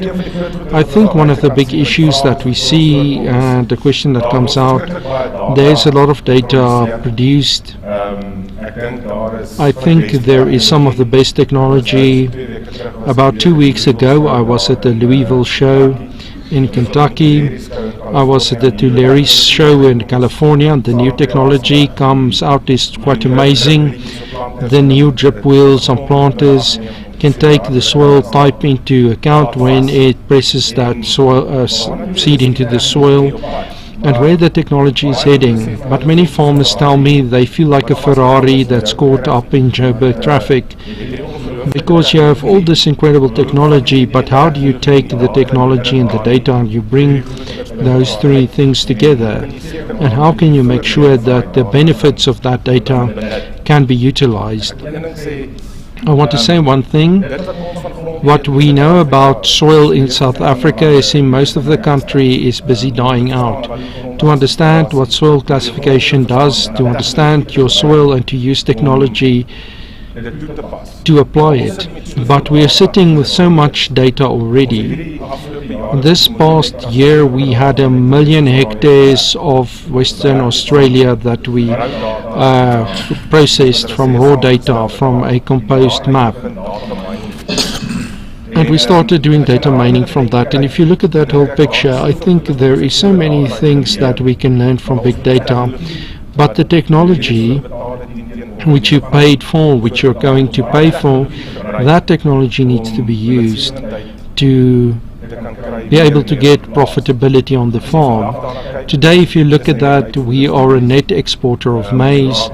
We have become a net exporter of soybeans. So if I go and look at the average yield in a place like in America, the Midwest, where we work with Indiana and Kentucky, we work in Illinois, those guys sit with soil 2 meters deep. We hit the probe in, you can't get the depth of that soil. In some places they really have benefits above us. But if you look at the international market, we will have to say what benefits we have in South Africa, which you can compete in that market. What will you do? What technology are you going to use, and how are you going to do more with less? In the past year, we have seen with fertilizer prices, fortunately I see it's coming down, but how was that input cost managed with the technology that you have available to prevent that your input costs don't go up and suppresses your profitability? And if I look at the other countries, the people start to look at it, even if they've got deep soils, even if they have big benefits with rainfall and so on, they look at how this technology can be used. I want to mention one example. If you go and look at Pioneer and Monsanto, the cultivars that are coming out, Case, John Deere, all of them have the variable planters.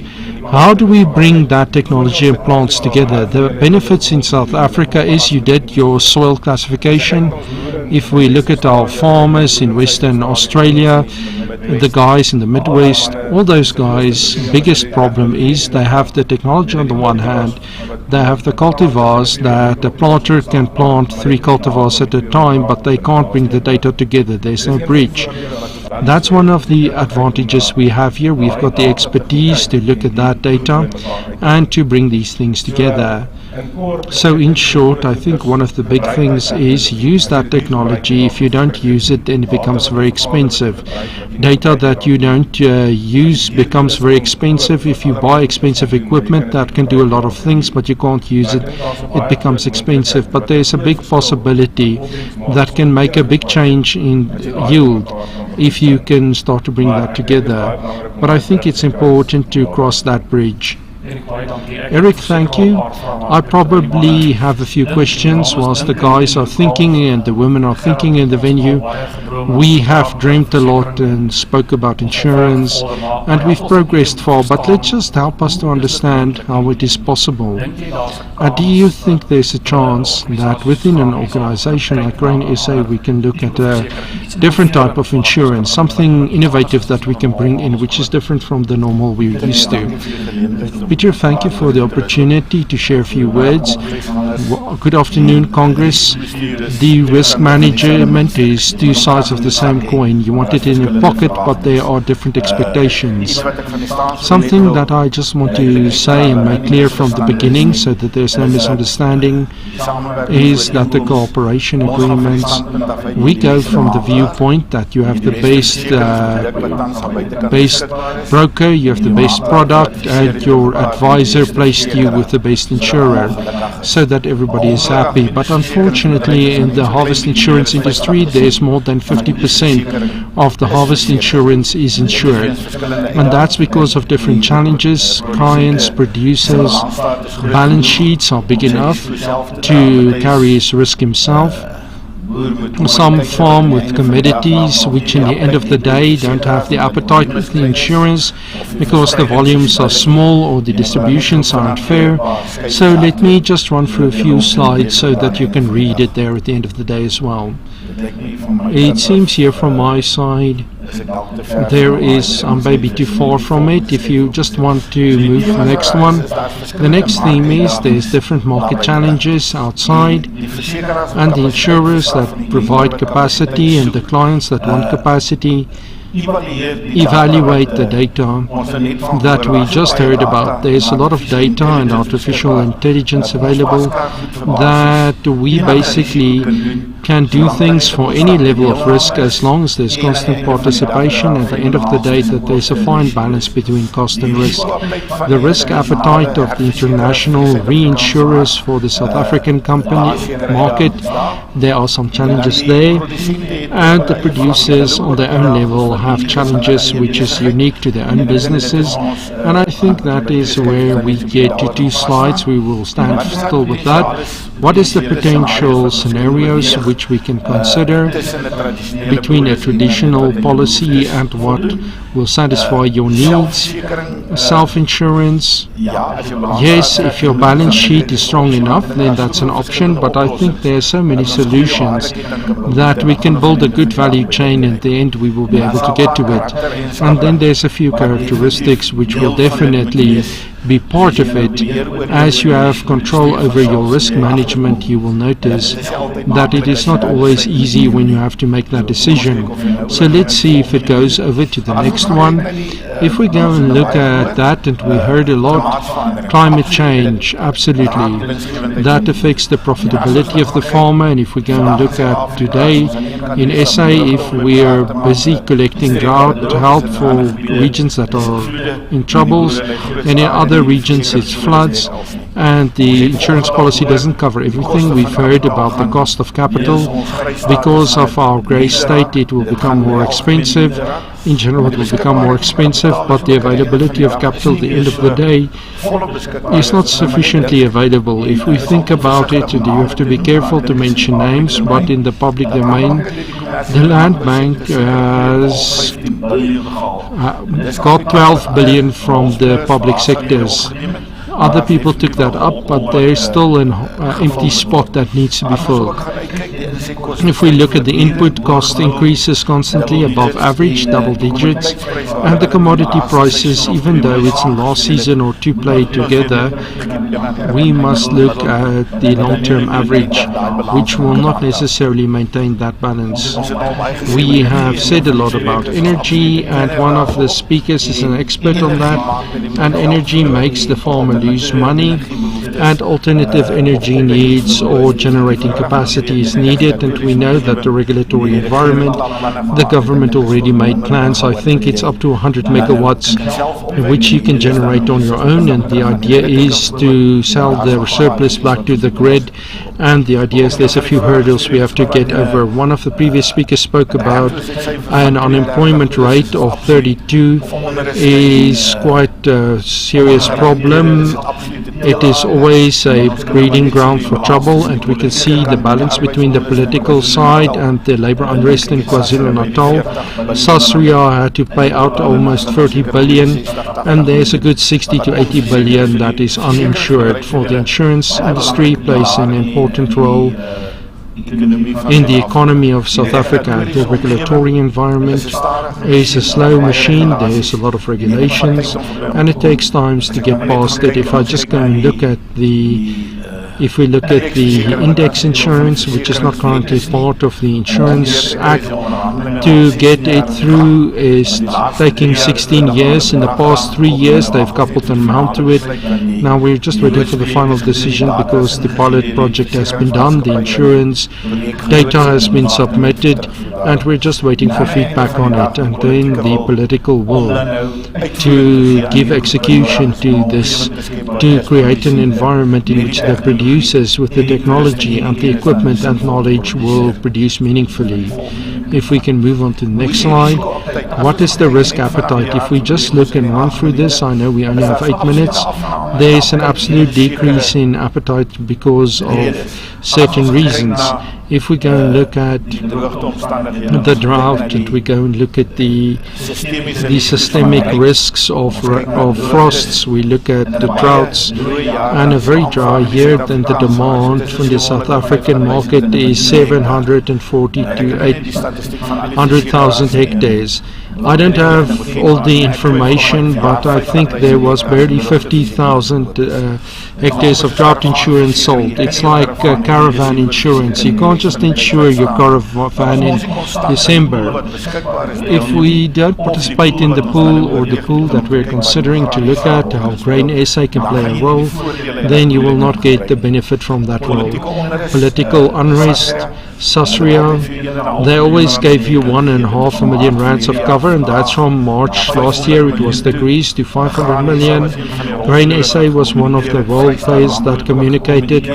Free State Agriculture communicated, and we never thought of that. We just have trucks that were put on fire and we decreased the tariffs, and some of you, if you were at the right advisors, would have gotten a payment of 3. If we look at pandemics, the effect of COVID-19, the court said it is covered in terms of the policy, but I don't believe that was necessarily covered. But the emotional pressure of the community made there be payments made, but finally it was excluded in terms of endorsements that it is not covered.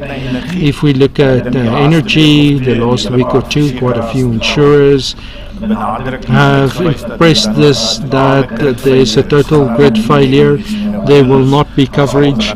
So what do we do to as an alternative to that? And with the decrease in agriculture in the last 10-20 years, 4 insurers have done 4 farmers insurance, and their accumulation of risk was sufficient.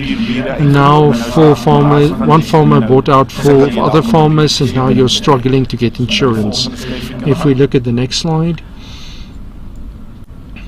And how do we find between the producer as the buyer of insurance or the risk solutions, what is the appetite that the insurer is willing to take?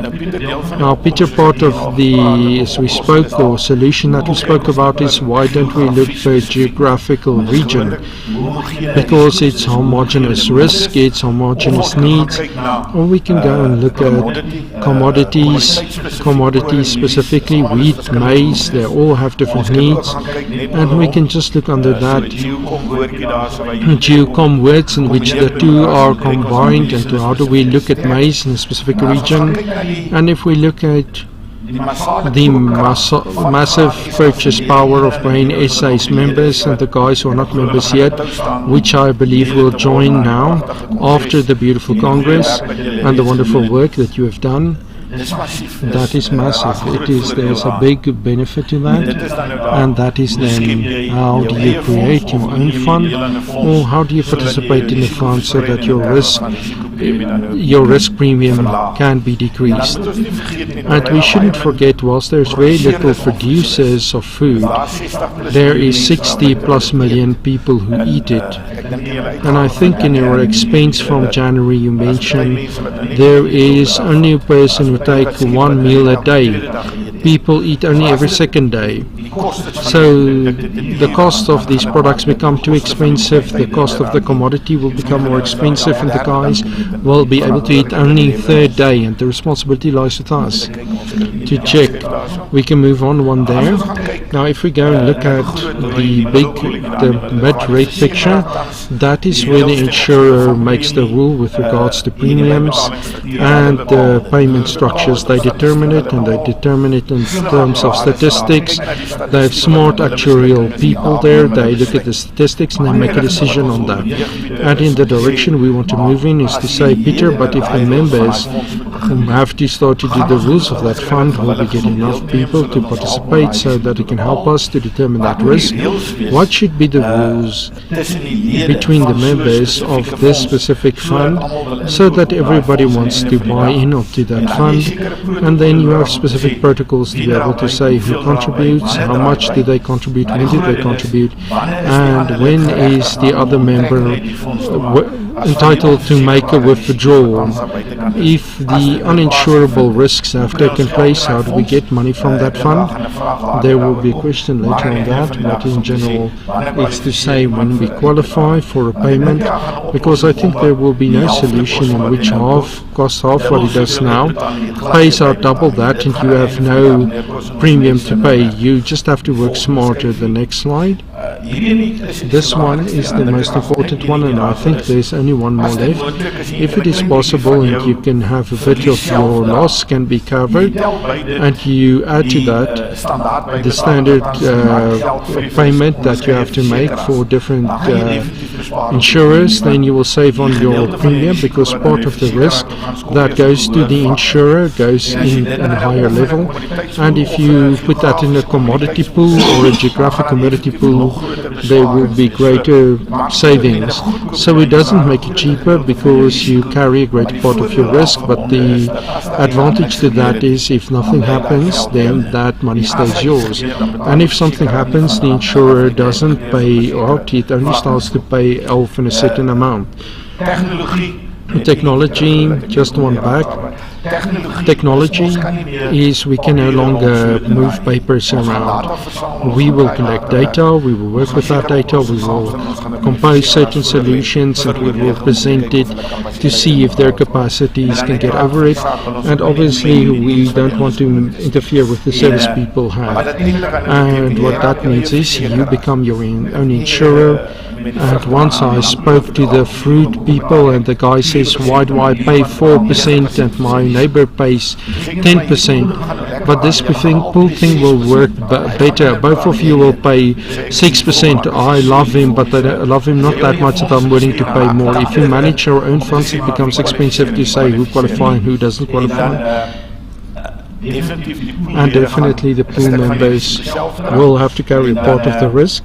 And it will always be a choice, Peter, so we'll not obligate anybody to do it. And the last slide from my side, if this unique characteristics can't be satisfied, we can't create an appetite with the insurer to carry that risk. We will definitely have an intelligent format for a cost model, because if you carry more, then your amount that is included into your premium to determine if you'll be there. There are specialized people who are at the retirement age, who have a lot of experience that will be able to help with that, and then you should have a good balance between risk and cost. And that is the challenge that we have. How much will be in the pool, how much can we buy for that pool, and what will we present, and at the end of the day the client is the middle point of that. So we're going to work from the client side to the insurer, and with the test I spoke to 13 insurers who I'm not interested in participating, guys who recently closed, to guys who said come with a proposal and we can talk about it, and loyalty is a key characteristic of this. You can't just climb in when you feel it's drought and I want it, and when it's wet I don't want it. So then I thank you for the opportunity I have, but there's things we can look at and we can bring back to Congress with a possible proposal. And the last one is the conclusion. Thank you, Peter. Sorry if I was a minute over time. Thank you, Gerrit. Me and Gerrit had quite a few hours of sessions in Pretoria, and every time I have to ask, I still don't understand 100% Congress.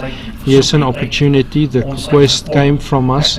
I think it is time. There are different examples, like Eric told us, of local South African companies in which the North American market is taken on and competes there, and we can look at our own unique solutions can be innovated and resolved. This afternoon people will have questions and we'll ask a question, but Monique, once again, thank you for joining us with this discussion with Agri SA. Mr. Jan Oberholzer said, should we invest, a question that came from the producers, should we invest in alternative energy? And he said, if you can afford it to satisfy your own needs, do it. I spoke to you and asked you how it worked. For me, in terms of electricity. You couple a few solar panels and couple it to a network, but you told me, help us to understand better. Here's a lot of people, producers that are already invested, who are already doing sums. These decisions take a long time. Monique, thank you for joining us from Stellenbosch. We would like to listen to you. It's good to talk to you, even if it is not in person. As I said, I'm here from Stellenbosch, and unfortunately I have to take you through the electricity crisis number, and it would have been easy if you had good news, but unfortunately it is unfortunately that we have to look at the bleak pictures, but there's things that we can look at, but you have to invest in your own infrastructure and other things. I have a lot of information I want to share in the presentation, so I'm going to jump in so you can look at the first slide. I will give an oversight about what I'm going to talk about. Firstly, we'll look at statistics of how we got here, what was the problem in a nutshell. It can be in terms of load shedding, what can we expect forward, and then a quick discussion on the national grid. What are we looking at when we say that the electricity is needed, and what do we say if there's problems with the network, and a quick oversight of a study case study of a farmer who generated his own power, the cost on that and the repayment periods, and whether that is achievable, and we have a few comments to conclude with. We can move on to the next slide. Okay,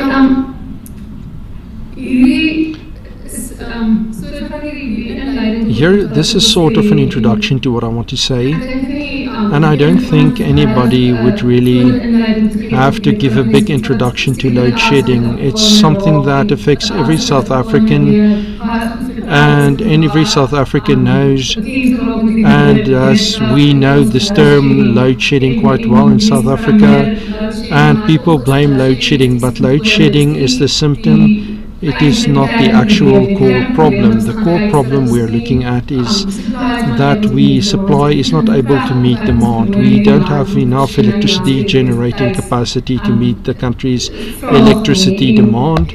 And a few years ago we looked at, firstly, there was not enough capacity to supply peak times, like in the morning and evening peak. Eskom struggled to provide electricity, but in general we had enough energy in the country. But in the last few years it's gone over to not just a capacity deficiency but an energy deficiency. So in general, over a week there is not enough energy in the system to provide the country's electricity needs. And that brings us to this sort of death cycle that we're looking at. There's a big deficiency. Eskom and the current power stations don't have enough maintenance. It leads to more unplanned outages, and it makes less power available.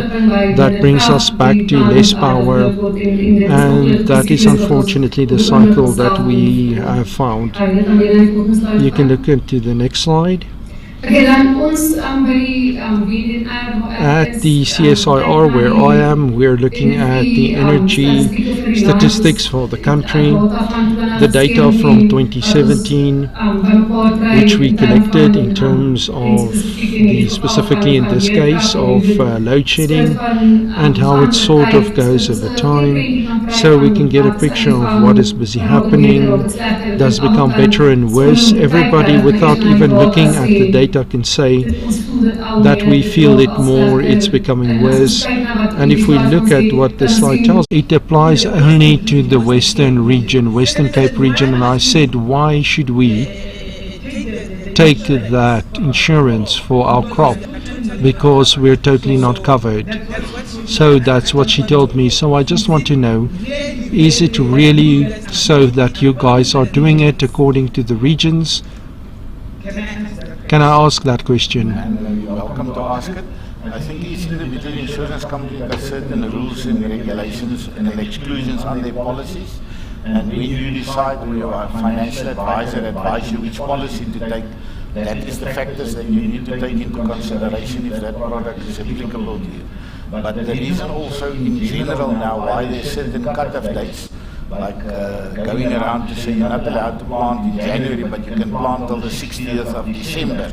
But you must see if the criteria of that specific policy serve your purposes in terms of risk management solution.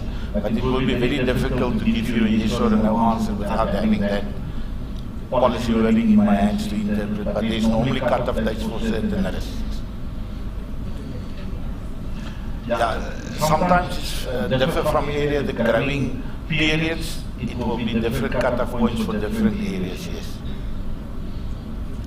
Thank you, ma'am.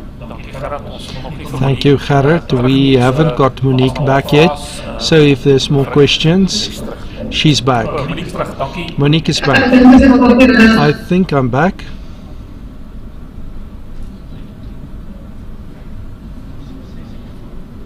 Can you hear me? We hear you, Monique. Please, you can continue. All right, great. I almost thought I was speaking with myself, but I'm glad I can speak to you. I'm just going to restart with this slide. I don't know where I was cut off, but as I said, the load shedding starts in 2007, and then there was a period between 2008 and 2013 where they didn't do enough maintenance, and their present fleet of generators were run too hard, and basically it led to where we are now with this higher levels of load shedding today. And if we look from 2018-2019, that clear line can be drawn of load shedding that's increasing up to 2022, in which we had this big jump and 4 times more load shedding in compared to 2021, and that creates a very worrying picture, because it means that something is more happening than regular for failure of the system or decay of the system, and that there is an urgent need to save the situation. We can move on to the next slide. And this is a more in-depth look at exactly how the data for 2022 looked. We start at January, where there was not so much load shedding, and it increased as the year continued, and everybody knows December was a very difficult month in terms of load shedding, and it would have been a worse picture. This is because industry and businesses are closing over the Christmas and New Year period. So if it was not for that, there would have been even more load shedding in 2022. And we see for the first time that we have higher phases, where earlier it was more phase 1, phase 2, where we're now looking at it's dominated by phase 4, 5 and 6. And we know that those phases are much more difficult for people in industry to plan around, because there's only so much that you can do. But if your power is off for a longer period, it starts to hurt businesses. The next slide. And this is then, you look at the energy availability factor of Eskom's current generating plants, the power stations. We can see there is a very neat picture or trend that we can see there. We start there in 2017, and Eskom sat with an availability factor of 68%, which is quite good for that period, and that means that their power plants, as in general, are available 86% of their capacity, and how it decreased from 2017 to where we are now in 2022 with around 50%, and for the first time in 2021 it's dropped below 50%, which is once again a concerning picture, because the capacity Eskom has to provide electricity to the country. We know that the new Eskom Council that's been appointed said that the aim to bring up the energy availability factor to 75%, but over time it decreased. We feel that it will be very difficult to bring it up, and we can look at how the individual power stations and what it means for Eskom for the current capacity they have. You can move on. And this is just to look at what is the capacity of Eskom. Eskom has a total capacity of 54 gigawatts, and that consists mostly of coal, which supplies almost 80% of the energy. If we look 10%, it was 90% of the energy that it provided. Then we still have nuclear power, and then diesel, the open cycle gas turbines, and then a bit of contribution of wind and solar, which came onto the system. But as the total system, the demand for electricity in 2022, it was 34 gigawatts during the winter, when the absolute, when it was generated. And that was small in comparison with the total generating capacity that Eskom has. And as I mentioned, it's 45 gigawatts. So if Eskom's stations were available as it should be, they would have been able to meet the energy needs of the country. But because they sit with so much unplanned outages from their power stations, which we sit with a situation in which, although technically we have enough generating capacity, we can't meet the country's demands. Next slide. This is a picture which really brings the message home. Here they show the generating capacities, Eskom's coal generating capacity, how it grew in time.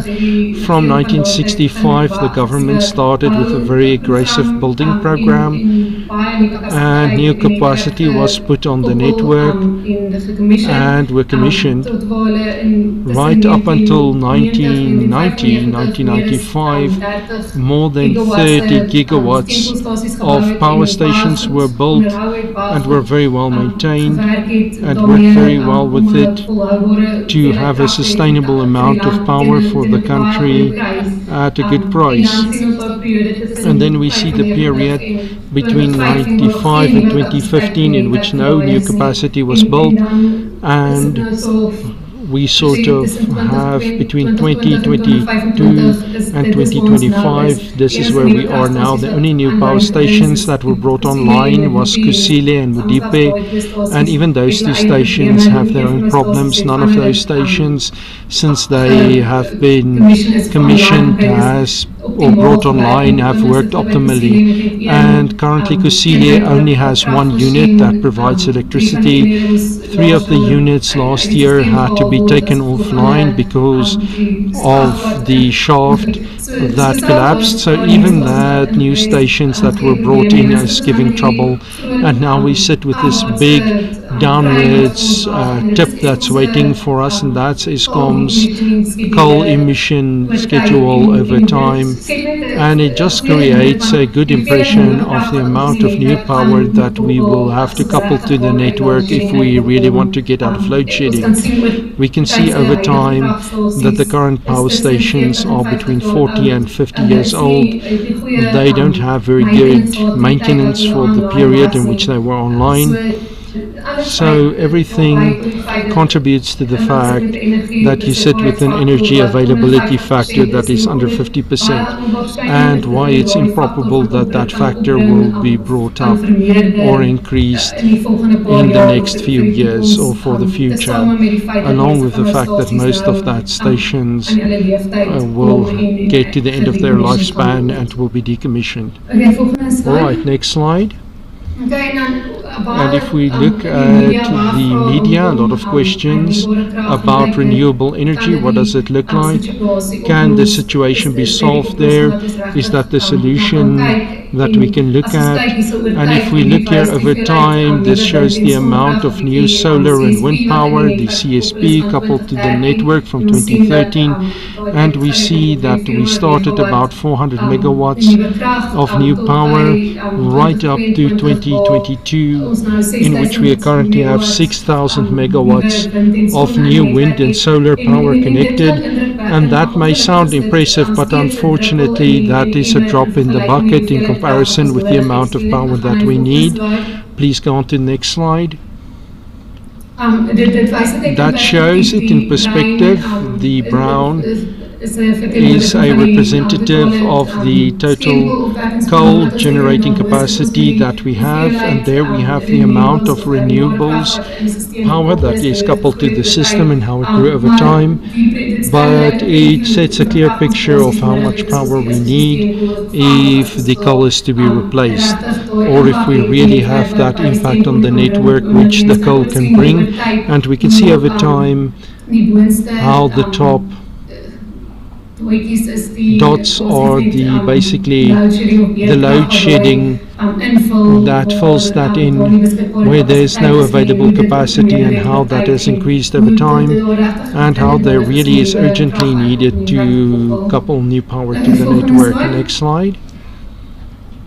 And this is just a closer look. We took out coal to see how little the contribution is of wind and solar power is. And if we talk about 6,000 megawatts that is coupled, then you must put that in perspective, because solar and wind capacity factors are low in comparison to that of nuclear power.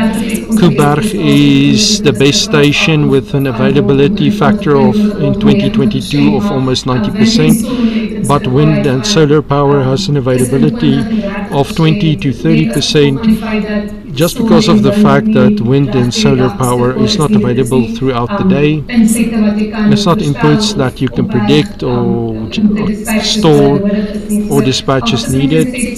So even if you've got 6,000 megawatts of renewable energy, only about 2,000 megawatts can be reckoned to be available to your energy needs. Next slide.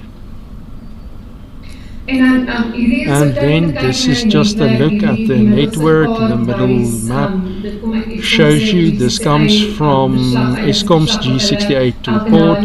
That's a report that they release for independent power generators to give them a picture of how much power they can couple to the network. So if we look at the most southern provinces, there is quite a bit of development in solar and wind power, and a lot of it is coupled to the network, and Eskom has said in those provinces no new wind or solar power will be coupled, because if all that is coupled to the network and is planned and approved, then at their peak the power generation along with the load, which is at the minimum in that area, then the lines are already at their maximum capacity. So the electricity that is generated in that area can't be gotten from that area because your transmission lines are not strong enough. So you won't be able to transport it from Western Cape to Gauteng, where the big load centers are and where most people use power.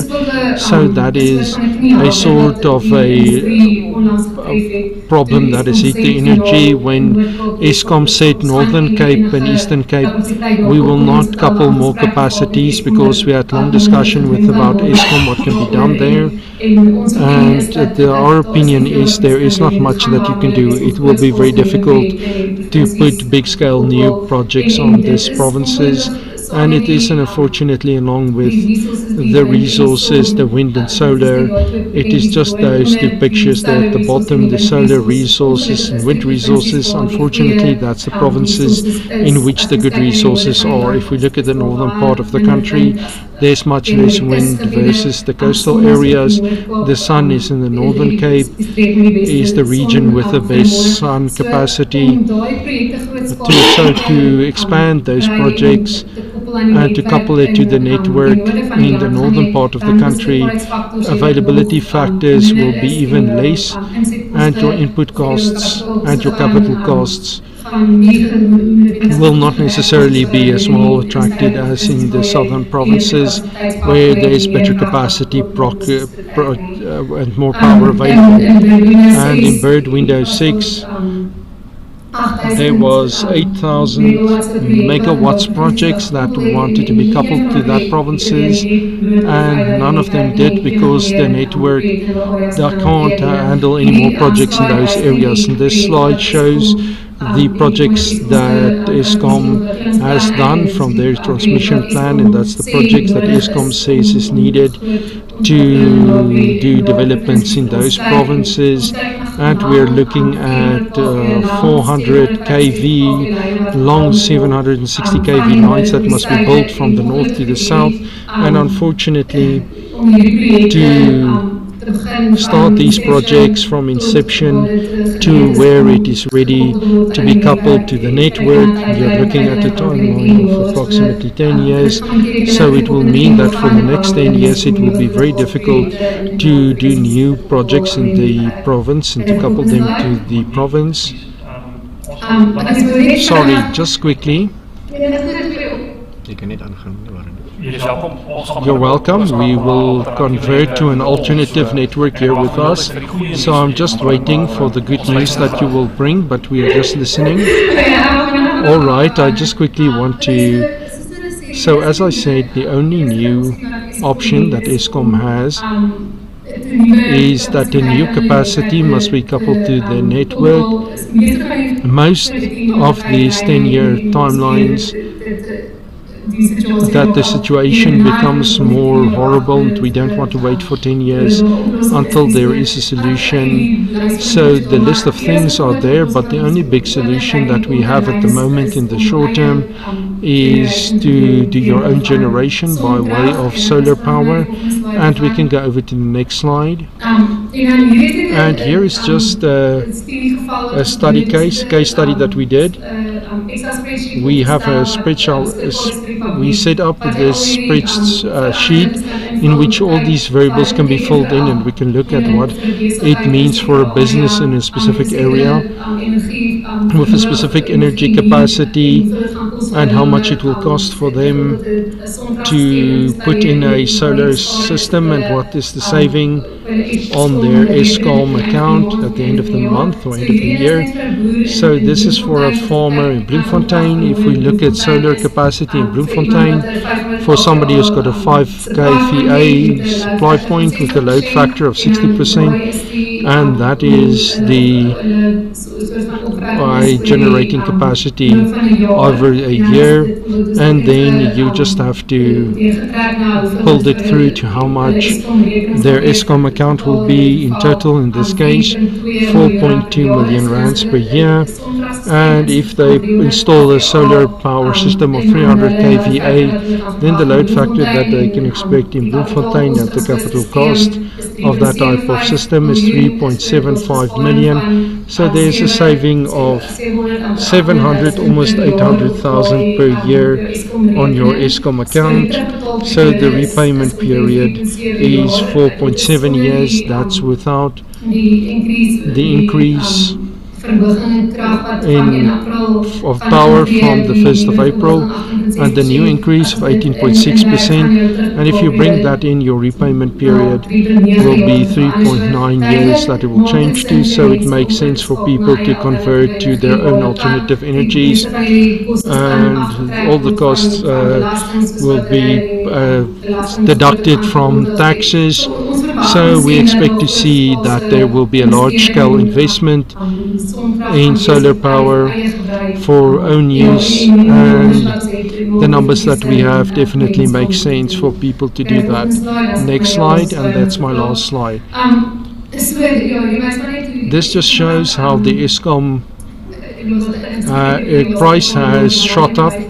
The blue one shows if the power went up by inflation, then it would have been that, and the red one is the actual power tariffs, and it just shows that we are on the path of exponential tariff increases, and that we wait until it will probably be this way for the next few years, so it will make more sense for people to make savings with that and to buffer themselves against power increases. And then to bring everything together, it's improbable that Eskom will improve their electricity availability factor in the future. It's improbable that large amounts of new generation will be put on the network in the next few years. So it's very unlikely that load shedding will end in the foreseeable future. And we quite often get the question people ask, are we going to sit with stranded assets if we invest in our own generating capacity? And I think the answer we would like to say, it's improbable that load shedding will go away. It's improbable that it will be more meaningful to generate your own power, so it's better to encourage people to generate their own power. That's all from my side. Sorry, I had to go over my time.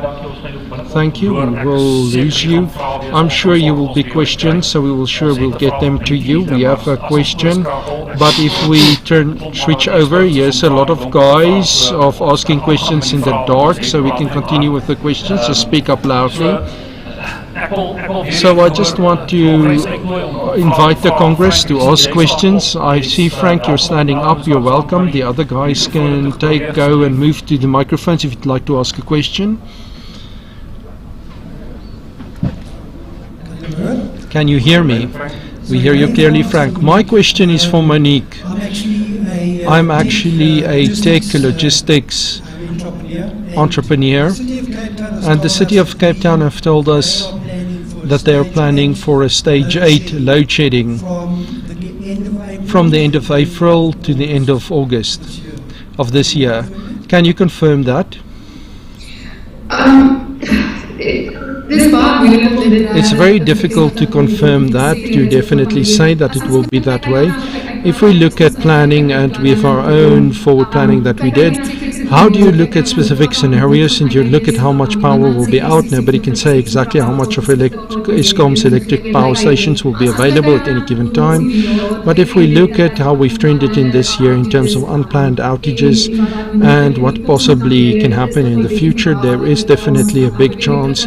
2 weeks ago when we were at stage 6, if we have a day like that in the winter when demand is much higher than in the summer, then we are definitely looking at stage 8, probably even stage 9. So from our side we would say there's a very good chance that somewhere in this year we will hit stage 8.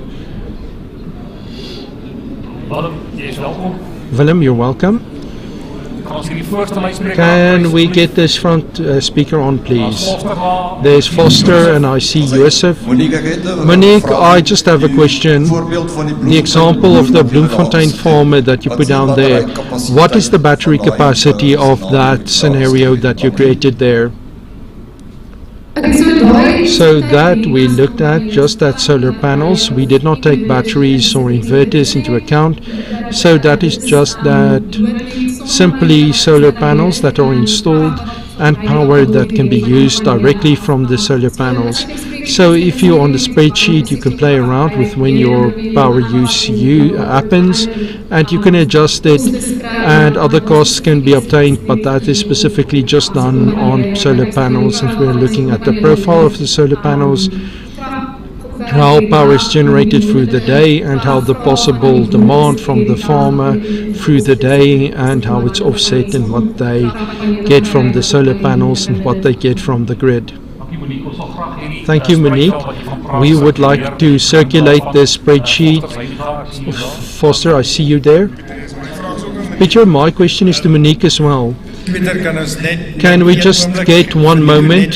Just give Niku a moment. Niku?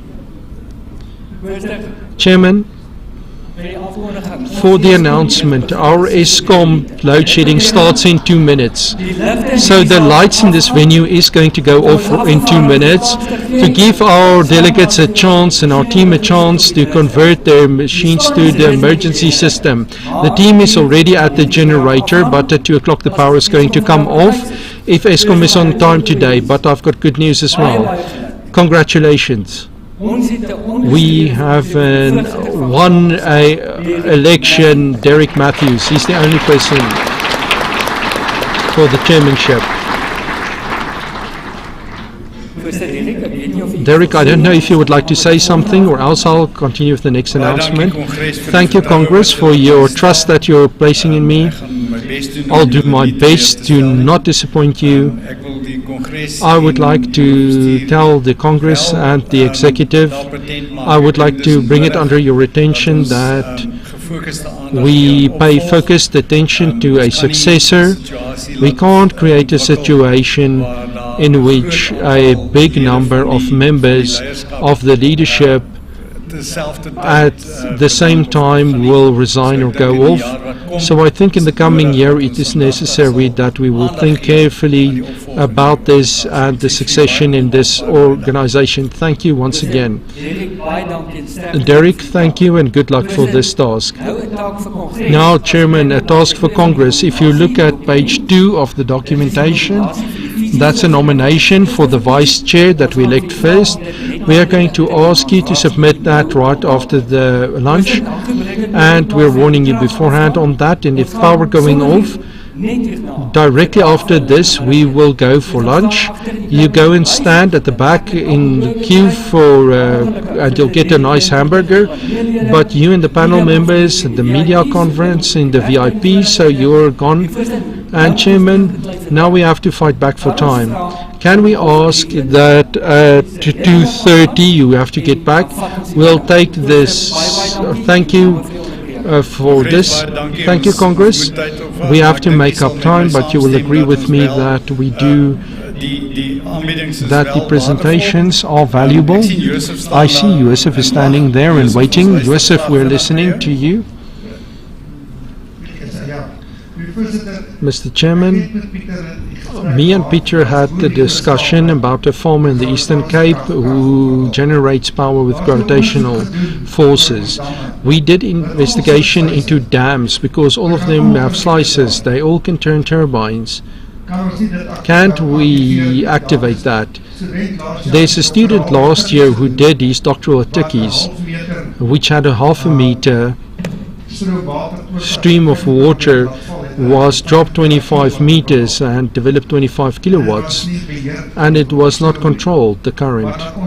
But that we developed that because at each wall there's a substation. We can generate a couple of thousand kilowatts if we do the effort, and there are people who have the turbines to be able to power those things. Thank you, Mr. Chairman. Thank you, Joseph. We will, of course, pay close attention to all these solutions. But Peter, if I may, just to summarize, what I've noticed from this panel discussion and what I've heard here is from Agri-Technovation, we have the technology. Farmers tend to willingly adopt the technology where there is benefits for us. If I listen to Gerard, then I see in the absence of a government which in the past always had our back and covered our back in times of disasters, in times of need.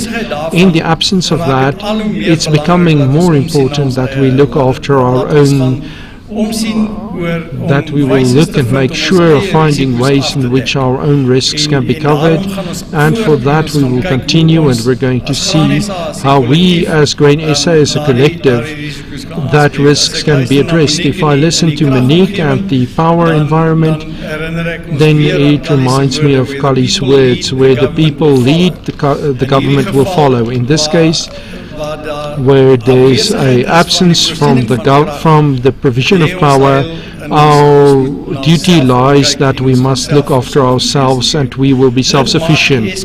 That makes the Eskom model fundamentally wrong. They are going to sell less power, and that power must become more expensive, so I see really a dark future there. But I'm convinced that our farmers have the capacity to make that plan, to find the solution, and we will build a future. Thank you, Peter. Just the last thing, there is 2 questions, Mentimeter. You will see there's questions. There was not enough time. Please type in your questions. We will make sure it gets to the right person and we'll communicate it to them. Thank you. Are we going to break for lunch?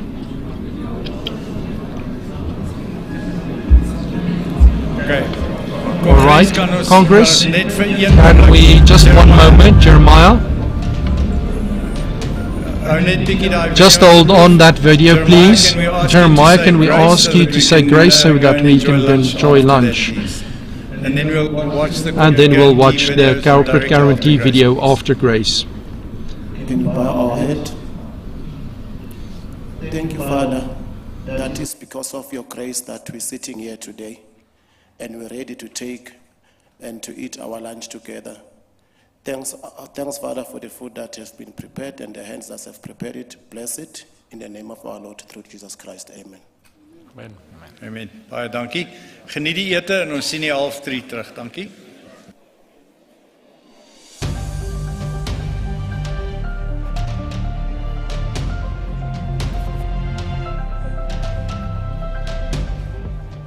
Corporate Guarantee is 'n gelisensieerde versekeraar wat 'n unieke benadering tot risikobestuur aan kliënte bied. Ons vorm deel van die Nictus Limited groep wat gelys is op die Johannesburgse aandelebeurs sedert 1969. Ons produk is 'n risikobestuurspolis wat kliënte oor tyd kan opbou om hulle risiko meer effektief te bestuur. Die produk help kliënte om dekking te koop in goeie jare om sodoende 'n veiligheidsnet vir hulle besigheid te skep wat hulle kan ondersteun in die moeilike tye. Besigheidsiklusrisiko bestaan in elke onderneming en word tradisioneel verseker deur behoue verdienste. Corporate Guarantee se standaarde produk bied kliënte 120% se risikodekking in katastrofegevalle en gee kliënte dus die geleentheid om meer fondse beskikbaar te stel vir die bestuur van hulle risiko's. Die dekking kan ook vermeerder word na 'n aanleiding.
Corporate Guarantee is 'n gelisensieerde versekeraar wat 'n unieke benadering tot risikobestuur aan kliënte bied.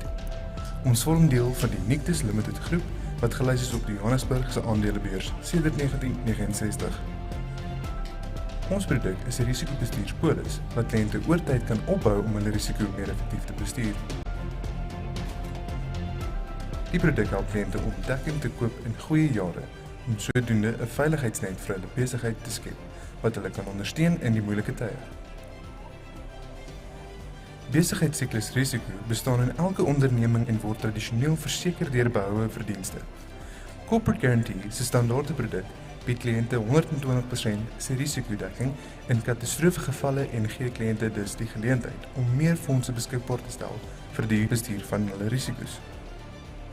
Die dekking kan ook vermeerder word na aanleiding van die kliënt se spesifieke behoeftes. Alle risiko's wat met normale korttermynversekering gedek word, kan met behulp van die polis bestuur word. Indien die kliënt nie eis teen die polis nie, bly die polis en polisvoordele steeds in plek vir die toekomstige risikobestuur. Corporate Guarantee het 'n deursigtige kostestruktuur en vra slegs 'n eenmalige onderskrywingsvorm op alle nuwe premies. Daar is geen maandelikse hernuwings of kansellasiefooi nie. Polishouers word ook vergoed vir goeie risikobestuur deur middel van 'n kompeterende geen-eis bonuskoers op die positiewe waarde van die risikobestuurspolis. 'n Groot voordeel van die produk is dat die polis kan dien as sekuriteit vir lening tot 'n maksimum van 90% van die risikobestuurspolis se waarde teen 'n koers so laag as prima minus 2%. Dit bied vir die polishouer toegang tot kontantvloei en geleentheid om meer fondse te herinvesteer in hulle besigheid. Corporate Guarantee gee deur middel van die produk vir kliënte 'n uitweg om finansiëel selfstandig te word en hulle risiko te omskep in volhoubare welvaart. Graan SA-lede kan gebruik maak van die produk teen spesiale tariewe en addisionele voordele. Kontak ons gerus vir 'n afspraak sodat ons kan help om jou risikobestuur te optimaliseer.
is a no stopping zone. You stopped us. You are not allowed to stop here. You stop me. Sorry? You stop me. What does the sign say behind you? What does the sign say? Can you read? Well, you stop me. You've got glasses, but you cannot read that it's a non-stopping zone. You are not allowed to stop here. Don't stop. Okay. Okay. But no, wait. I must first give you a ticket. I'm giving you a ticket for 200 rand, yes. Don't stop on a no-stopping zone. It is logical. What is your problem? What's your problem? Okay.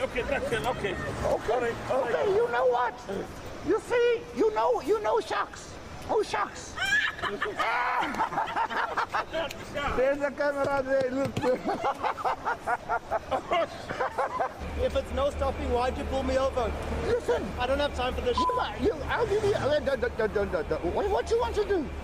Listen. Shut your mouth. The best thing you can do is to give me your ID book and hide a little present in there for me, okay? Wena mnqondo wakho andinaxesha ele nonsense ndifuna uhamba mna. Naxesha lakho. In the future, if you do what I said with your ID book, you won't get arrested. In the future, don't stop me for shit. I didn't stop you for shit. I stopped you for... okay. Okay, you know what? Let us all be decent South Africans. Let us be decent South Africans.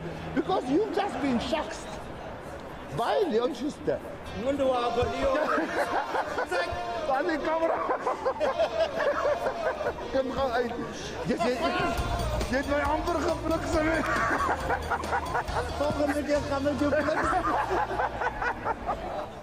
You are not allowed to stop here. But you just pulled me over here now. There is a sign as big as Table Mountain saying no stopping. But what does the rule book say? The rule book says if a police will stop you, you must pull over. You do not stop for everything in South Africa. You look at the sign because it knows more than the speed cop. I'm giving you a fine of 500 rand because... 500 rand? That's man. Who's your superior? My superior is Mr. Flamenco, but he's not here today. I am in charge. Who the hell gives you the right to pull me over and give me a fine also for that? I will take your balls to prison, little man. Yes, don't. I am a woman. You don't You're get a woman. You don't get You look like a man. You don't get aggressive.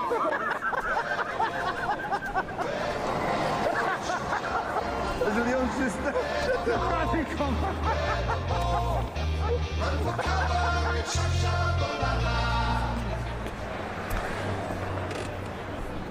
Good afternoon, lady. Can I see your driver's license, please?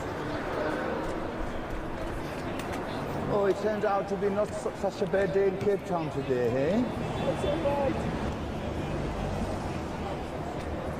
Fine, thank you very much. I just want to check around the car, but okay. Lady, can you step out of your car, please? That doesn't sound good. I want to show you something which is very disturbing. Your registration number there does not correspond with your registration number there. That means Somebody's done something to my car. this is an illegal car. But somebody's done. No, nobody can do anything. Don't they all come up with that excuse? Is this a stolen car? No. Ladies and gentlemen, please take your seats. The Congress is about to commence. Please switch off your cell phones and enjoy the Congress.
Ladies and gentlemen, please take your seats.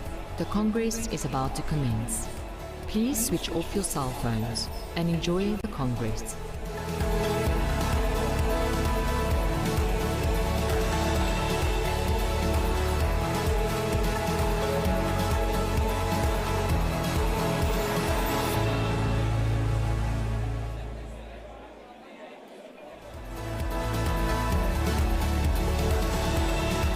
Ladies and gentlemen, please take your seats. The Congress is about to commence. Please switch off your cell phones and enjoy the Congress. Dankie Kongres. Dankie Kongres. Agman, dankie. Kongres, ons is so te sê reg om te begin. Dankie Kongres. To go. Thank you, Congress. Dankie. Thank you. I would give over to Niku. Just your attention, please, Congress. Thank you. Thank you, Richard. Nominations for the Vice Chair of Grain SA is closing now. Can you please submit at the election table? Patricia and the team are ready for you right here.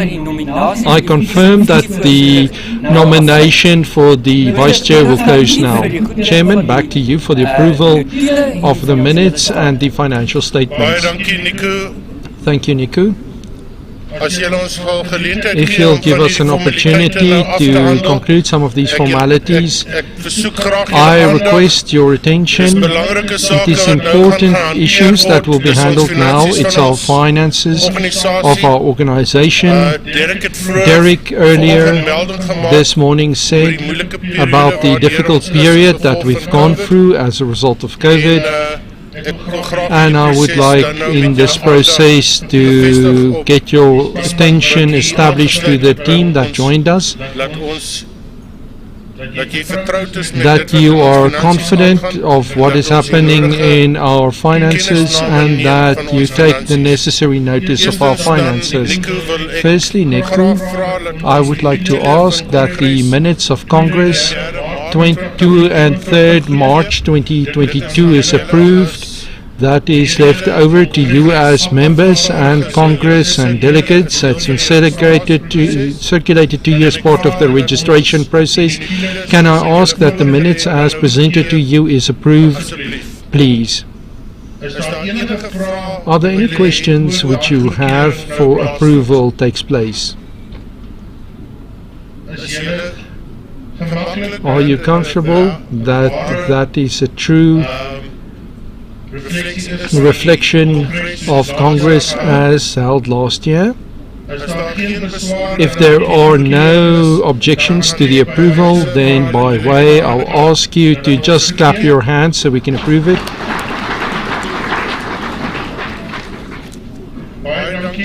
Thank you.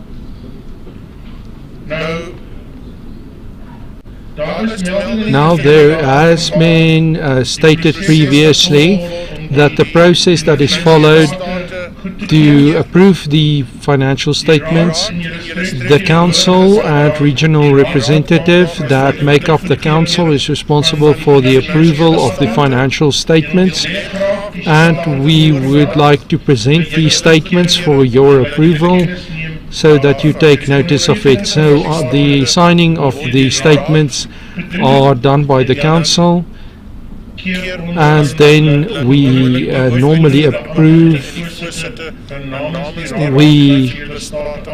We will make them sign off the financial statements on behalf of the council, and we want to bring it to your attention that the council has already approved the statements, and we would like to present the statements to you today so that you can notice your financial statements of your organization and be aware what is happening with our finances. Then it's pleasant to welcome three people here at the front. The first is Christa Hertz, our main financial official of the lead team, Financiers. Welcome to you, and thank you for the work that you did for us affecting our finances. And then Andre Hanekom, and on the far right, Andre is our independent chairman of the audit committee. I think he is known to many of you, an old hand in agricultural circles, and most of us know Andre. Andre, thank you for the time that you've dedicated to this and that you're willing to get involved with the audit committee, and that you will provide us the necessary leadership. And then here on my right side, immediately to my right, is Herman Ekstein of PricewaterhouseCoopers in the Pretoria office. Welcome to you, Krishna. I'll give over to you. And then I'll give over to the chairman. Thank you. Thank you, Vice Chair. Afternoon, Congress. I'll give over to the chairman of the audit committee. Thank you, Andre.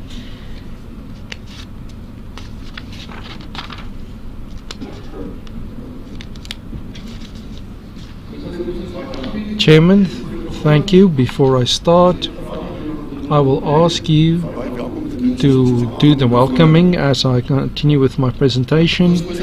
Chairman, I would all like to say report to Congress on behalf of the Audit Committee. Can you put that on, Krishna? Chairman, can we please get the next one? Chairman, yes, the committee, along with the auditors, have worked through the statements, and the statements were recommended. It's as Derek said, it's concluded, and we said, Richard, it was concluded and approved by the executive, and we are comfortable with approving it. Chairman, when I spoke to you a year ago, COVID hurt us a lot. We couldn't hold Nampo. The results affected us negatively. The last year we could hold Nampo again, and we will give you the detail later on. So we as a committee are comfortable that it is a running business. The auditing, the auditors have an unqualified opinion that they gave. Thank you for the good work that you did. And our books are under good control. Thank you, Krista.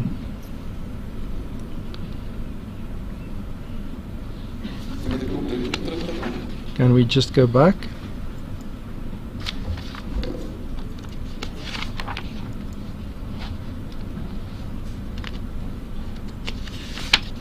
The committee is satisfied with the independence of the auditors, and the committee proposes that the audit fees be approved, and the committee recommends that PwC be appointed again as auditors.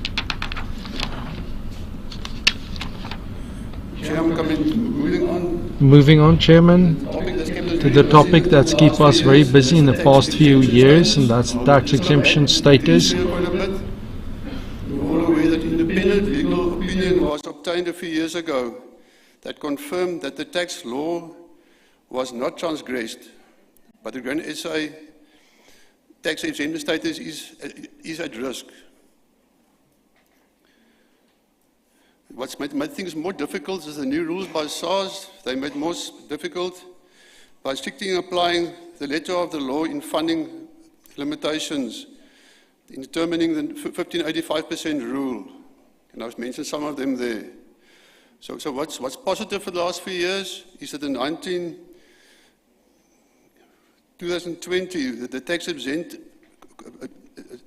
unit gave us an updated redemption letter, so that was quite positive. And in terms of the 2021 financial statements, it was also approved without any tax adjustments. I'll come back later on again about the past year.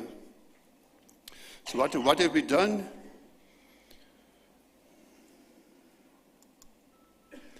The Audit Committee last year recommended that the Executive approve the restructuring proposals as presented in the past and give management the mandate to research the most optimal structure. Palmer Grain Pakama NPC was operational for the full financial year, so quite a bit of work done on this one. And then a new company, Nampo Pty Limited, was registered on 7 November 2022 with the intention that all operations activity will be transferred to it. The Audit Committee has also managed management to obtain the needed accounting and legal advice to secure the optimal structure for the future and to make sure that we get the best tax for the business. Voorzitter, miskien net so 'n opmerking oor 2022. Ons met die sukses van NAMPO het ons weer die 1585 reël oortree. We exceeded it. We are under risk again for this year. On the positive side, we have to do a few things with SARS. They must tell us we did not stay within the rules. And if he tell us we didn't stick within the rules, he must give us time to give corrections. And as you said, quite a few changes have been made, and I'm sure of it if the changes are implemented. And that is what will be done at the end of this financial year. This risk was addressed.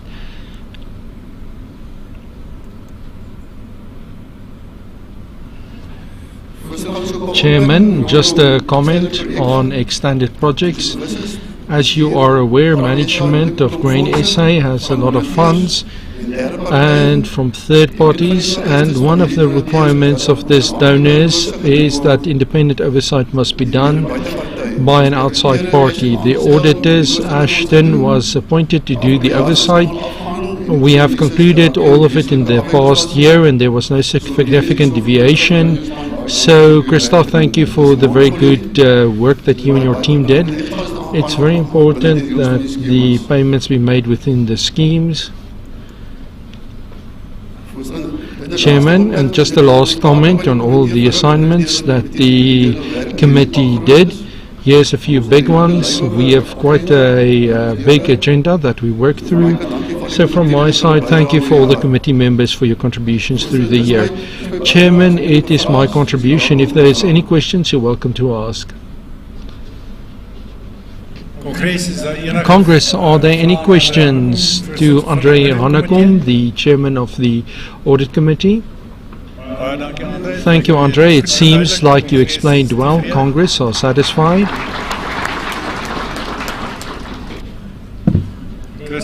Krista? Somebody left me some glasses here. All right, Congress. So the balance sheet as we know it, I've got here on the screen. So if we look at 2022, which we just concluded, we are looking at more or less 47 million in assets. That's our non-current assets. It consists of property, plant and equipment, our investments and intangible assets. The majority of that is at Sanlam, at Glacier. And if we look at our current assets, then it's like 33 million versus the previous year's 28 million. There's a bit of an increase in inventory, but this year we had NAMPO Alpha for the first time, and it was at year end, 2 days in the old financial year and 1 day in the new financial year, so that's a bit of impact of inventory. And all our trade marks and trade and debtors is 9.7 million versus 6 million in the previous years, and our cash and cash equivalents for 23 versus 22. Assets 80 million, and if we look at our equity and liabilities, our reserves are 49 versus 42. So the 7 million is the surplus that we had this year on our financial statements, and that is the movement from the previous year to the 2022 year. And our creditors in is 36 million versus 31 million, and included in other creditors is pre-received income in the last 2 years on our balance sheet as a result of functions that couldn't take place and income that we received ahead. So those realized in the 2022 year, so that's why there is a bit of a big change between the 2 years. When we look at our income, more or less in line, 32 versus 33, that's our turnover, and our other income is 95 versus 14, 59 versus 14. That's function becoming active in this year versus the previous year. Because of COVID regulations, they couldn't take place, so that is the impact there. The expenses increased in line with that. to 58, and that is once again in line with the functions, the additional functions in the previous financial year.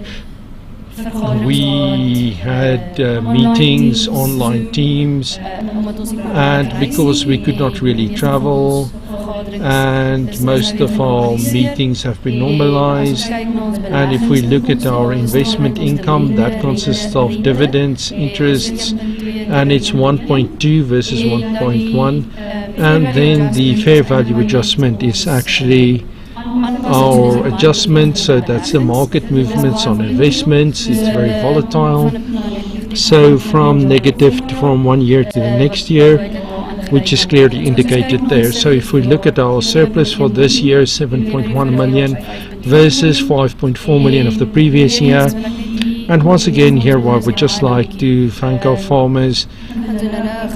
I'm going to show you a graph of the surplus and loss from the previous years, and there you can clearly see the upwards adjustments, and I know that is definitely the special levies that you pay to us, and the financial year will differ a bit from the February and we grains end year December.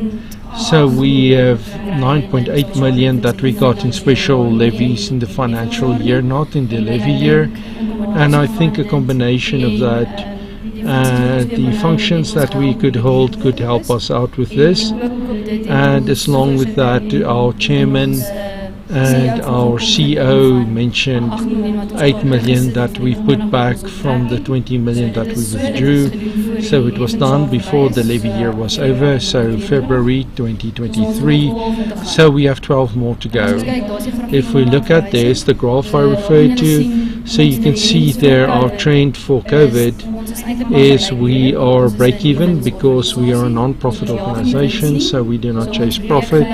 So we break even, and here and there's a bit more surplus or a small loss. And then the 2020 year, there was that 17.4 million rand loss.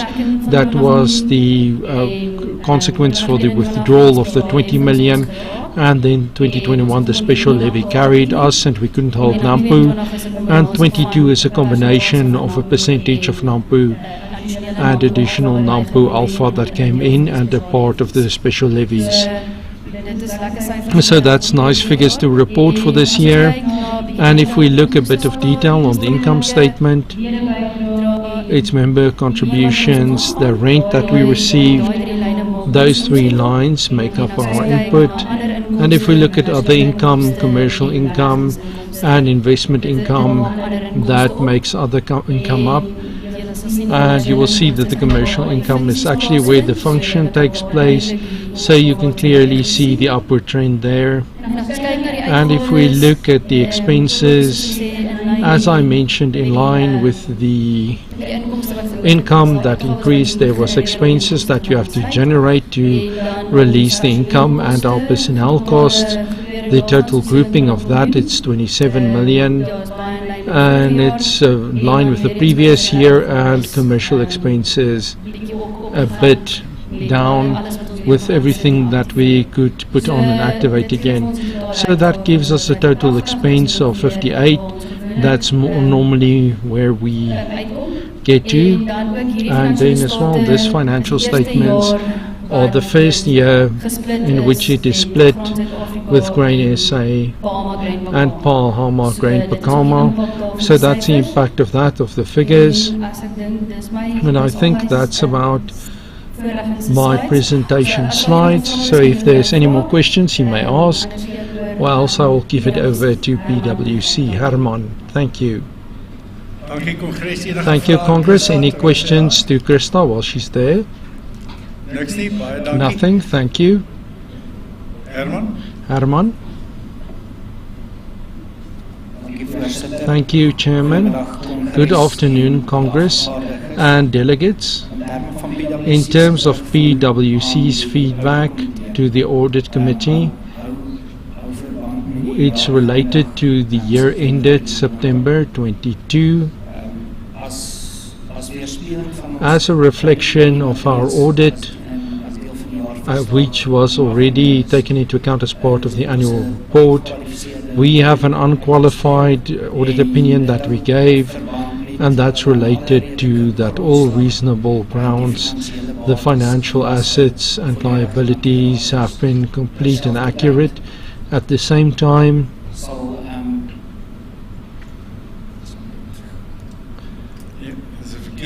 that's the wrong presentation that just popped up. There it is. Just in terms of the other information, the executive is responsible for setting up the financial statements as presented, as it was given in the past to Congress.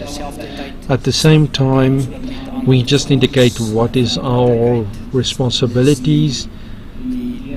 That is the unqualified opinions and perspectives, and that the statements are in all reasonable aspects are reasonable. All other adjustments that have been made or not are already been noted in the financial statements. Those decisions to the audit committee made it clear that the organization Grain SA is a running business, and the auditors agreed with that. With that, I then conclude, and I'll give over to the chairman. Thank you, Congress. Any questions to Herman? I don't see anything, Congress. The presentation of statements to Congress is for your information. It's the executive's duty to set up the statements and to approve them, and I would like to give you the insurance that the audit committee, the executive, has taken this assignment very seriously and has thoroughly thought about the financial statements and the finance of the organization. And with that, I would like to thank Krista and her team for the way in which they go and work with our finances. The personnel always have responsibility when it is about expenses, when it is about costs and savings which may possibly be made. But then I as well have to give my big appreciation to all the members that voluntarily contributed and participated in our organization is maintained. That is, in the end of the day, our organization, and it is this standard that we maintain that ensures our reliability and ensures that Grain SA is the organization which people will look up to. So I again ask you, are there any questions or comments on the financial statements? If there is nothing, then I will ask Congress that the audit fees are approved. Nico, on what page is that? 26. Just the fees for the two must be approved. For PricewaterhouseCoopers, it's been recommended that as auditors, they go on for the next year. The fee, the past year's fees was 434,580 for PwC, and for Ashton Group that had the developments and the rest of our projects were handled by them. Ashton's fee is 220, so 222,000. Can I get an approval for those fees? Thank you. If there are no further questions or comments, we will move on. And then I must just please use this opportunity to thank the Audit Committee for their dedication, for their service. And we had a difficult task with the tax legislation and the changes which we had to bring, and I think we got to the best solution. So to all the Audit Committee members, those of you serving there, thank you for your time and effort. Thank you.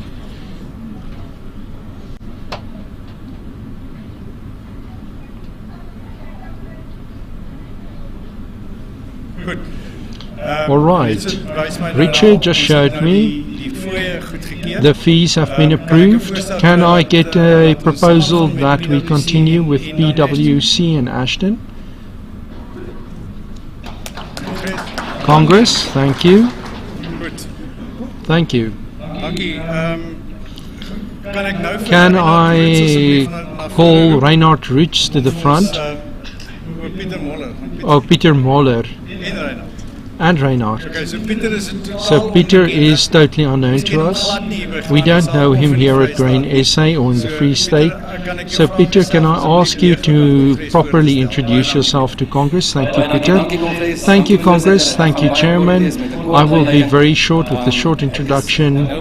I try to work out on the last 40 years that I'm involved in training and specifically at agricultural training. So it's a big privilege to be back here at Nampo at this very wonderful Congress and the positivity that comes from here. From the Reverend that gave us hope right up to even the dark times of the energy crisis, we got hope today because there is alternatives and we want to bring hope to you in terms of training. On my way I was listening to a live radio broadcast from the Congress and I heard somebody delegate or some farmer or speaker said something about that some of us will only be able to eat every third day. So I want to indicate to you here, I'm here for the food.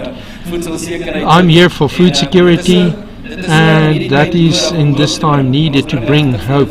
And we really bring you hope today. If you think back, everybody will know the name of Dr. John Williams. He was a former president of Agri Limpopo. And he was the first rugby coach of the Springbok rugby team after the isolation here. In the dressing room, because in English, because of James Small and James Dalton. And he said, you know what, in rugby, but in all sports, it's about the 3 P's. It's about passion, it's about possession, and it's about support. So ek is werklik hierso. Saam met my collega Reinhard Roots, hy gaan vir julle verduidelik die 3 B's. Saying to you the 3 B's, not the 3 P's, and he will tell you where the support is. We want to support you. It's nice to take hands with Grain SA and the organized agricultural structures. So I'll introduce Reinhard Roots to you. Thank you. Thank you, Peter. Grand Republic, if you will play that video. A proud training partner of Grain SA. Reinhard has been involved in the training landscape for over 15 years. His passion is to make training accessible to people on all levels. Congress, please welcome Mr. Reinhard Roots.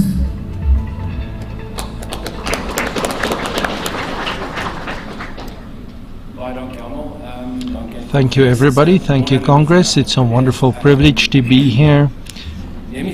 I don't take opportunities like this lightly. Your time is precious and I understand that. But before I start, I would like to thank Peter.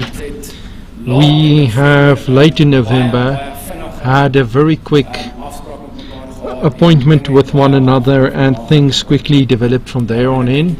And I think the timing was perfectly good. And I am here today because I want to bring you hope. That's the most important thing. If I sit here and I listen to everything that you're dealing with and everything that everybody in South Africa is dealing with, that's what I would like to bring, is to bring you hope. At the end of the day, hope is an easy thing to speak about if it's not in rands and cents, and that's the big problem. I would like to start with a story. I love a podcast. I listen to a podcast regularly. I don't know how many of you listen to a podcast, but it's a big thing that I enjoy. I listen to Peter Moller 50% of the time, and I get a lot of joy from it. And the story is told in one of these podcasts, which is very close to my heart. It was about a very well-known businessman that in a very difficult time in his business, he spoke up and said, we have to cut costs because or else we won't be here next year. And throughout the bank, everybody reached that, and it's a big organization, and they had 60,000 workers. They had 450 filials, and it was in different countries, 450 subsidiaries right across the world. The heart of any business is people. Unfortunately, we have services, we have a lot of things that we produce, that we've put in the market, but in the end there are two fundamental building blocks. People are involved and people buy it. So right there is the single golden strand that we must keep an eye on. So the question which I would like to answer to you is, how do you make it sustainable and feasible? Because if most of the time you look at training, training is an expense, and how can training be used and make it cost effective? So if you'll just allow me, I'll run through a few things here, and I would like to leave a few things with you as well. Some of the things that I will say may be a bit controversial to some of you, but if you will allow me to go through it, you will understand where I'm heading. So if you go and look at any business, there's normally 3 P's. People, processes and products, or people, processes and services, but people are fundamental because people are somewhere involved, whether it is something that drives an implement, or somebody driving a bakkie or a truck, or packages something, works on a computer program, flies a drone. People are involved in this process. So they are then quite an important component to this process. And so every business has these 3 P's in it, irrespective of what you are, whether you're a farmer or an insurance company, whatever you are, these 3 P's are relevant to us all. 3 key points is what I want to make, and on 9 points is what I want to speak with, and I'll leave them. 3 misconceptions, 3 reasons why people don't train, and 3 reasons why training is an imperative to each one of us, especially for each last farmer and each last business owner. So let's start with the misconceptions. The first misconception is South Africa's got a workers' problem. The second one is the agriculture is not accessible. People can't get access. And number 3 is there's no opportunities. So I want to make a controversial statement and say, from the 15 years of experience and of all the data that we collected, and if we look at South Africa specifically, we would rather say that South Africa is not an unemployment problem, but we have a skills problem. Some of the people are not people who can work, even if they do want to, because they can't read, they can't write, they don't have basic skills. So what happens if this gap between the farmer, the technology and the employee increases year on year? And we don't close that gap, and that's an important thing we have to take into account. Number 2 is there is no accessibility to agriculture. I don't believe that. I think it's one of the most accessible industries. Is it easy? No. Are the people sitting in this room accessible? Yes. So many people say there is no mechanisms for developing farmers to get there. There are so many programs set up which were not just driven by organized agriculture but by the industry and by the government. So there are opportunities. And there's additional opportunities as well. Because it has been globalized, we sit with a situation where previously you could only play in 1 or 2 markets. You can play in a global market. That makes a bigger difference if you don't train your people, because how do you remain competitive? The second point which I would like to touch on is why people don't normally train, and there's a lot of reasons for that. The one is mechanization. The second one is a brain drain. That is what we just mentioned. What if they leave? What if the guy that I trained, what if he leaves and takes a new job? What if he goes into a new industry? What if the work is too difficult? And the third one, cost and knowledge. Now, mechanization requires a higher level of training so that that gap can be closed. If that gap is not closed, we can forget about it. The farm worker will stay where he is. You will go ahead in that optimal productivity gap will just stay there. We must fill it up through training. What if they leave? Well, if you go and look at the statistic, between 30 to 50% of people stay where they are trained. So your retention will naturally increase. It builds a natural loyalty. There is institutions where it is not like that, but in 30 to 50% of the institutions it is there. And the third one is cost. How much does it cost? And I don't know how. I don't know where, when. And a few things which some of you will know, but maybe a few will not know this, is that there is a lot of tax savings for training. The government, a lot of this legislation, IDA and 12A was sent out. There is levies you can claim back. I think a few farmers do it, but I want to say quite a few don't do it. And there's opportunities to augment it or to totally cover the training of this cost. And then you can adjust the training, you can adjust it to your need, and there is funding available through different fields. And the third one is, which I want to touch on, is why should we train? It is for innovation and growth. Statistics says that if there is training, then a sector grows, not just in terms of capacity and size, but in terms of innovation. Number two is it's for maintaining food security for our own people, for ourselves, and for our country. If we don't address this thing as a sector, where will it end up? So that brings me to the old saying, if it is to be, it's up to me. It lies with me and you to address this. So I would like to propose something to you. Me and Peter and the management have been working on this for quite a few months. We have worked with the data and we have identified some of these things. Some of it has been funded. You don't even have to take out a cent to pay for it. Some of them we will touch on it. I know that the team is busy setting up questionnaires. There will be regional visits and the information will be made available to you. But my heart is that the model of sustainable training must be brought to you. Even if I'm not the person that you use, I want to come and share the model with you so it's to your benefit, of your farm and your people. Thank you, guys. Thank you, Reinhard.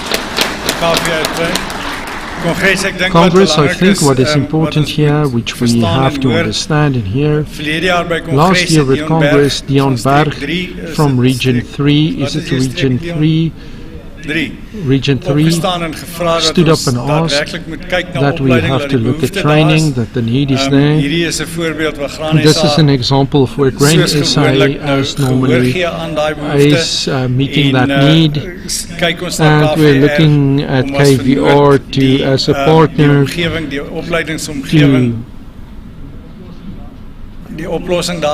to present a solution to us. The idea is to make our facilities on Nampo Park available to give our young producers and emerging producers and our labor forces effectively trained so that that need can be satisfied.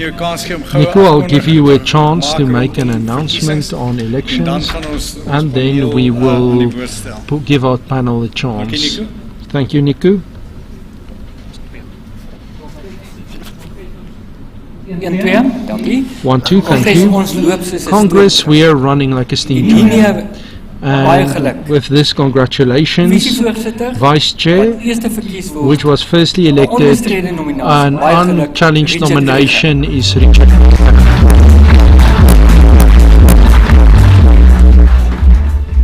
Chairperson will give Richard a chance in a moment, but I will ask the Vice Chairperson to be elected second. That in terms of the Constitution must be a developing producer, irrespective of region. To please start with your nominations. You're going to submit, but you can start with your nomination. Thank you, sir. Thank you, Nico. Richard?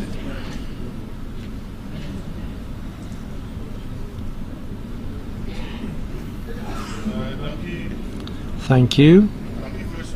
Thank you, Chairman. Can the microphone be switched on, please? Thank you, Chairman.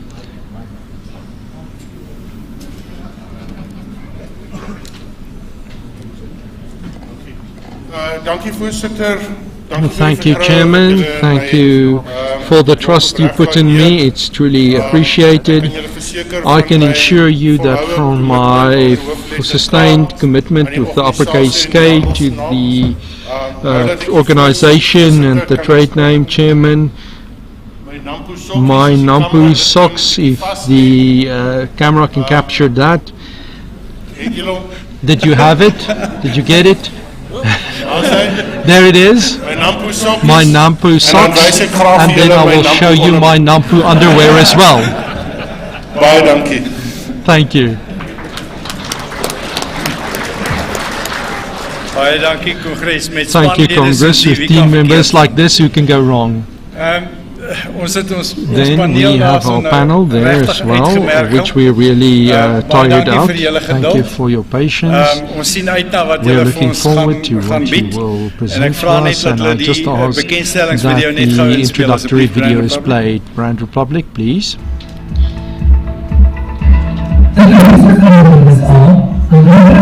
The 2022 Brand Vegetarians. On the the 2017 Brand Vegetarian focused on supplements. Giovanni Mazzano, a broadcast and former director at GMP Agro Brazil. Orlando, a private economics team for Brandon, is the brand facilitator.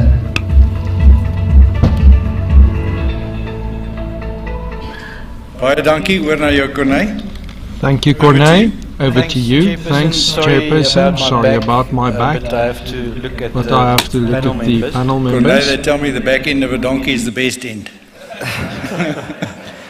So, Chairperson, this is known as the graveyard session, but I think really it is the graveyard session. If you don't listen, your business might end up in the graveyard. So, please listen up. This is going to be exciting. We have some of the grain farmers of the year on the panel. We have Giovanni from Brazil here, and they're going to tell us how did they get their business to go through high-risk situations. So, just to remind you, the Congress theme is agility within a high-risk and uncertain environment. And this panel will focus on lessons that we learn from each other. Farmers like us, what did we do to overcome high-risk situations? Just maybe to start off the graph, I could have drawn lots of different economic indicators here, but this is just an example of inflation. I could have drawn the crude oil price or the fertilizer price or the gas price. The trend is similar, but these peaks is something we have to bear with as farmers or as business people. And I think Roland also explained it really well. In agriculture, we used to seasonality, we used to droughts, especially Giovanni in South Africa, but some of that you can predict and prepare for. the past few years we've seen what we call black swan events. That's stuff you can't really plan for. So this is high risk. Farmers and farming is already high risk enough, and now we've got external factors to deal with. And we had in 2020 the COVID wave. We had the Russian-Ukraine war to make it even worse. We haven't overcome COVID or the war yet, and now there's fears of recessions. Everyone's talking about recession. So how are we going to handle this? Luckily, I've got the experts here. We've got Asia from Bultfontein for summer crops, and we've got Andre from the Western Cape. That's last year's grain farmer winner, and obviously Giuliani from Brazil. So, Asia, maybe we can start with you. What have you learned from your business or your farming operation, if I can use that word, to get through this difficult, risky situations? Dankie Corneille en goeiemôre almal. Verskoon dat ek 'n bietjie van die notas af is vanmiddag. Ek's net bang ek glip met die Engels. En as Swizer man in my Engels. I'm a Swizer guy. People, if you don't pick up my Afrikaans, just from experience and observations. I would like to highlight only 4 points this afternoon. Firstly, learn from the past. Second, manage a risk profile. Number 3, develop the ability to adapt. And number 4, a safety margin. So let's run through this really quickly. Learn from the past. Be analytical and focus on true data. This is not popular data. There's sometimes a big difference between the two. So let's take a simple example of average maize yield over the long term. Now, on our farm, we have 4 different individual grain producing units. And for the whole farm, our 10-year average, or the so-called long-term average for maize in our area on our farm, is 6.3 tons. Now, if you look at the different units, from season to season, it varies from 3.3 tons till 9.5 tons.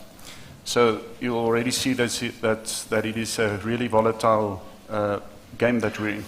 So in a typical volatile industry like producing grain in a country like South Africa, if you analyze 10 years, you will typically have 2 bad ones, 2 very good ones, and maybe the other 6 will be around the average. But the average is still 6.3. Now, the data also shows that when we are done planting, let's say at 10 December, if you look back at those 10 years, we have no idea at that stage at 10 December if we will end at a 3.5 or at a 9.5. It's mostly out of our hands. But the average is still 6.3 over 10 years.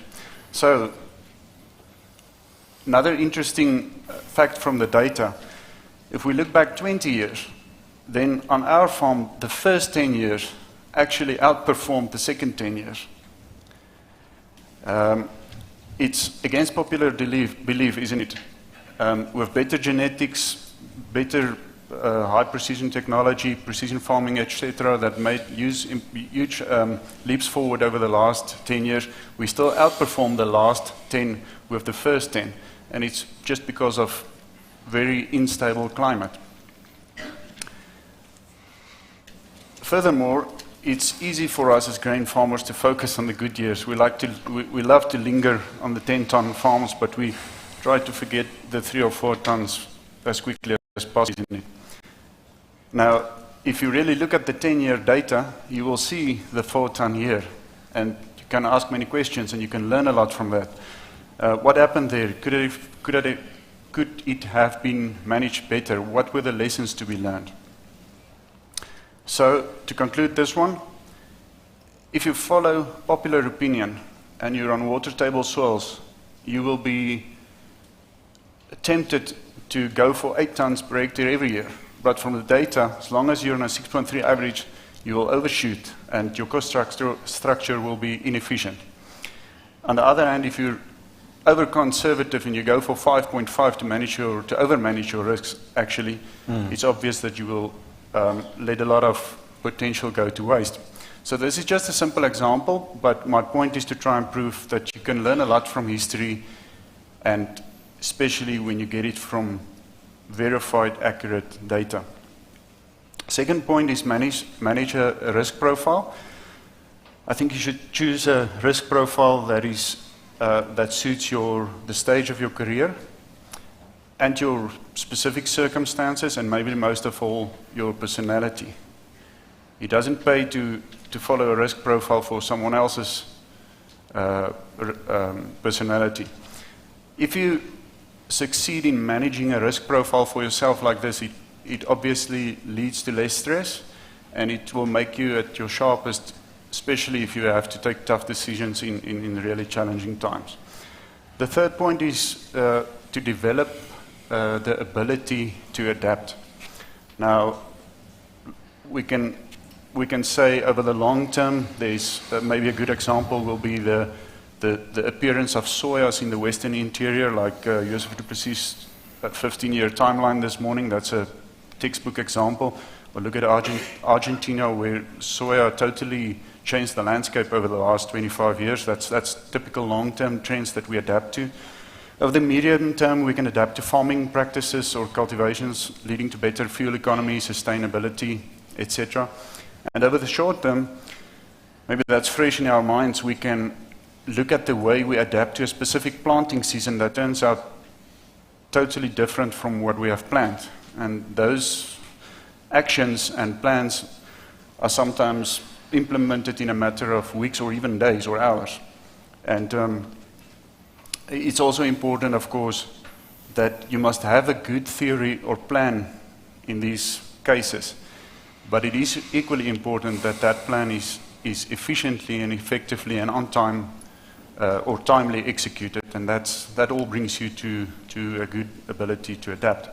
I can go on and mention quite a lot of examples. We've over the past 2 years, with the excessive moisture conditions, we planted 200% of our planned wheat acreage because of the double cropping practice we did after the maize combine.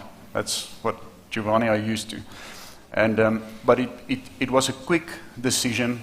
We focused on it. We modified implements in a matter of a week or two, but we showed the results, and we turned the moisture problem into grain, and we came really well through that one. There's a lot of other things which we've changed from Eskom to solar, and we can go on and on. The fourth point is to create and maintain a safe margin for error. Now, farmers typically are great entrepreneurs. We've discussed that this morning. We just love to go after the next opportunity.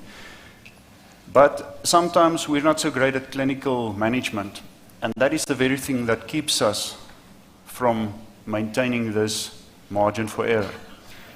If you have a good margin for error, it can obviously be a lifeline when disaster suddenly strikes.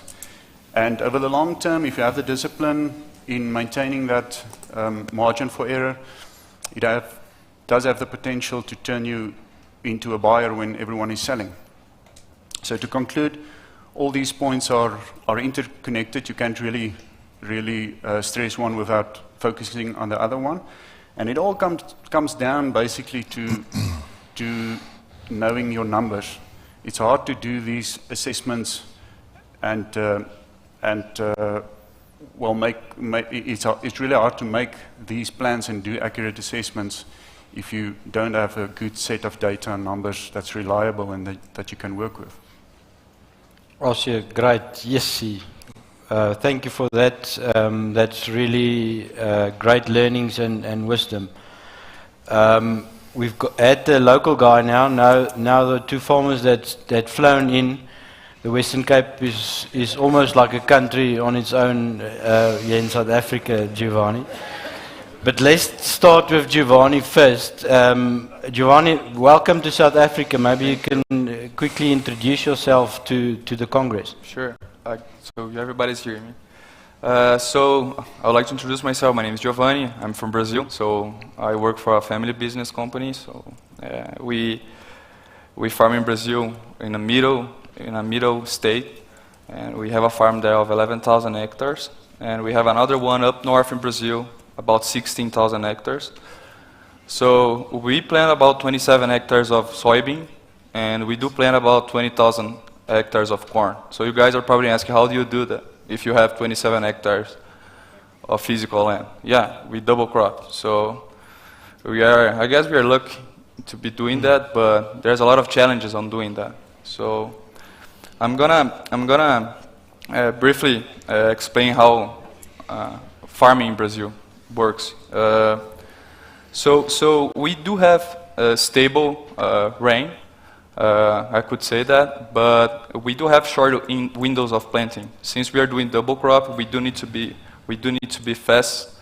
So we gotta be efficient, and so briefly to understand. So we usually begin to plant by September, and we go all the way to October.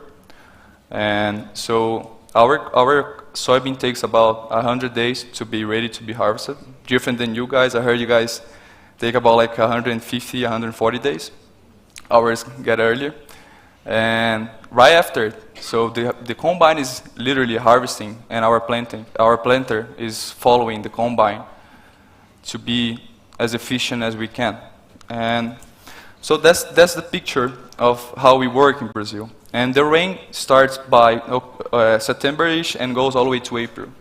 So we would have the corn established by January and February. So the rain needs to be available for us until April. Otherwise, we wouldn't be able to produce.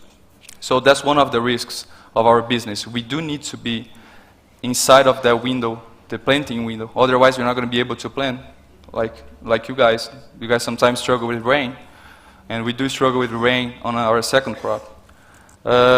So I can point out some of the challenges that we have there too. As I mentioned, the rain situation for the second crop, and we do have a lot of high pressure of pests and fungi.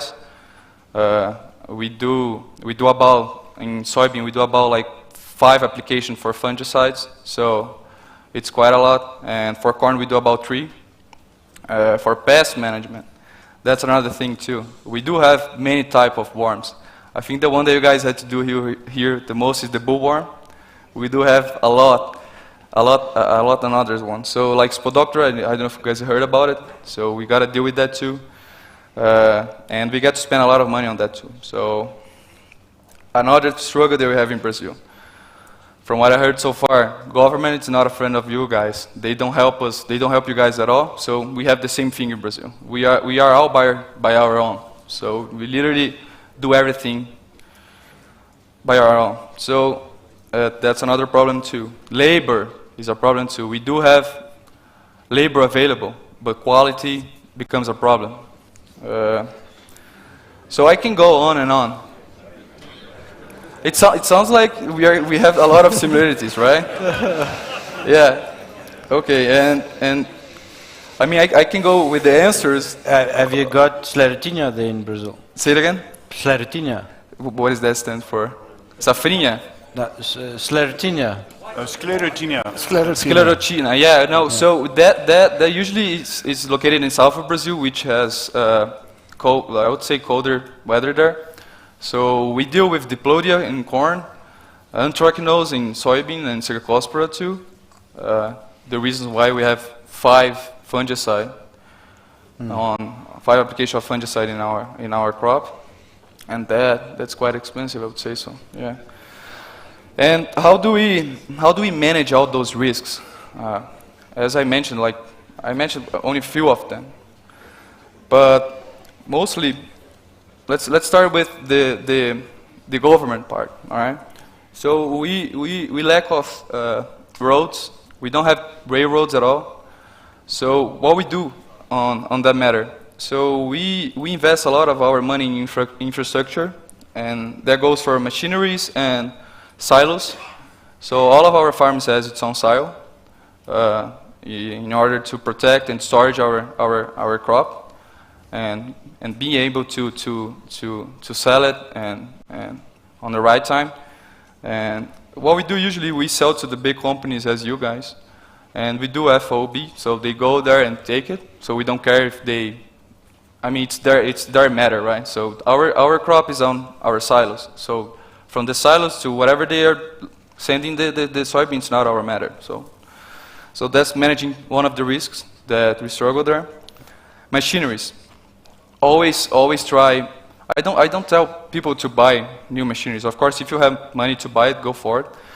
But try to have the maintenance of it always on always on time. So, like planning yourself. So let's say you already know what you're going to do. You're going to be doing for the year. So plan yourself. You know, have the right machinery for the right task. Don't buy. Big doesn't mean efficient. You know, like the biggest tractor, the biggest planter. It doesn't mean you gotta be efficient with that. Understand your demand. You know, understand your farm. We do have big equipments, but more because of like it fits on our farm. You know, we have similar landscape as you guys here. Really flat. You cannot see the end. So it's flat as you guys here, but our soils are clay. They have a highest clay percentage, and that's one of the way to mitigate the risk too. Another thing, go with trustworthy suppliers. We had COVID last year, not 2 years ago. And you guys, I don't know how it was here, but we had to deal with a lot of problem of companies not sending the product that we bought from them. And when we are a farmer, we had to have the products on the right time. You know how it is.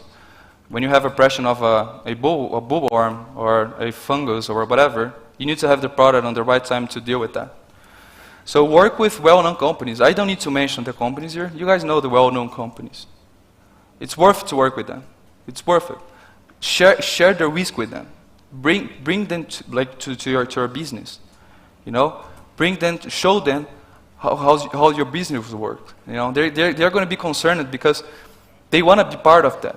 So it's one thing that we always try to get to those companies, you know, to have the product on the right time, get them together with us, you know, share our problems, and they're going to find the solution. It's all about that. It's a collaboration between us and them, and then goes between us and goes on from that. Another thing, I think I'm losing my time there, but if you guys don't mind, I'm going to keep going, all right? So, technology, right?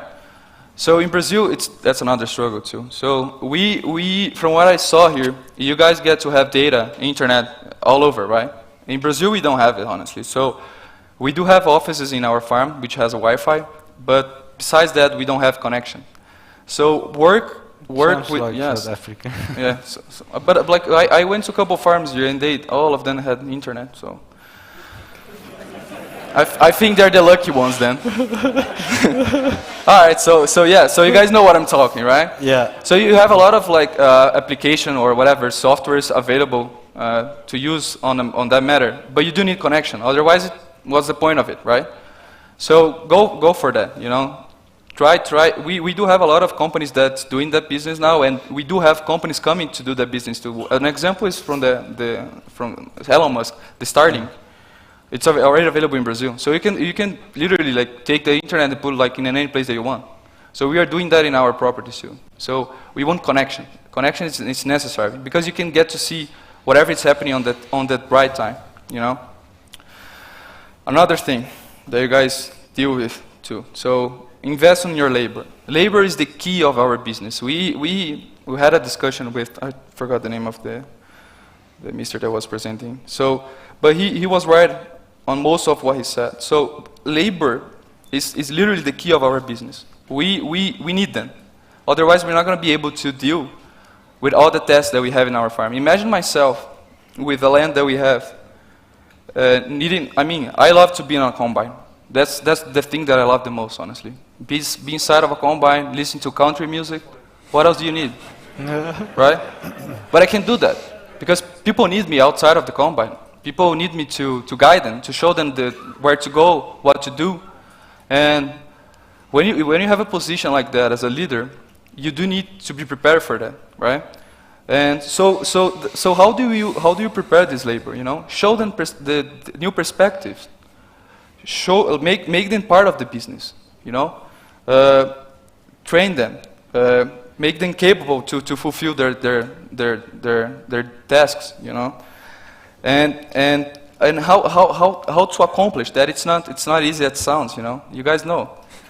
Sometimes you pay a wage, and your neighbor goes there and pay a little bit more, and there you go. You lose your employees. But it's more about only money. You need to bring them to your business, make them part of your business. And it doesn't matter the way you do. Make them part. When you plan your crop, your season, bring them with you. Show them. Oh, I'm gonna be doing this, and this. And they're gonna feel they are part of that. They're more than only a piece on your farm. They're part of the farm. You need him. You need them. So that's what we do in Brazil too. And again, we do have a lot of struggles as you guys. Yeah. And if I keep talking here, we'll be talking to you tomorrow. Yeah. All right. But whenever questions you guys have, go for it. I'm gonna be answering. Right. I want to thank you the opportunity from Grain SA to be here, from Bayer too. It's such a great opportunity to get to know you guys, and of course, from what I saw so far, what you guys been doing with sandy soil, it's incredible. Like the capability of you guys producing and achieving high yields like you guys are doing, it's amazing. We don't have that type of thing in Brazil. And I'm going to be testing out some of the technologies and the work that you guys do here. And I'm most certain that I'm going to be achieving as much yield as you guys, because you guys already know how to work in sandy soils. And we gotta learn from each other, right? It's all about that, right? And yeah, I guess I went too far, but Giovanni, thank you so much for that insights. Let's give him a hand. Thank you so much. As you said, we can talk about this the whole day. When we prepared, we said we could actually spend 2 days on this, because this is farming, and we can learn from each other. It's great, Giovanni, although it's problems, to be able to hear you've got the same problems as us. It makes us feel better. Right. Andre, we've got Andre Brink. Andre, we've heard from 2 of the panelists. What can you share with the fellow farmers? What have you seen over the past have helped you in your business to overcome high-risk situations? Conrad, thank you very much. I think with the 2 guest speakers here, I don't have to say anything. You know already everything. Coming back to our farming entity, and the question you asked me before, what to prepare for, our farming entity is 125 years in the family. So risk has been, over families, been addressed, and short-term risk or short risk like what's happening now with the Ukraine, and perhaps it did happen in this 125 years ago. So I thought of sharing our family story up to now and what I did to mitigate through troubled times. Our farm is in the Western Cape. We're about 35 kilometers from Cape Town. I farm with my 2 sons. They joined the farm about 5 years ago. Typical Western Cape, dependent on winter rain, and we have to make do with certain aspects.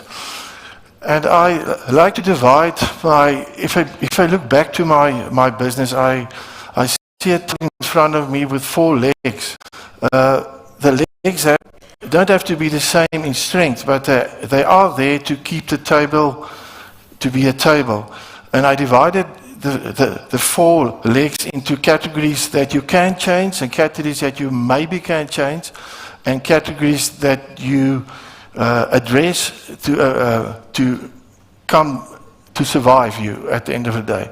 So the 4 legs of this table, the first one is the one I can do nothing about. Not nothing, but how to mitigate, to correct myself in my farming entity with it. And that is where I farm. It's the climate. It's the amount of rain that I get. If it's too little, the spread of rain, I've got no say in that. The other leg, the thing within that leg is politics. I don't think we as farmers can actually change politics in our system. So how to go forward with that in mind. The second leg is my costing items. I think there's 5 that I want to share with you. One is seed cost, fertilizer cost, fuel, and chemical cost, and labor or people that you work with. I did make a rough sum. If I negotiate better than my neighbor or I buy in bulk, I think that cost leg will probably save me not more than 5%, actually between 2 and 3%. So I had to use other methods to get that cost down. The only real method to get the cost down is use less of that 5 items. The other leg of the table, you have to make do within your boundaries of your farm where you are. You can farm and wish to farm like your neighbor, but the soils and what you have on your farm is what you have, and you have to make do with that. And on that leg, I will elaborate on how I did certain things to get my cost down. And the last one is family. And I think the continuity of family business, I don't know if I must put that in front or last, but I come to that because that form a big part of where we are now with business. So coming back to the farming leg of it, I started off after my father died in 1996, and we were working fields, plowing them, deep methods of working it, probably go over the field 3 to 4 times, and we were limited with that about the hectares we can do to have that optimal seeding time. So I slowly move away from that towards a lighter tillage and close the seed up. But suddenly then the weeds came in, and I went into a rotation crop. So when I did go into rotation crop, suddenly it ticks of our cost came down of that cost leg. We did less fuel, less labor, we did less hectares, and all of that things suddenly came down. And with that rotation crop, we had to manage our weeds, and we had to use different chemicals so that we can use the resistant side of it. But going forward to that, so slowly we worked on that and used technology. We did precision sampling of soil so that we can utilize our lime and our different chemical fertilizer better to that. And that's a big advantage, that we use actually the same, but it's more specified, and our yield did get better because the rotation crop we put in medics and clovers, and we did get a better yield. But to utilize all that rotation crop side, when we don't plant wheat or canola or whatever, we imported cattle and sheep, and that's a little bit soft blow to mitigate the sides that we can't control. Our weather in drought, and if it's more rain, less rain.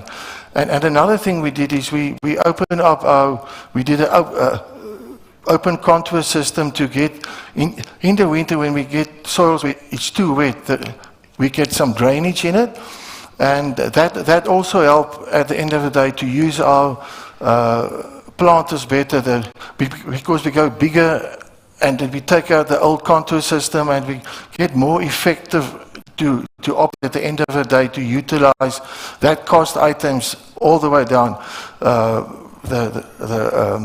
fuel, the cost of labor, and everything like that. So that is a part of the table, that to keep that table level, that leg that we slowly do things, but it automatically helps with other things. But the most important thing for me as a family business side of it is my family came 120 years ago, and with every generation passing, it's a stop-start business. Generations back, when my grandfather died, they stopped. They must share off the farm.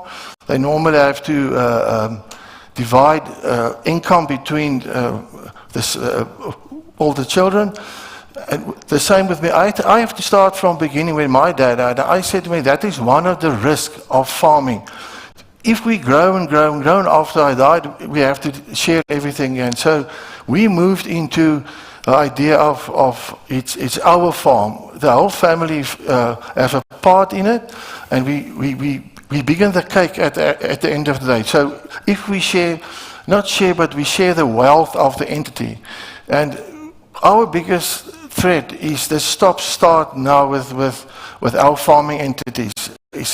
I try to, with two sons, that we have a continuation of our business. Andre, thanks. Thank you. Thank you so much, Andre, for that sharing that experience. I think immediately the one golden thread I do see is family business, learning from generations going onwards. If it's a stop-start, it's not a family and a generational growing business. So I think that's one very important thing I've picked up to mitigate that risk. So what we're going to do now is we're going to open the panel with all of you on the floor here. So you can either ask a question to the panel members, or you can contribute to share with us, to the fellow farmers, what have you learned on your farming operation. Thanks, Joseph. Can we... yes.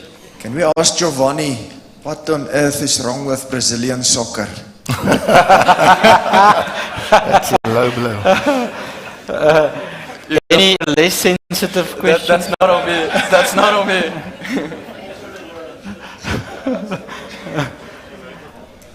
Yes, Richard? Yeah.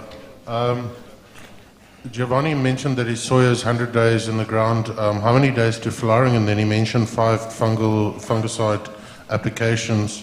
At what stage is the first application, and what stage in the interperiod? I'm not a soya farmer, but I find that information that he shared fascinating and would like to know more. Thanks. Right. So in soybean, we usually begin about 25 days after emerging. So, and 15 days from the first time. So 25, 40, and that on. So on corn, about V6, I think the same as you guys, 6 leaves, and 15 days each. So that's how we do. Yeah. Yeah.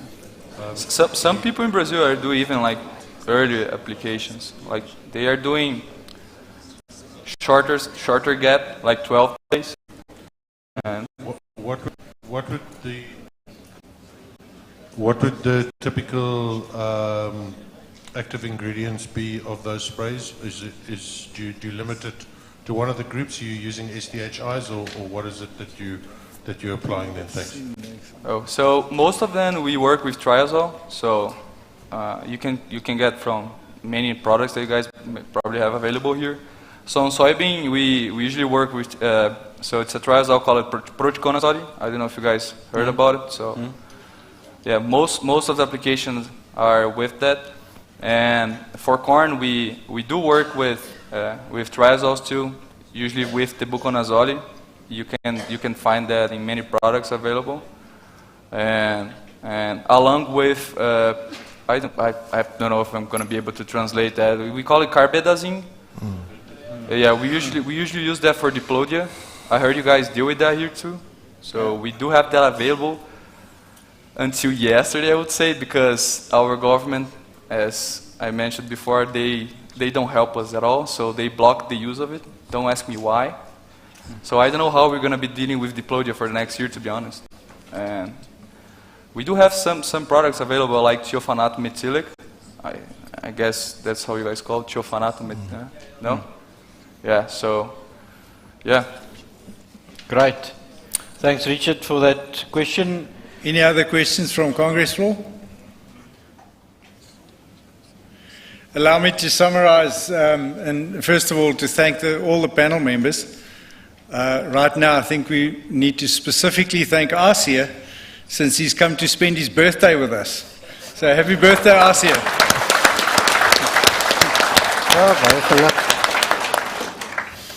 So I've had the privilege of being part of what they call the Global Farmer Network. So you have exposure to farmers from all over the world, and it's always exciting to me to see the level of commonality. Our problems are so the same, no matter where you come from in the world. If you're a farmer, you've got labor issues. If you're a farmer, you've got fertilizer cost issues. If you're a farmer, you've got chemical issues. You've got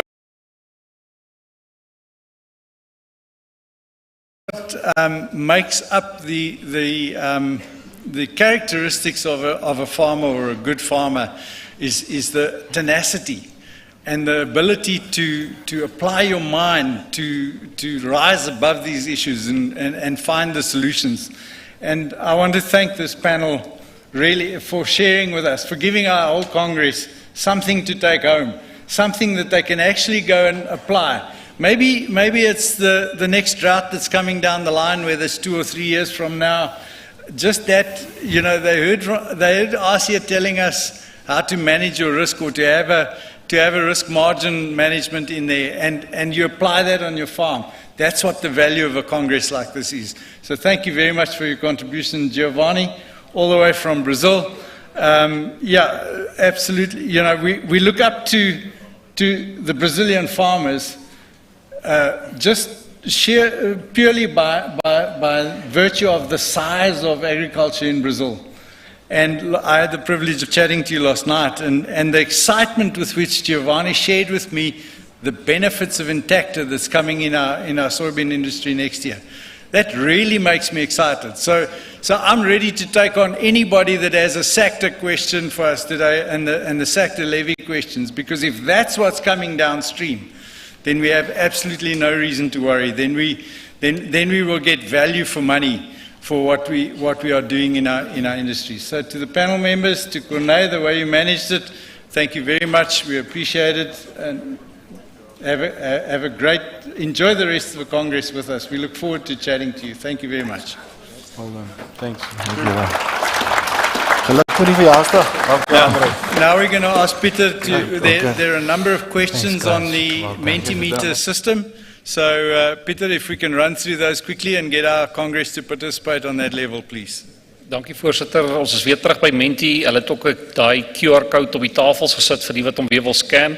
Ons gaan 2 vrae gou vra oor die opleiding. Die leerling het hulle gevra terug nie. En dan gaan ons net 3 vrae vra oor elkeen van die terugvoer te kry oor elkeen van die aanbiedings wat ons in plaas gesien het.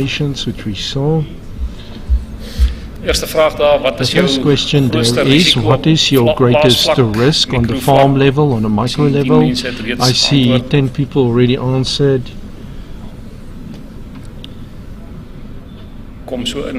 Comes into it like the cloud. Eskom comes through, climate.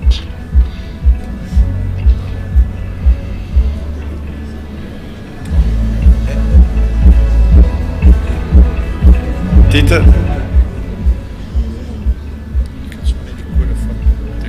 You can just take the code, Derek. 8861. I'm going to open up the QR code. I've got it here on the computer.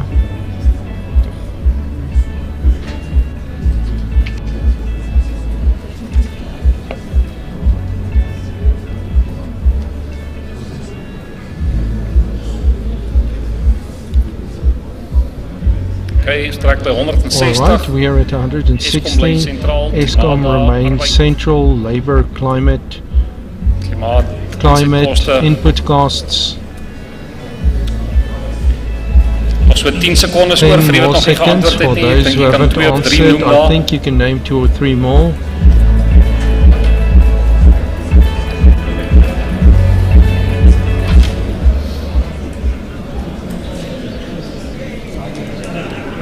Okay, Leon, die volgende een daarso is wat advies kan jy jou medeboer what advice can you give your fellow farmer to gear himself for higher risk environments? What is the best advice you can give fellow farmers for high risk situations? Kan hier Afrikaans of Engels? Can it be English?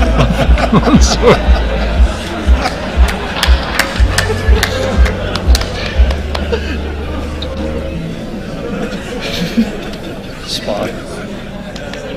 So hier is jou uitgee vir 'n toffie, né? If you give yourself out.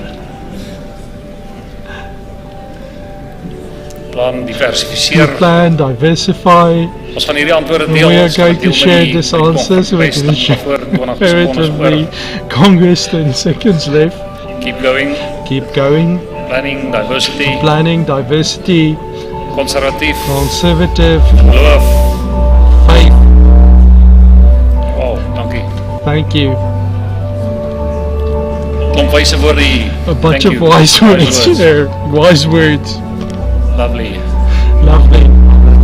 144 people.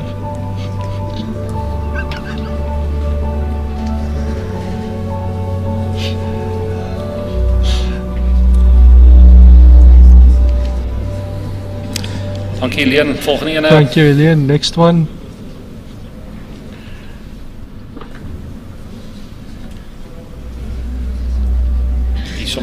Here's just a quick question. Was your business able to favorably adjust and adopt to higher input cost base? Was it possible to was your business able to favorably adjust, adopt to the higher input cost? I think we can go and break for tea after everybody answered.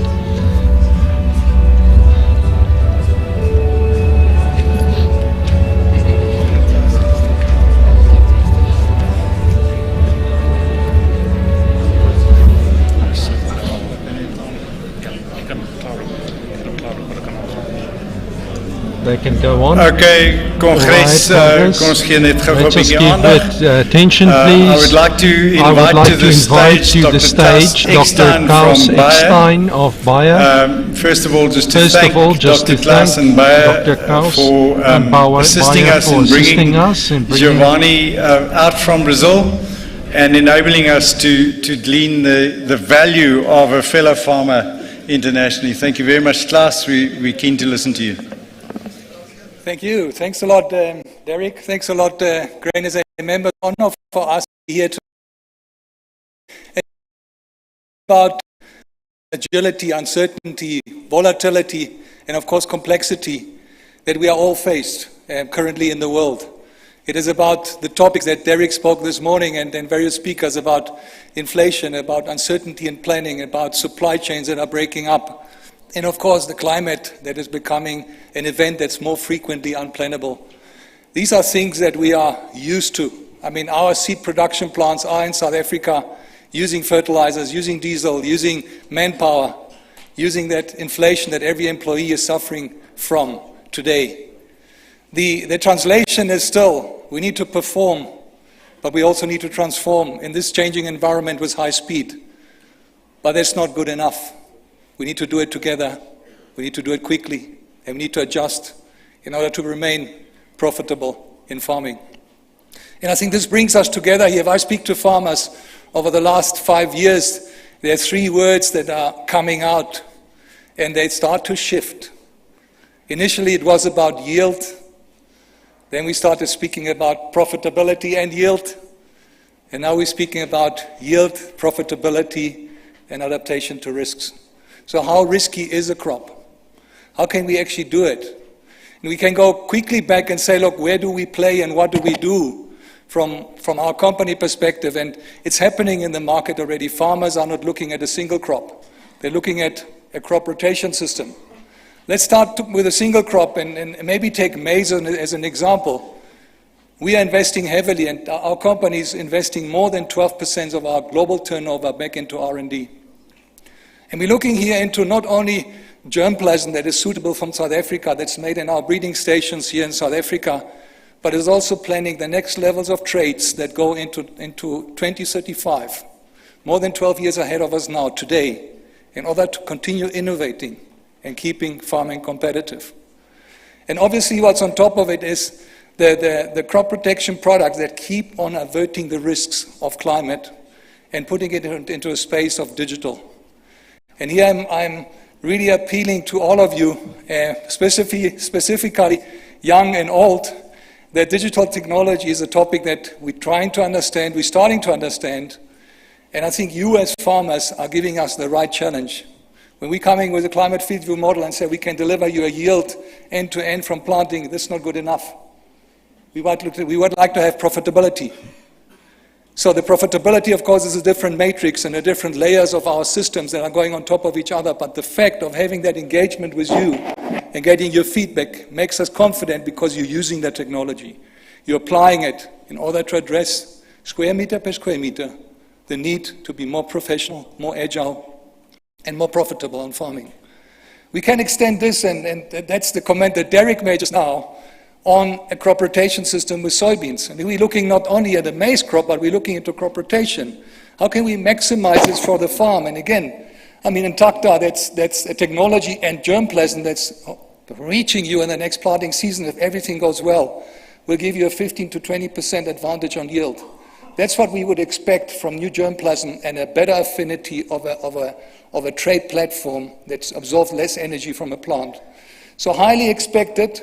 On the other side, I heard the word from just now from the panel as well about sclerotinia. There is a new technology that is at the registrar, waiting for being registered on soybean and sunflowers for sclerotinia. So a lot of it is in the way.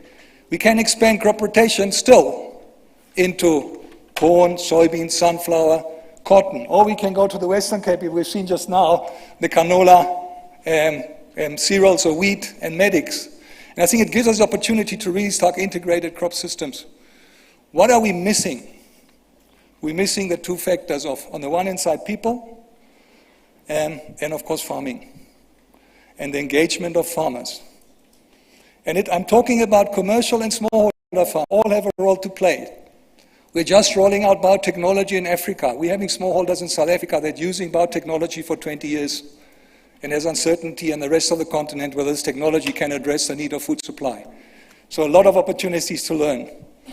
I'm using a word now that I love in Afrikaans, vennootskap, because the difference on here is vennootskap. How can we not only look into our eyes and be honest, but rub our heads and prioritize and find solutions for South Africa, that if we jointly invest and take our time and our resources together, we're growing this vennootskap. It builds on commitments, it builds on trust. And we need to deliver. And I think I'm really honored that with the creation of SACTA in 2016, it was a commitment built of trust. And within the next 2 years, we will give an answer to the topic that Derek mentioned this morning, the circle of investing into trade technology after commitment and trust of you as grain farmers is going to close and show what Giovanni mentioned just now. How can we improve the compatibility, the competitiveness, the profitability, but also the on farm? And I think this is an invitation. And Derek, you mentioned it just now as well, of really a bigger partnership, not only within South African farmers and companies in South Africa, but really going across the world and learning from each other with high agility, with high speed to do something, which we call shaping the future of farming. Thanks a lot for this. Looking forward for engaging with you and talking about the topics that's so important for us, which is farming in South Africa. Thank you. Thank you very much, Klaus. Thank you very much. Nico needs to make an announcement. Quickly, Nico, please. You can call Nico Groenewald. En dan Nico Groenewald, as jy so lank sal vorentoe kom asseblief, Standard Bank. Voorste Kongres, I get a lot of messages. I know it's hard. That power generators at this point can't power the air conditioning. During the tea break right after here, we will switch back to Eskom and we will put up a nice south wind. Chairman, next phase of our election. In terms of our constitution, Article 26(5) is now applicable, and I want the IT team please to play the announcement with regard to election of the vice chairperson to be elected second. Congress, please note the following for the election of the vice chairperson elected second. If a developing producer was not elected for vice chairperson with the first election process, all developing paid-up delegates, irrespective of region, may nominate a candidate by closed ballot. If only one nomination is received, the person will be unanimously elected as vice chairperson elected second. If two candidates are nominated, Congress must vote between the two candidates. Should there be 3 or more candidates nominated, only developing producers must vote again to determine just 2 candidates. Only 1 vote per delegate may be submitted and a clear majority is needed. Congress will then vote between the final 2 candidates. Only 1 vote per delegate may be submitted. If needed, there will be more than 1 round to determine a clear majority. Cool. Thank you. Over to the developing delegates. You've got to nominate and submit, please, to Nico Hawkins' table here, and we will close the nominations just after tea time. Chair, back to you. Thank you very much, Nico. We invite Nico Groenewald to the podium and ask Brand Republic to play in the Standard Bank video. Thank you.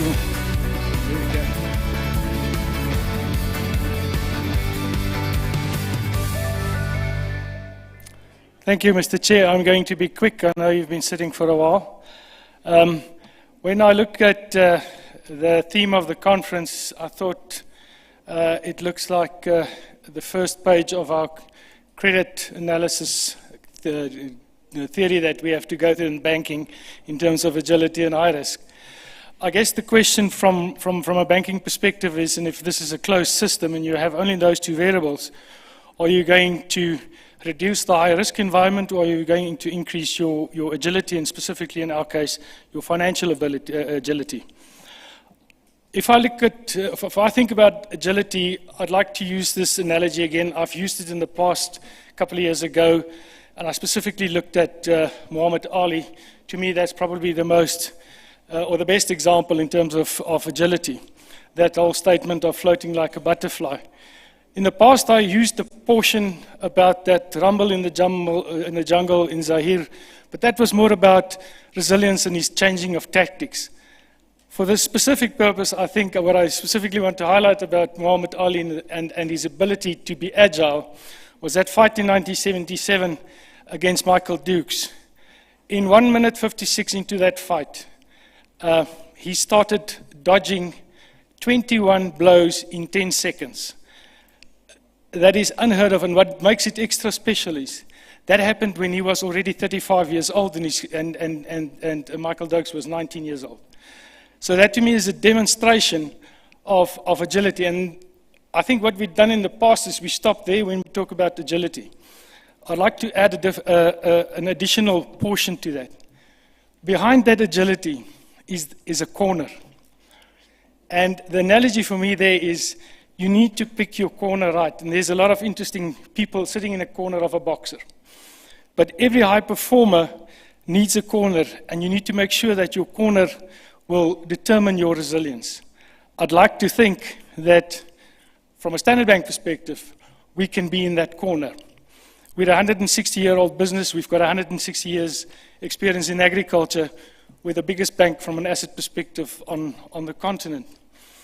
And in the words of, and actually the words was actually changed slightly over time, of Aristotle, who lived 360 years before Christ, he already coined the phrase that the whole is greater than the sum of the parts. And that's been determined by the partners that you choose. So we would like to be that kind of partner. It was said today on the panel something about family business, something about choosing your partners. In South Africa, if you can believe the Stats SA's numbers, according to them, 75% of farming businesses are still family businesses. The sad part, when you look at what has been said by the Family Business Association of South Africa, a family business in South Africa worldwide only has a lifespan of 25 years.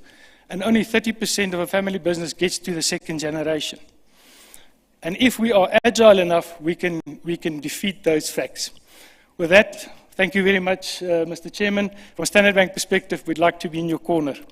Vergewe my net 'n oomblik, dit was nou my amptelike deel. Ek kon nie help die versoeking weerstaan toe almal so oor We could not prevent the willingness when everybody spoke about Eskom from a very doubtful source.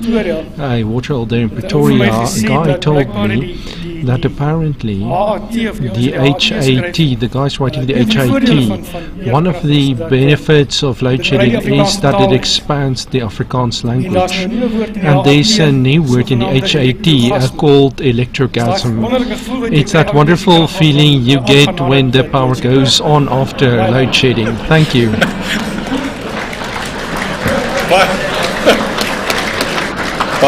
Baie dankie Nico. Thank you much, Nico. Nico, met jou toestemming gaan ek jou voorbeeld gebruik. I will use your example. I would like to use your analogy and apply it to Grain SA, and I want to tell each and every grain farmer in this country, Grain SA is in your corner. Thank you very much, Nico. Thank you, Chair. Congress, vir die wat van u wat nie weet nie, Eskom Congress, for those of you who don't know, Eskom is 100 years old this year, but we decided not to give them a certificate. Chairman, we approached the tea time with the compliments of Standard Bank, Power Break, a nice Power Aid here on the Standard Bank stoop. There will be tea and coffee for the guys in the tent. Yourself and Peter with a media conference in the last panel in the VIP. And Congress, let's make it a 30-minute break.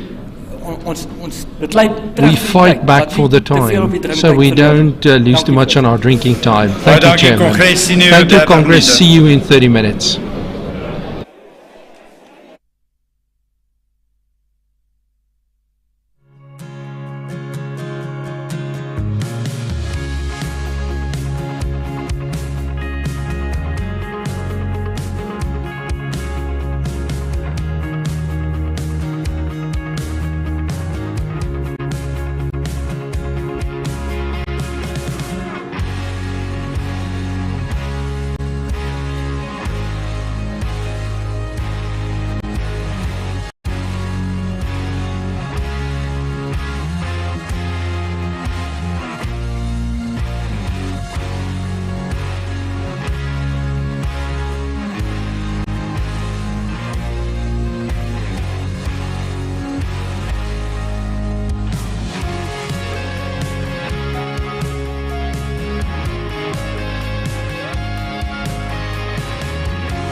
check, one.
Ladies and gentlemen, please take your seats.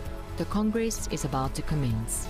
Please switch off your cell phones and enjoy the Congress.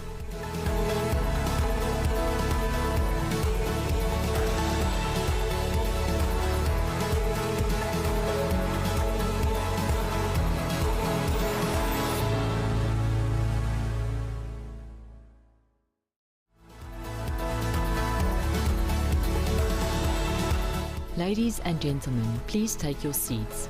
The Congress is about to commence. Please switch off your cell phones and enjoy the Congress.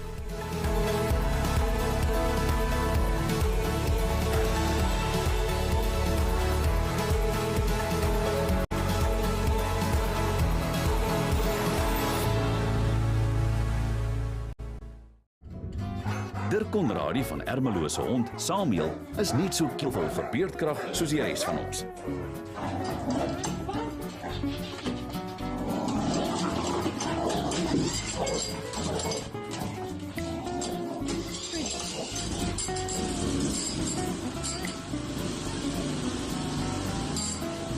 Oupa se honde kan beslis baie meer doen as net balle jag en poot gee. Louis van der Vyver en sy vriend Neil van Heerden weet hoe om te ontspan. En as Neil iets sê, dan bedoel hy dit. Waar hy wil laat hy gaan.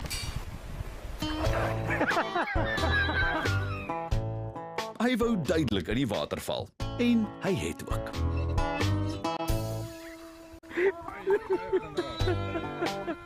Daar gaan jou masjiene spek. Ja, gaan nie hoed vir ons terug toe. So bier. So want ook. Hy skop in hom, hè. Hy skop hier onderste boei hierdie. Toe hulle vir klein Boeta voor die luggeweer gee om mee te speel, het hy seker gemaak oupa Pieter sit nie met 'n mond vol tande nie.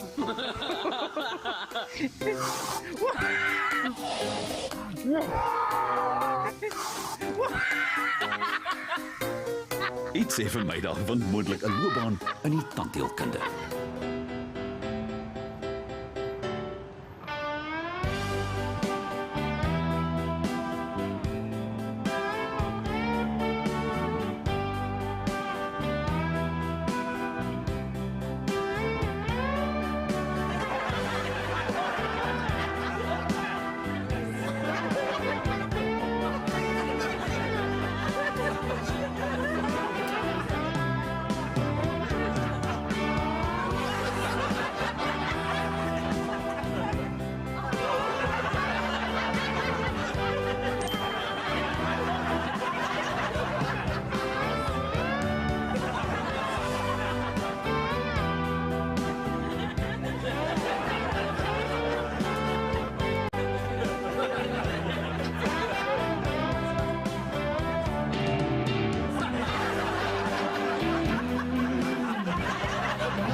My ideale vrou. Jok, dit gaan makliker wees om my ideale trekker vir julle te verduidelik. Dani, kan ons eerder net by die dames bly? Kom ek sê so, sy moet darm aantrekkerlik wees vir die oog.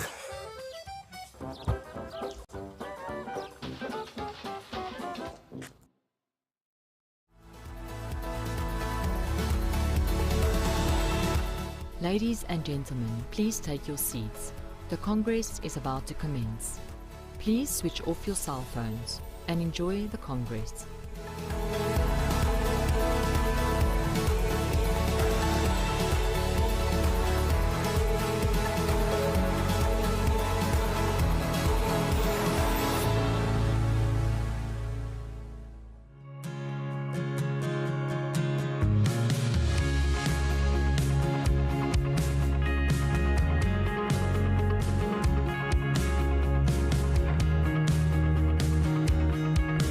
Congress. Nominations for a vice chairperson to be elected second is closing now. So please submit your letters to Nico Hawkins. Chairperson, back to you. Dankie Nico.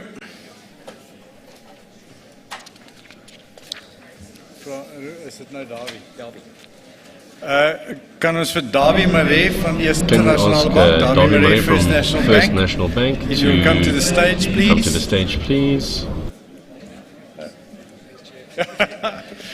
Okay, Dawie. You can't blame me for not seeing you, Dawie. Thank you very much, Dawie, for your contribution, and we look forward to an inspiring message. Thank you, Dawie. Congress, kom ons gee 'n bietjie aandag asseblief. Dankie. Congress, let's give attention, please. Let's settle down. Give us our attention. Rhythm needs riff like steak needs char. Fashion needs street like idea needs spark. Spark needs heat like light needs the dark. Startup needs sweating. Target needs setting. Product needs selling. Story needs telling. Ball needs air. Foot needs flair. Luck needs air. Goal needs cheer. Hurt needs healing. Touch needs feeling. Fear needs facing. Dream needs chasing. Deep needs up. Down needs up. Up needs down. Progress needs pride. And deep down inside, change needs me. Change needs you.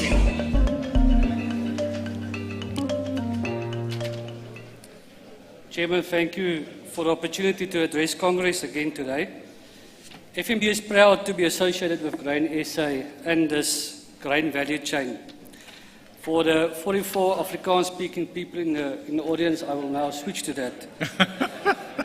Ek is bly om te hoor Standard Bank is daarom al 165. I'm glad to hear that Standard Bank has been in the industry for 165 years now.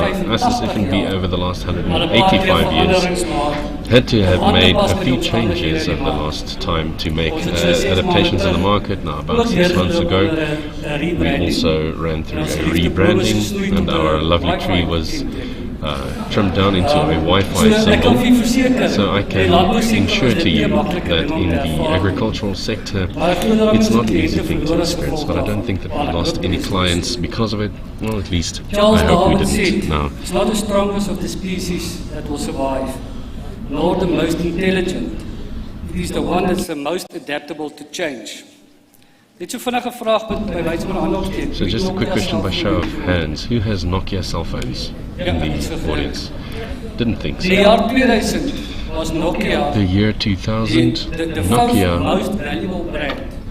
was the 5th most valuable brand in the world. In 2022, that space belonged to Samsung, and Apple was number 1. Now, if you look at the most valuable brands, Microsoft in 2000 was in the 2nd space. In 2022, it's still in the same space. Second. Why? Because Nokia didn't adapt. They thought that they were the best phone, and yes, back then they did have the best phone, the 5110, but they didn't adapt along with the consumer. Now, Microsoft, even though they weren't number 1, they adapted. They adapted their services, they adapted their products, they know what the consumer wants, what the user wants. Now, you are very familiar with changes in your industry, and you work with it daily. Now, just like you have to adapt to those changes, we as banks and input suppliers and financer or whoever still have to adapt to give you as farmer the relative and relevant products and services. So the agricultural book makes up about 1/3 of FNB business. So you will understand that it's an important industry for us, and we will still always invest in it, of course, within the regulatory environment within which banks operate. Now, the preacher said this morning that we have to look forward and not live in the past. Now, that doesn't mean that we have to forget our past and our history, but we must be aware of the challenges and the risks, and we must apply our knowledge in order to adapt and survive. Now, to all of you, good luck for the rest of the season. Congratulations to Grain SA with a successful Congress, and I will conclude with a quotation. Without change, nothing will grow, and without growth, nothing will survive. Thank you, Mr. Chair. Bye-bye, Thank you, Dobby. Congress Nico het weer 'n afkondiging. Congress Nico has another announcement. Chairperson, beautiful. We have one undisputed nomination for Vice Chair. Well done. Congratulations, Jeremiah. Well done and congratulations to Jeremiah Matabula. Chairperson, we can allow Jeremiah to say a few words and then do one more election announcement. Thank you, Jeremiah, if you would like to address Congress. Thank you, Chair. Thank you very much, Congress, for trusting me and to have confidence in me. I'm looking forward to improve and work with our organization to make it a better place for all Grain SA producers. Thank you. Thank you very much, Jeremiah. Thank you, Chair. Now, I'm looking at my developing delegates. We've now got to nominate the additional member to the executive, and only you as a group can nominate and elect. So, for the additional member to the executive, please submit your nominations, and it is on page 4 of your nomination letters. Thank you, sir. Everybody understand what they need to do now? Thank you. Congress, now it's my pleasure to welcome to the stage Luc van der Hofstadt to come and address Congress, and we ask Brand Republic to play in an introductory video. Oh. Sorry, Brand Republic, just 1 minute. Peter reminded me that we have some questions on the Mentimeter, so please take out your phones so that we can quickly participate in the survey. Ja, dankie voorsitter Kongres. Daar gaan 2 vrae wees. Dan wil ek julle net daarop wys. Yes, thank you, Chair. There will be 2 questions, and then I just want to indicate with Luc's presentation, we are still going to use Mentimeter, but we will have to exit, and then you'll see that there's a new QR code. That's Luc's one, so it's going to be a different questionnaire. It's the smaller one.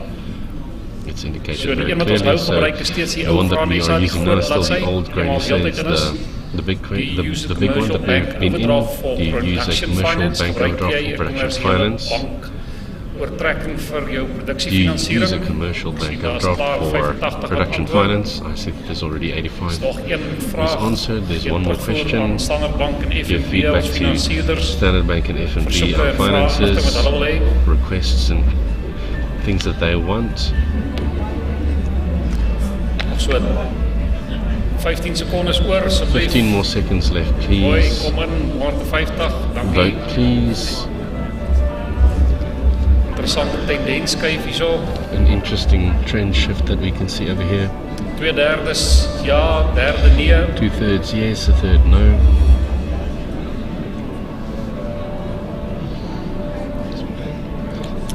Bly daar 2/3 interessante syfers. It's interesting. Nico Davi.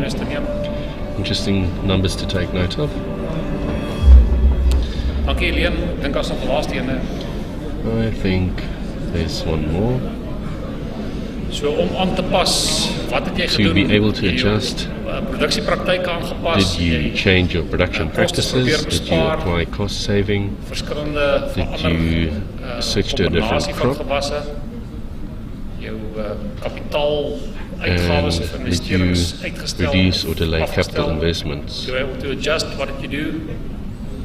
57 votes. Thank you guys. Keep going. 25 seconds left. So for die wat klaar is, onthou ons gaan nou uitlog. For those of you who are done, remember we'll log out, close this Mentimeter. Tomorrow we will come back to it, or later this afternoon. But we're going to scan Luc's one, the small QR code that you can see. Thank you very much, Brand Republic. If you'd play in the video, please.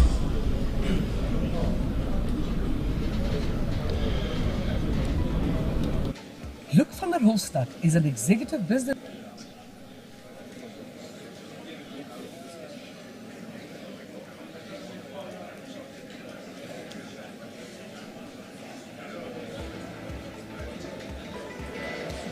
Luc van der Hofstadt is an executive business and founder of Mental Institute.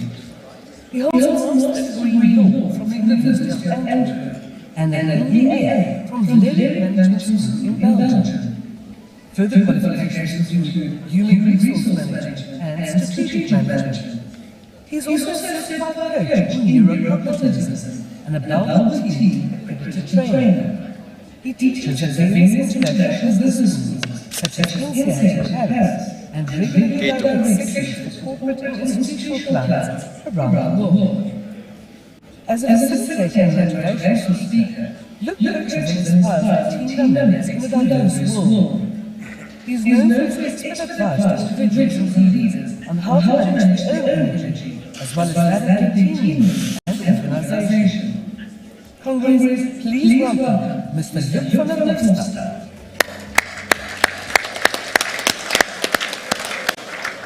Hello. I need to apologize first. I'm going to speak English. Ik spreek een beetje Afrikaans. I'm originally from Belgium, so you know that in Belgium, what are the two languages in Belgium? What? Flemish, which is the same as Dutch, and French. So my mother tongue is French. I was raised in French, but I lived in the Flemish part. So I'm bilingual, and ik versta een beetje Afrikaans, but I was lost because I didn't have my headphones, so I didn't know what Nico said. But will you get a translation into Afrikaans? That would be fun, huh? If you get a translation. Will I hear myself in Afrikaans if I put that up? No. would be fun. So, I mean, they said a lot about me. Maybe I can just summarize. My job is to be a business coach. And as a business coach, I energize individuals, teams, and organizations. That's what I do. And we are performance coaches at Mentally Fit. So we energize for performance. And our unique value proposition is that we use sports metaphors. So my blood, my DNA is full of sports. Even at my old age, I still play sports. Luckily, the Congress was not 10 days ago because I got a hockey stick into my face and I got 2 stitches and my eye was blue like that. So it was nice to talk to clients and to do keynotes like that. But it's just gone. So I do sports myself, but most important, I coach sports teams. So I'm going to use sports metaphors today, and during this small hour, you're going to be my corporate athletes. Is that okay for you? Okay? Just about the organization, I started the organization Mentally Fit 25 years ago in Belgium, and we grew over 25 years, and we're in about 20 countries now, and I was responsible for Mentally Fit South Africa, but it starts being sub-Saharan Africa because I start traveling. I mean, for the people of Standard Bank, I work in Mozambique, in DRC, in Angola for them. So we grow. We're still a small team with 12 people. My colleague Frank is here in the room somewhere. So if you meet Frank, he's from Mentally Fit also. I also have bad news. No slides. I won't use slides. We speak about agility, digital, all these things. So this is my pen. And if you can switch to my tablet, so I will create everything with you on the spot. I mean, a lot of guys use the slides. We prefer to use this. Imagine with sports people in the changing rooms. I worked with the Springbok Sevens. Imagine I put a PowerPoint. So we create everything on the spot. So the title of today is Fit to Play. So Fit to Play is my energy. That's my energy. And Fit to Lead is the team energy. What I see, so I will make a clean sheet of everything I put here, and I will send it to Nico and his colleagues, and I'm sure it's going to be available for all of you. So if what we see now, myself and my colleagues from all over the world, is 2 important topics for 2023, self-care, and here it's team care. So that's what my clients ask me to say, look, can you help with individual energy and team energy? So the first part is going to be selfish. How do I take care of my energy? The second part is going to be, how do I take care of the energy of my team? Okay? Let's maybe start with looking, you're getting real experts with Mentimeter, aren't you? So there's another code of Mentimeter on the table, is that correct? Can you scan it? And now that you're the real experts of Mentimeter, let's just get in there and just give me a thumbs up when you're in. Ooh, quick! 144 people, 155. So the code is there, and the number also. Let's do a pulse, a scan. How is your energy? And you see, not me, but my colleagues put even some Afrikaans words. So that's the only thing you're going to have from me. So how's your energy? Now, connect with yourself and ask how your energy is. So 30, 40, energized, okay. Do I need to translate what ish? I suppose you know, huh? Otherwise you ask my colleague Frank.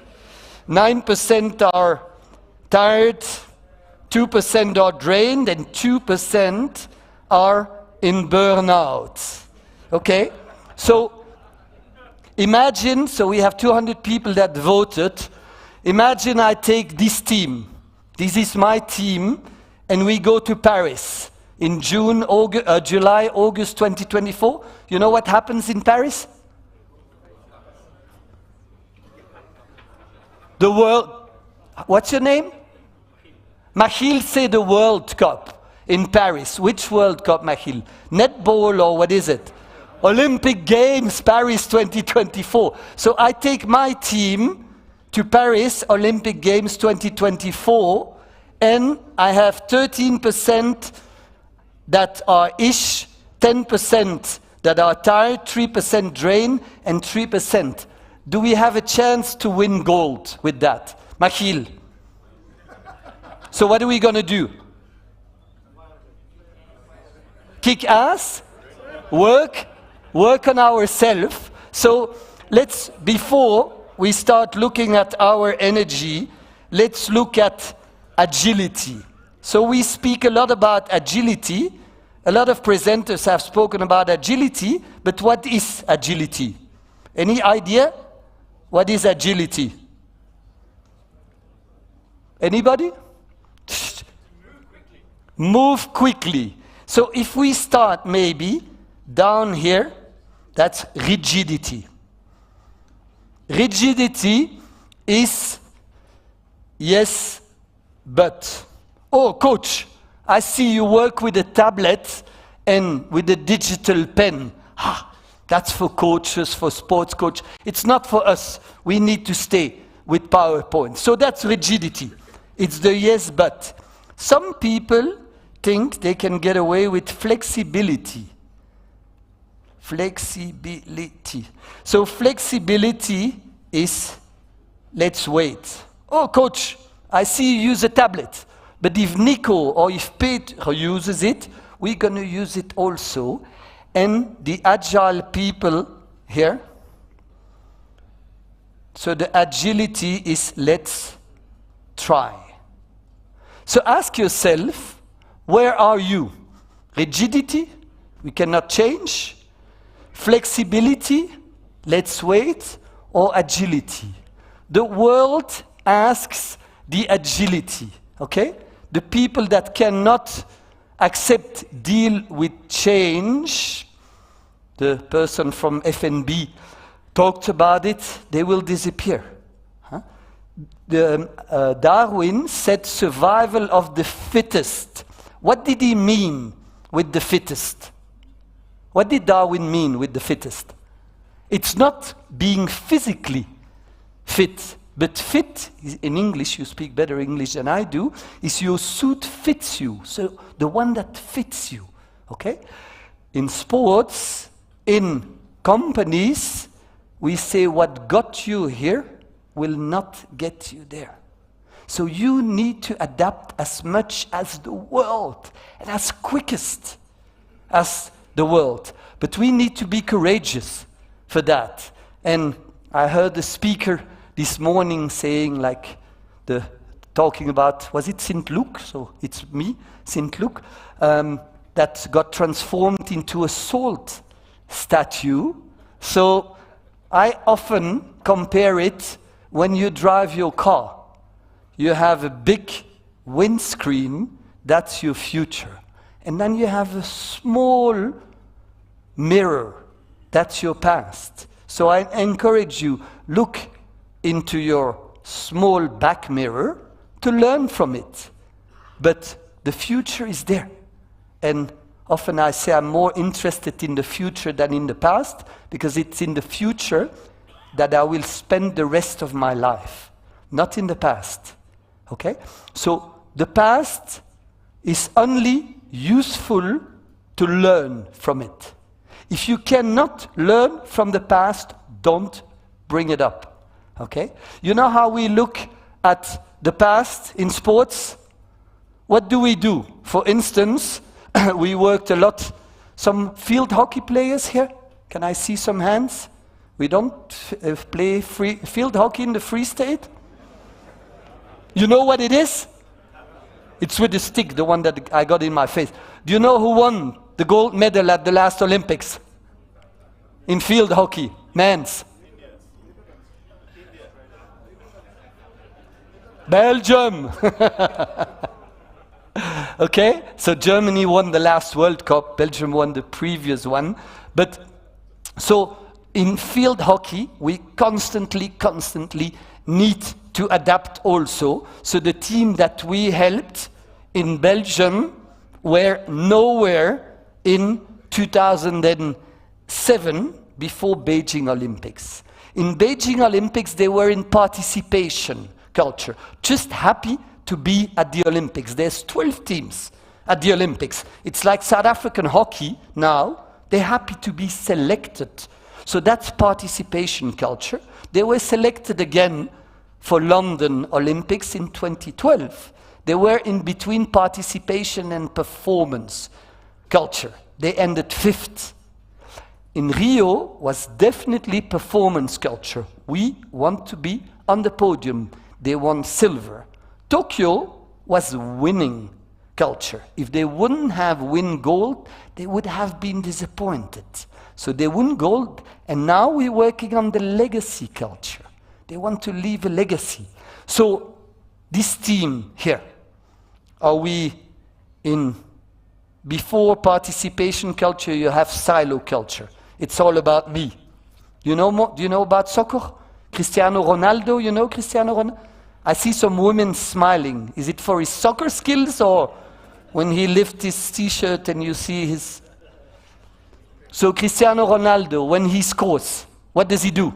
His famous jump, and he always lands to the camera with Cristiano Ronaldo CR7 to the cameras. So it's all about me.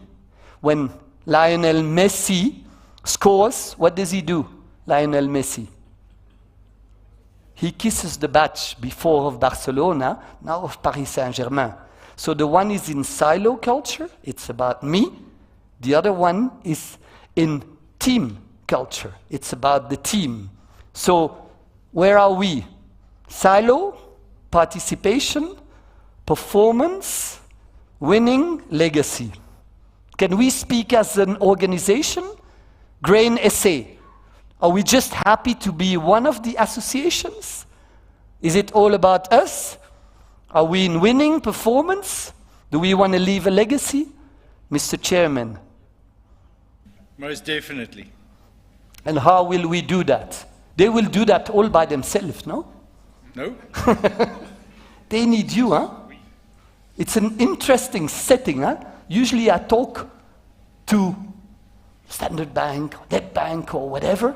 I talk to those people. It's a company with the CEO and with their employees. But here it's a totally different setting.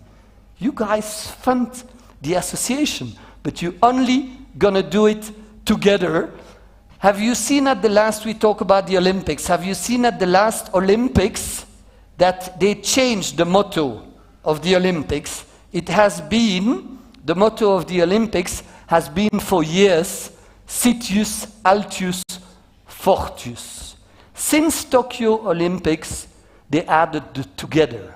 COVID made us realize that we need to work together. It doesn't make sense if Europe, Asia, America has the vaccine and we in Africa, we don't have it. So the togetherness.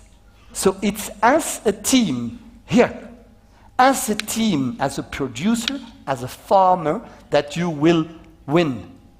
Are we in a team sport or solo sport? Team sports. Are we ready to win together? Yes. What would gold look like? For my guys, it's simple. One goal. Gold in Paris in 2024. What's the goal of the association? Do we have one 2023, 2024, 2025 goal? Should I ask those guys or should I ask you? What's the goal? How will we know? Do we have a tangible goal? It's good, but it's more sustainable, successful farmers. Say again? More sustainable, successful farmers. More sustainable, successful farmers.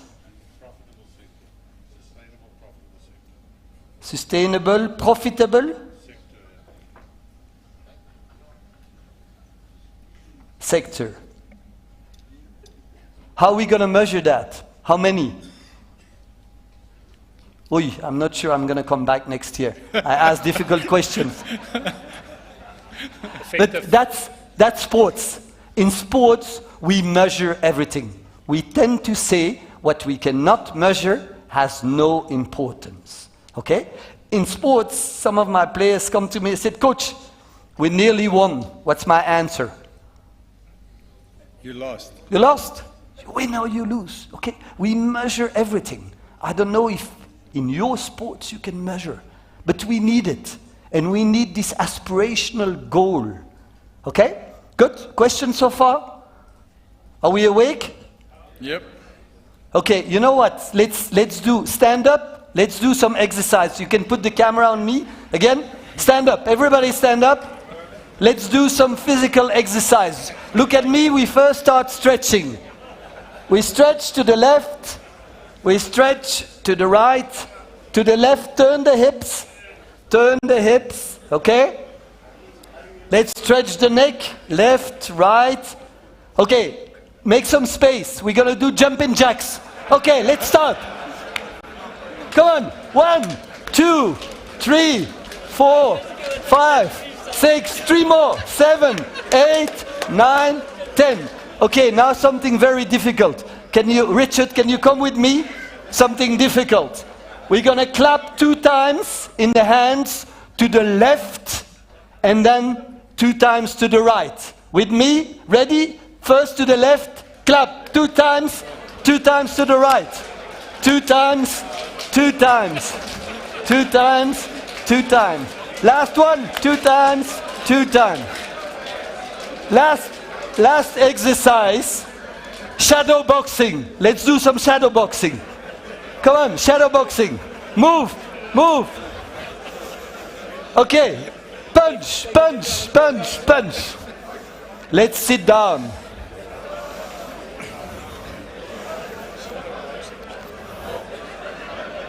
How do we feel? How do we feel? Are we tired? Do you do that in your farms, in your production plants? Let's move, move. Okay? Let's get back to our energy.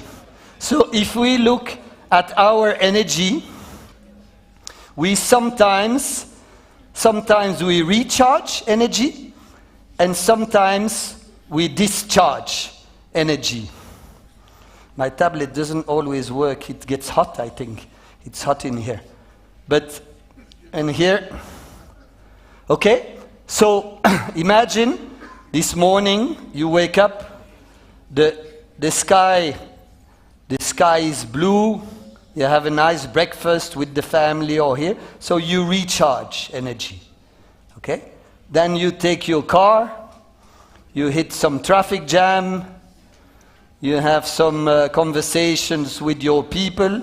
And so you discharge energy. So here you discharge energy.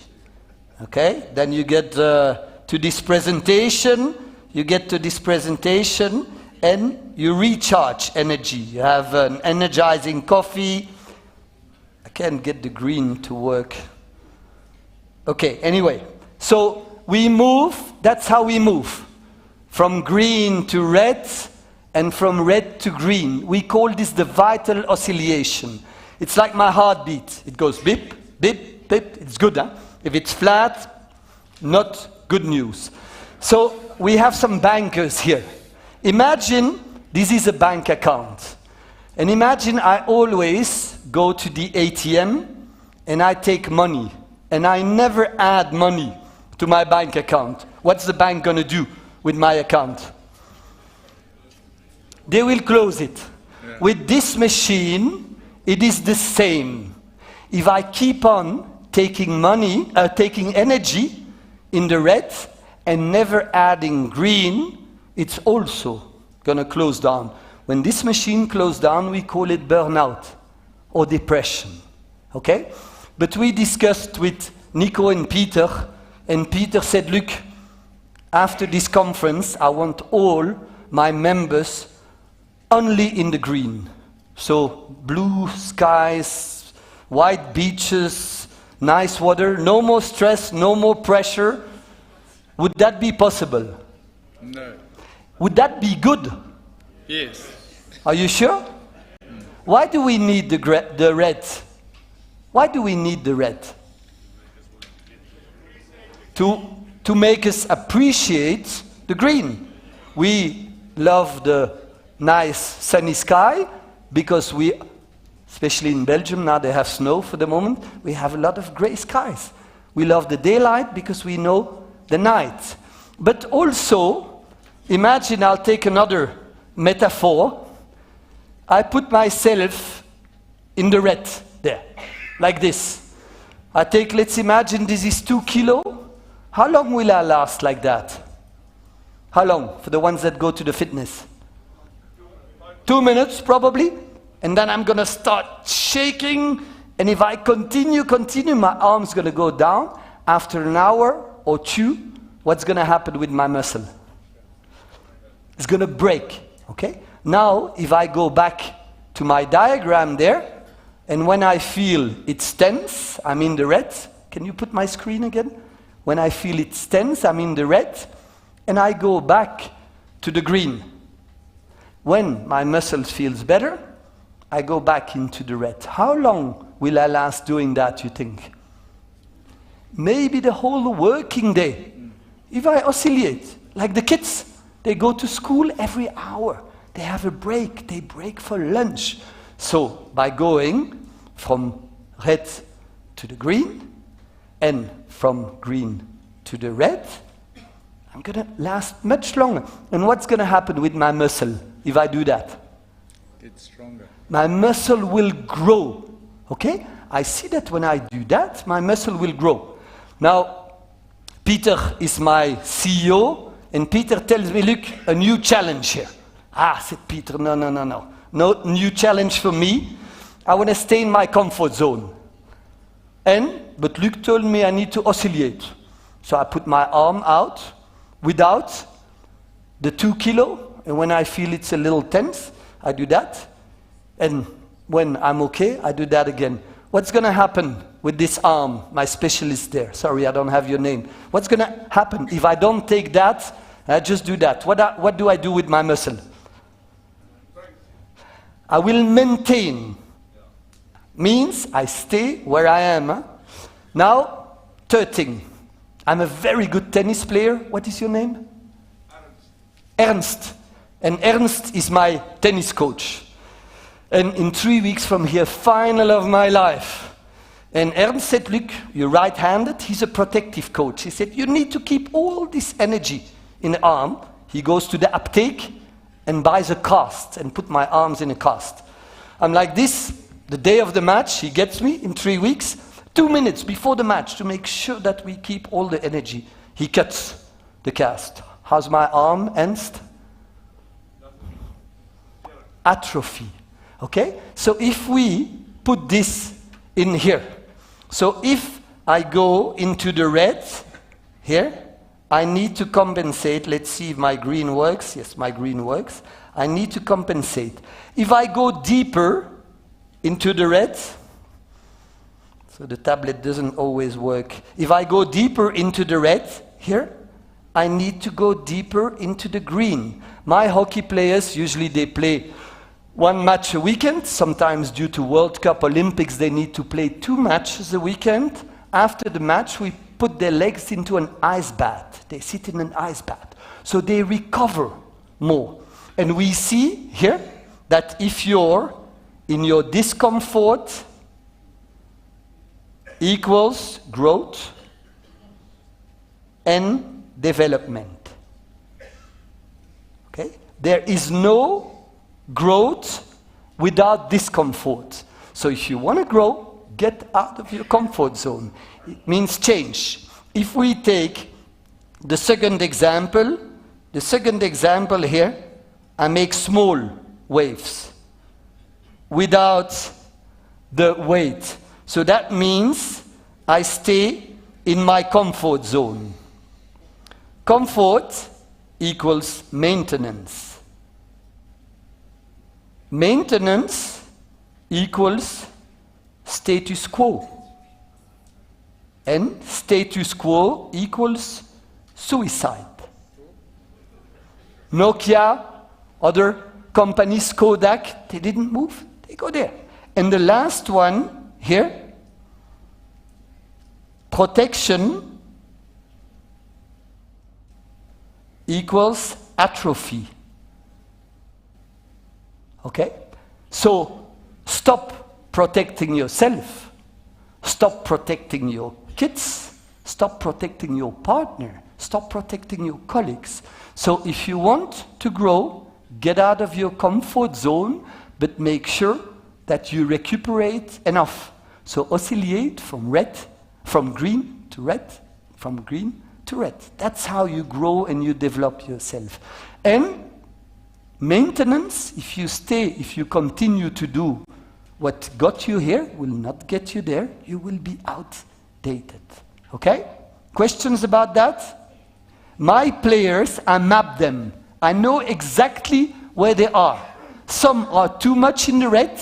They should go 2 times to physical training. Some go 5 to physical training. So some I need to add green. Other ones, I need to push them out of your comfort zone. So know for yourself where you are. Know for your colleagues who you work, where they are. You can map, with a lot of my clients, what I do, we do an annual curve of pressure. So we will look at January, February, the 12 months, and we will see when do we need to harvest, when are the high seasons. Okay? And then you can map it and you can prepare for that. Questions about that? Comfort kills effort. Okay? Let's look now how to recharge energy. So there are 7 universal ways to recharge energy. The 3 first ones are physiological. If you don't do them, you're going to die. Okay? And then we have 4, 5, 6, and 7.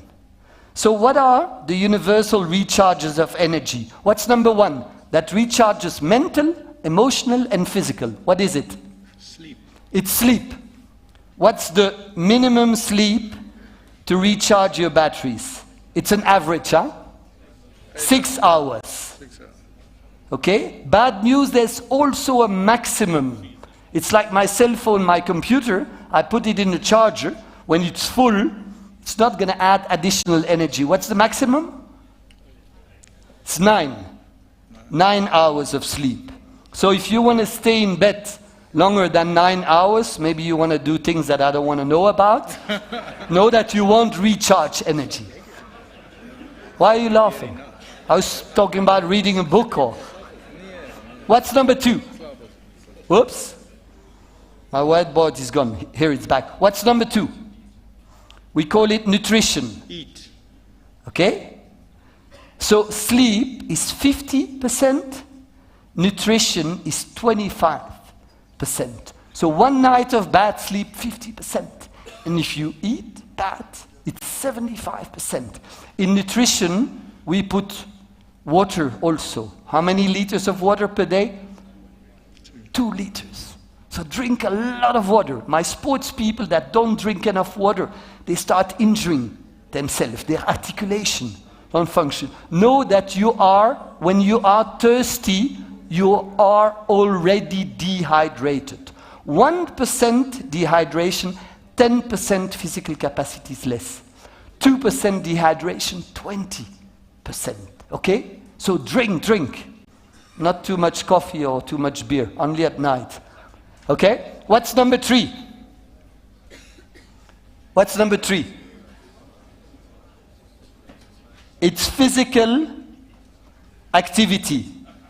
Okay? Physical activity doesn't mean sports. The latest data of the World Health Organization speaks about 30 minutes a day of intensive walking. 30 minutes is enough for what your body needs as recharge of energy. And it's cumulative. In the morning, 15 minutes. At night, you have enough. All the other things that you will do will be bonus. I mean, if you're busy on your farm, I suppose you walk a lot, but I work with a lot of people that work in banks or in offices. My colleagues from the Netherlands have a study that says sitting kills. Sitting kills more than smoking. So if you sit and you smoke, every 30 minutes you should stand up for 2 minutes. We already did it, so we're good. Okay? If you do sports, again, World Health Organization, 3 hours a week, preferably 3 times 1 hour. Anybody does more than 3 hours a week? Can I see the hands? Nobody. Frank, my colleague Frank, he plays hockey with me. Okay, what's number 4, 5, 6, and 7? What is it? How do we recharge energy? What do we do? At nights, weekends, what do we do to recharge energy? Drink? Relax, I heard. Relax is active and passive leisure. Okay? Active leisure, I work in the garden, I play with the kids. Passive leisure, I read a book, I listen to music, I go for a massage. What else? How do we recharge energy?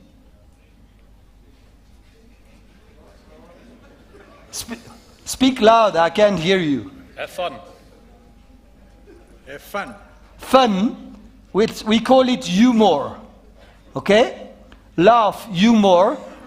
So, kids of 3-4-year-olds, they laugh about 200 to 300 times a day. Do you know average in the corporate world, how many times? It's 10 to 15 times. Do we laugh more? Hope we laugh more. If you look at the physiology, when you laugh, your diaphragm moves. And there's a gland here, I don't know how you say it in English, in Dutch it's the bijnieren, les glandes surrénales, that you stimulate, and it produces noradrenaline. So noradrenaline is natural. You have caffeine, nicotine, cocaine, they're not natural. So you produce noradrenaline. So laugh the most you can. We're looking for 2. What are the 2? In English, please. Well, let's park it for the moment, but we'll check if it fits in there. Okay, so what else? Except from love, I don't know if you're talking about the sentiment or that. But let's see. So what else? So social contacts. So we are social animals. So by being in contact with the other, we recharge energy. And the last one is mental satisfaction. So the mental satisfaction is when your colleague tells you, well done, when you learn everything that feeds the brain. Okay? So just getting back to, what's your name, the gentleman that was talking about love? What's your name? Forster.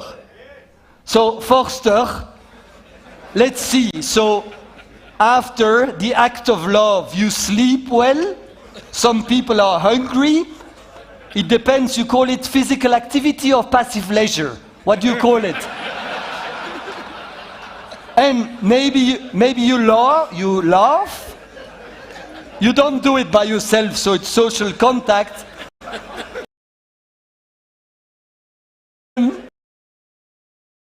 Faction.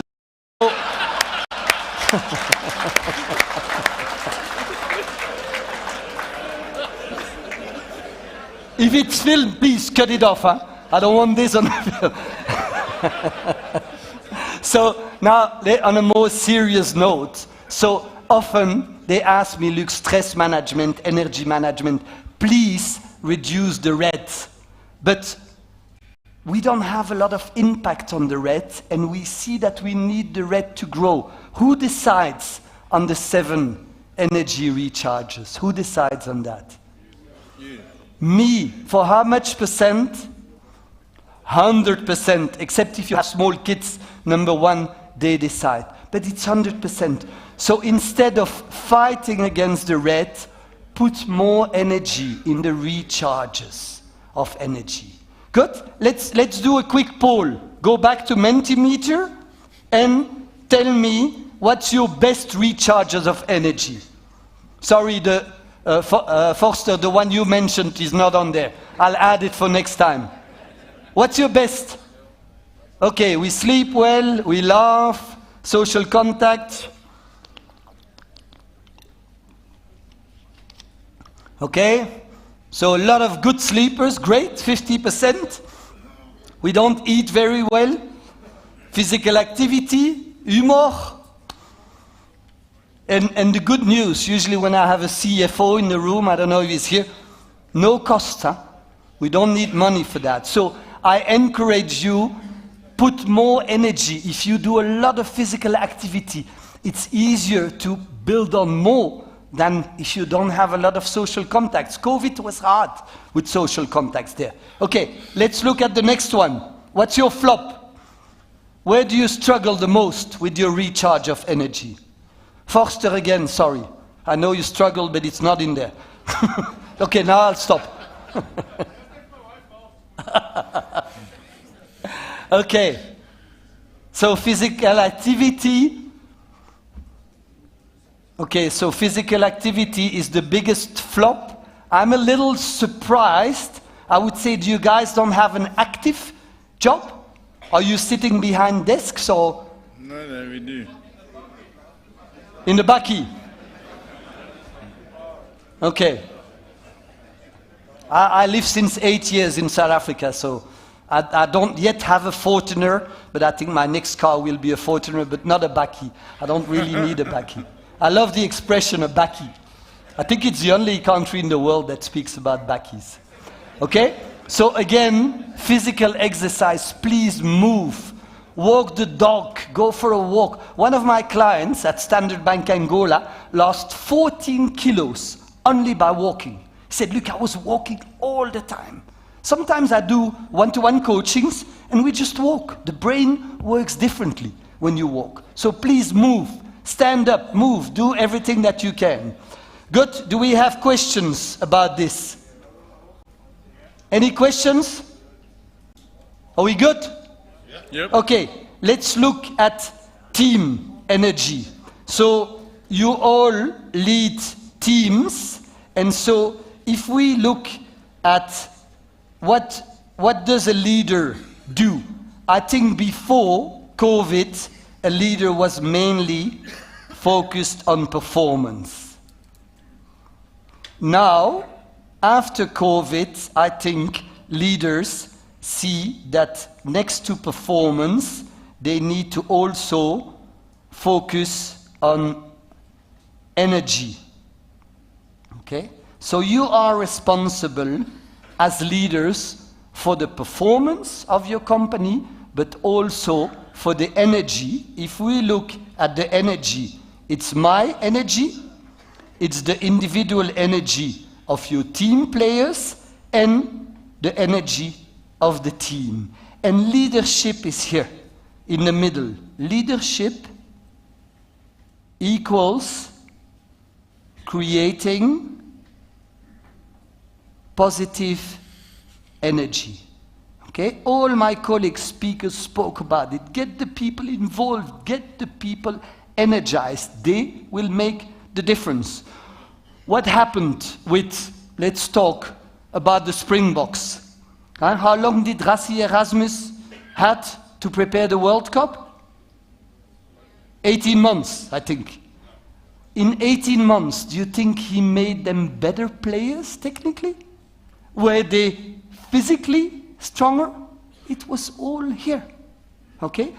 Belgian kids are not born with better hockey genes. We're still a small country of 11 million people.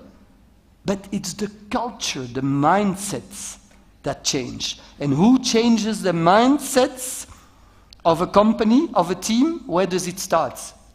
Leaders. With the leaders. Okay? Grain SA's culture is built by those guys and by you. The culture of your farm, your production plant, is built by you. So energize the people. That is your role. And then next to that, in the performance, there are two things. There is on one side, oops, let me put it in full screen mode. On one side, you have here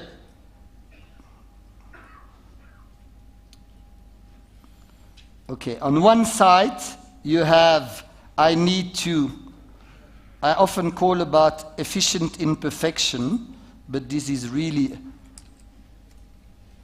not working as it should be, but okay. On one side here of the performance, you have deliver today. So making sure that you harvest, that you plant, for a company, it's hit the KPIs. Next to that, you have prepare tomorrow. So in your day-to-day job as leaders, how much time do you spend in delivering today, making sure that you hit the KPIs that you set for yourself? And how much time do you spend in preparing the future? Anybody could give me an idea on that? I'm going to close and reopen. I'm getting advice. You've seen it works. So deliver today. Prepare tomorrow. How much time? Anybody wants to do a guess? Or maybe we can ask Peter. Peter, as the CEO of Grain Association, how much time delivering today, making sure that the KPIs, and how much time preparing tomorrow? 30 for today, 70 tomorrow. Okay. And Peter, what would be the ideal? If I had to coach Peter, what would I advise Peter? I would advise the 20-80 rule. Maybe you know it, 20-80. Where do I put 20? Today. Would that make sense, Peter, to spend more time in the future? For sure. And why? Because the world changes. I was doing a keynote. I met the guys from the production there. They said, we saw you somewhere for Cipla in Cape Town. And Paul Miller, the CEO of Cipla, the pharmaceutical company, saw this. And I said the same as for Peter. And Paul said 70 in the future and 30 in today. And he said, look, what's your opinion? I said, at your level, you need to be in pharma companies, you need to be 20% looking at now and 80% on the future. So most of the teams, people that I coach, they are too much focused. I mean, when there was the Champions League, I mean, 2 weeks before the Champions League, of course, they think about today or about the next Champions League. But when it's finished, we think about the next La Liga, the next cup, the next things. So do you also have the feeling you're too much in the today and not enough in the future? So make time, empty your backpack so you can think about the future, okay? And I want to end with giving you one leadership tool. So the one leadership tool, again, if we look at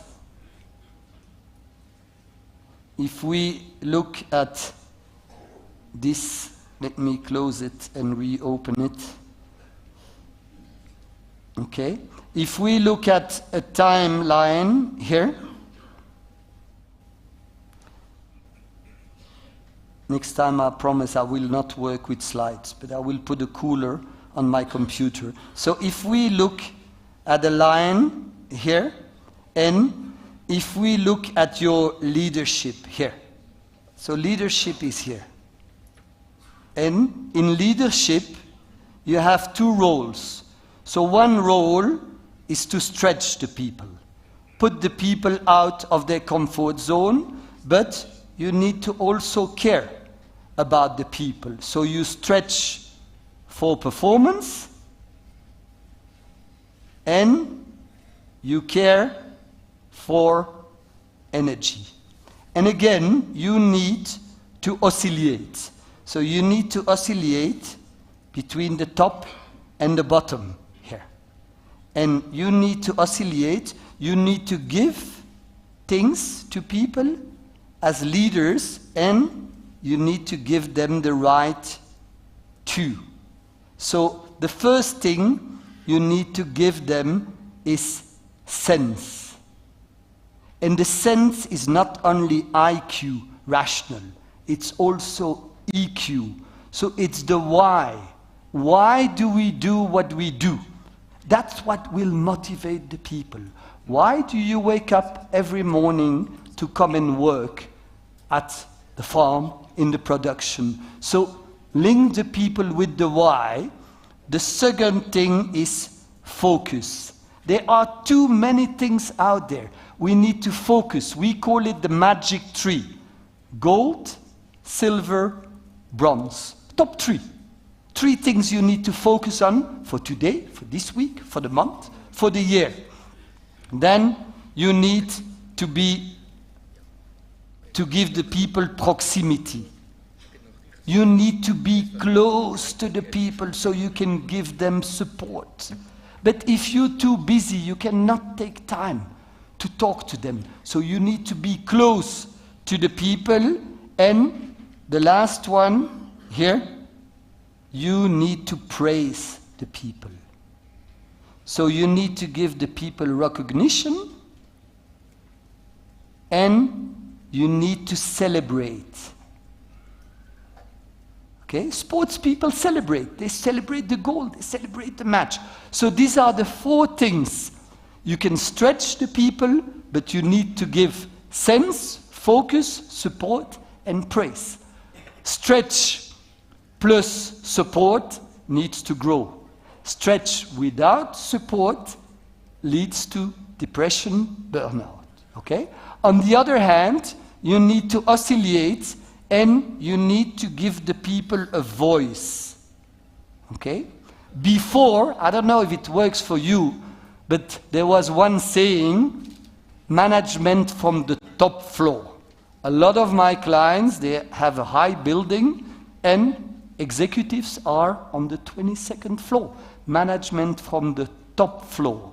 We move from management from the top floor to management from the shop floor.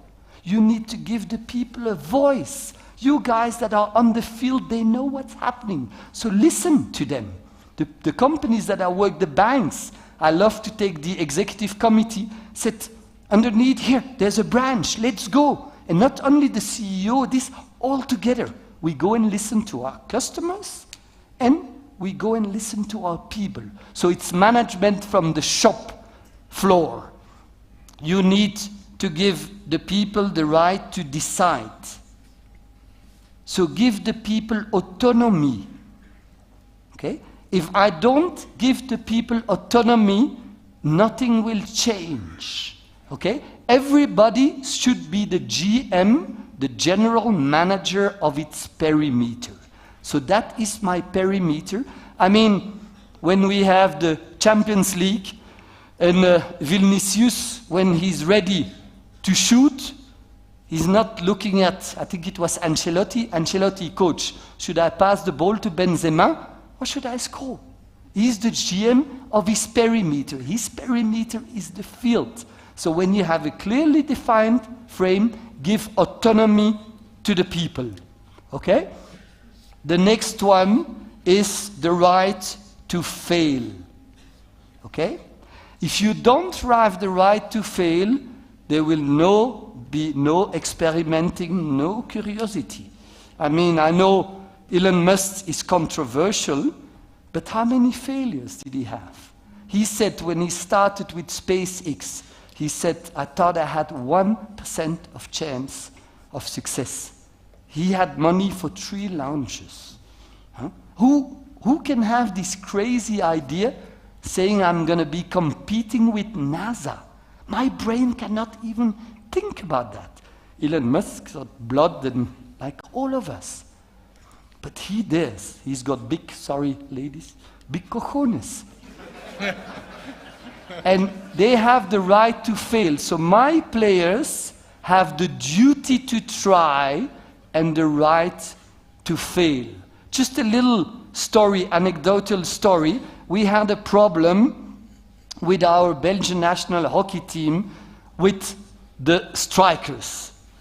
Not like, I mean, the Belgian national soccer team have problems everywhere, but before it was mainly the defenders. Now I don't know how they will play, but we had a problem with the strikers. They weren't striking enough goals, and we had KPIs. What can be a KPI for a striker?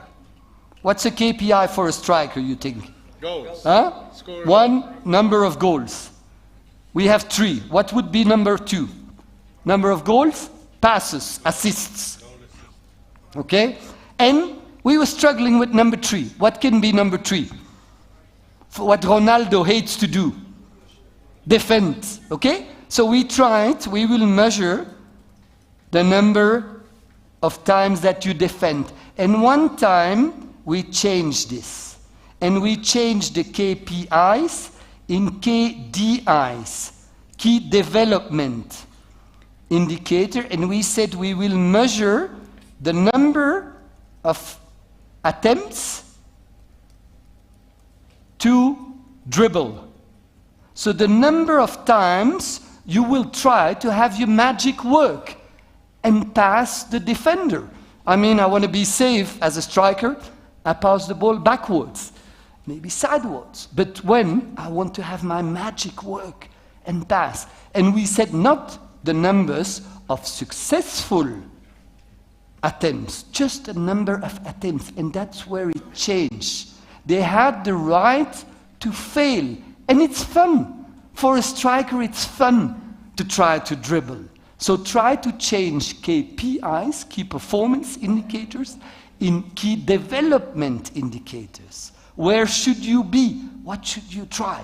So give the people the right to fail, and I will end with the last one here, which is the right to grow. And if we look at the right to grow, how do you grow? There's the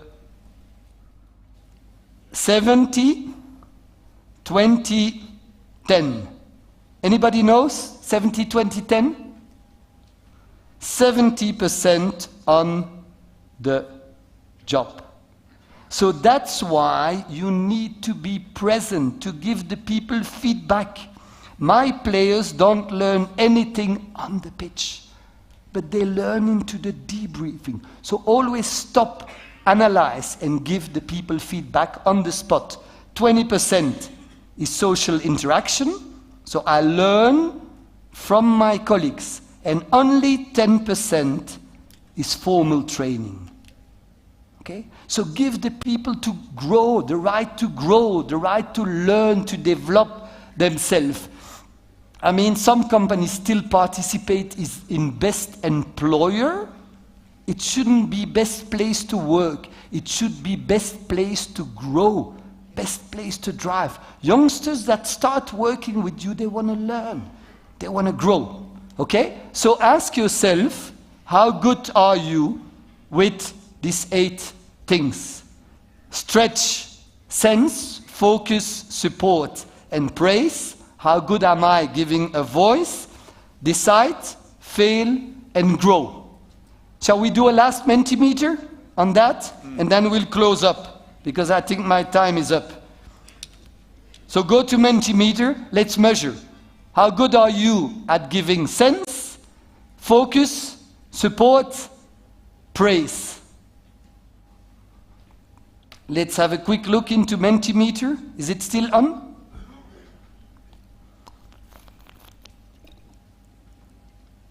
So a number under 7 is worrying.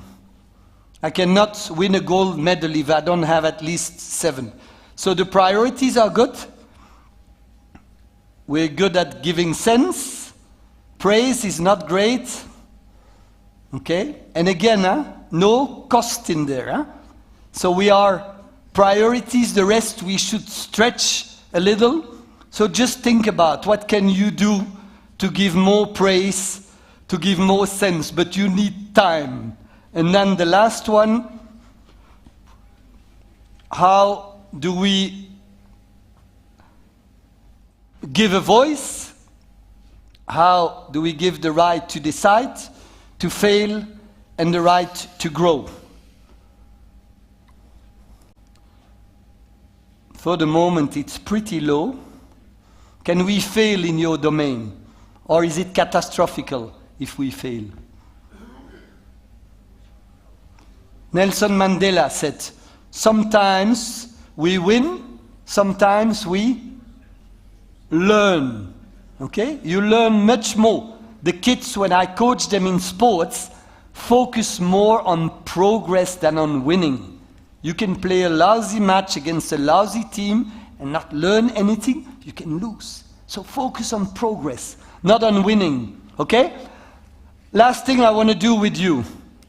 What is your major takeaway of this session?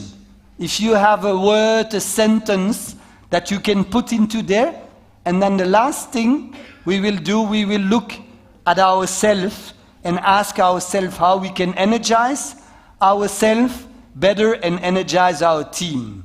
Love, I know who that comes from. Sorry, I said I would stop.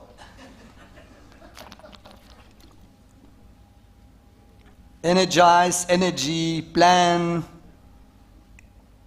I will put all this in the slides that I will send to Nico and his team.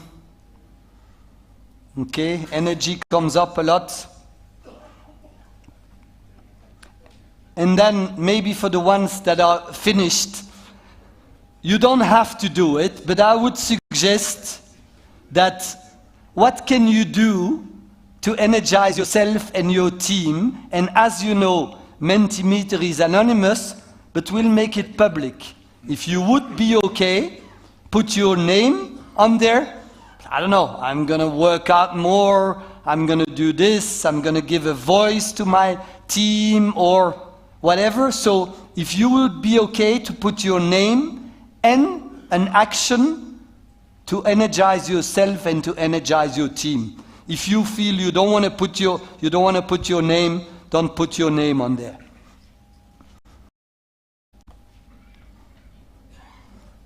More fitness, walk, so we don't put names, so you have decided.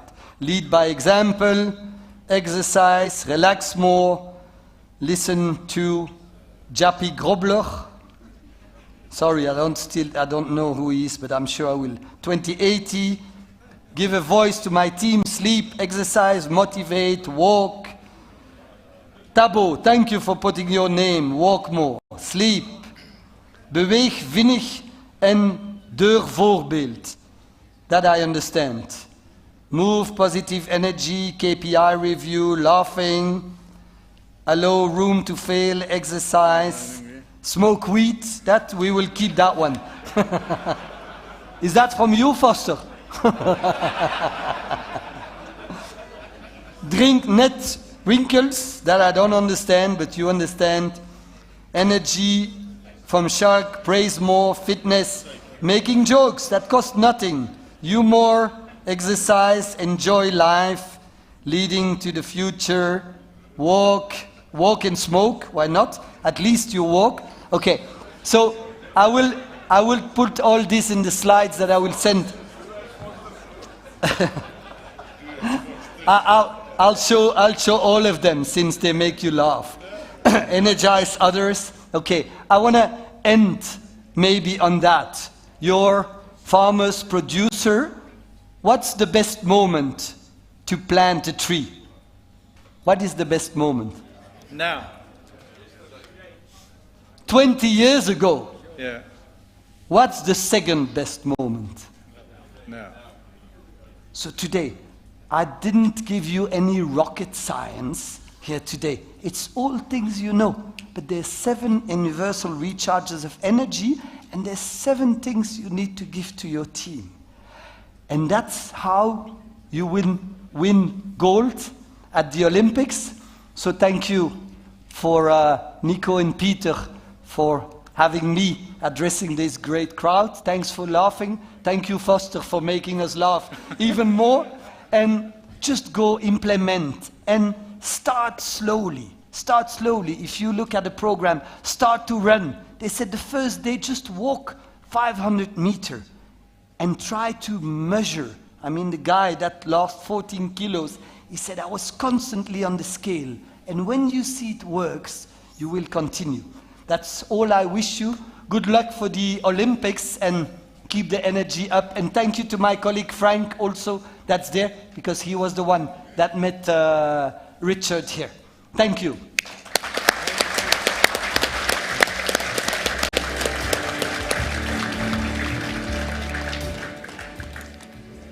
Thank you so much, Luc, for energizing our team. I think the value for me in this past hour is twofold. You've given the organization and its leadership food for thought and guidance, and a very clear plan to energize the team and to do what, to be able to deliver for our members, as well as what you've given each and every member in this room this afternoon, something to take home that they can apply in their own personal businesses and in their own personal lives. So thank you very much. I think you've achieved what you set out to do. Thank you very much, Luc.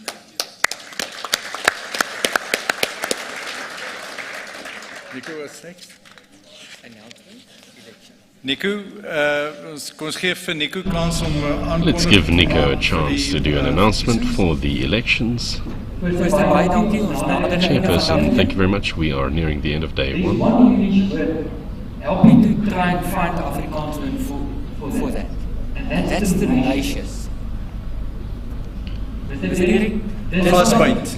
This Congress was frostbite, tenacious going through today. Through all the voting processes, participating. Using apps, 2 different ones. We made history today. Well done, you guys. Well done, farmers. They say a farmer makes a plan, but not change, just to stretch the challenge out. Our developing producers. The nomination for the additional member to the executive now. We've received 3 nominations. Can you please indicate if there is any nomination outstanding? Otherwise, we are going forward to vote on a cert app. How's that?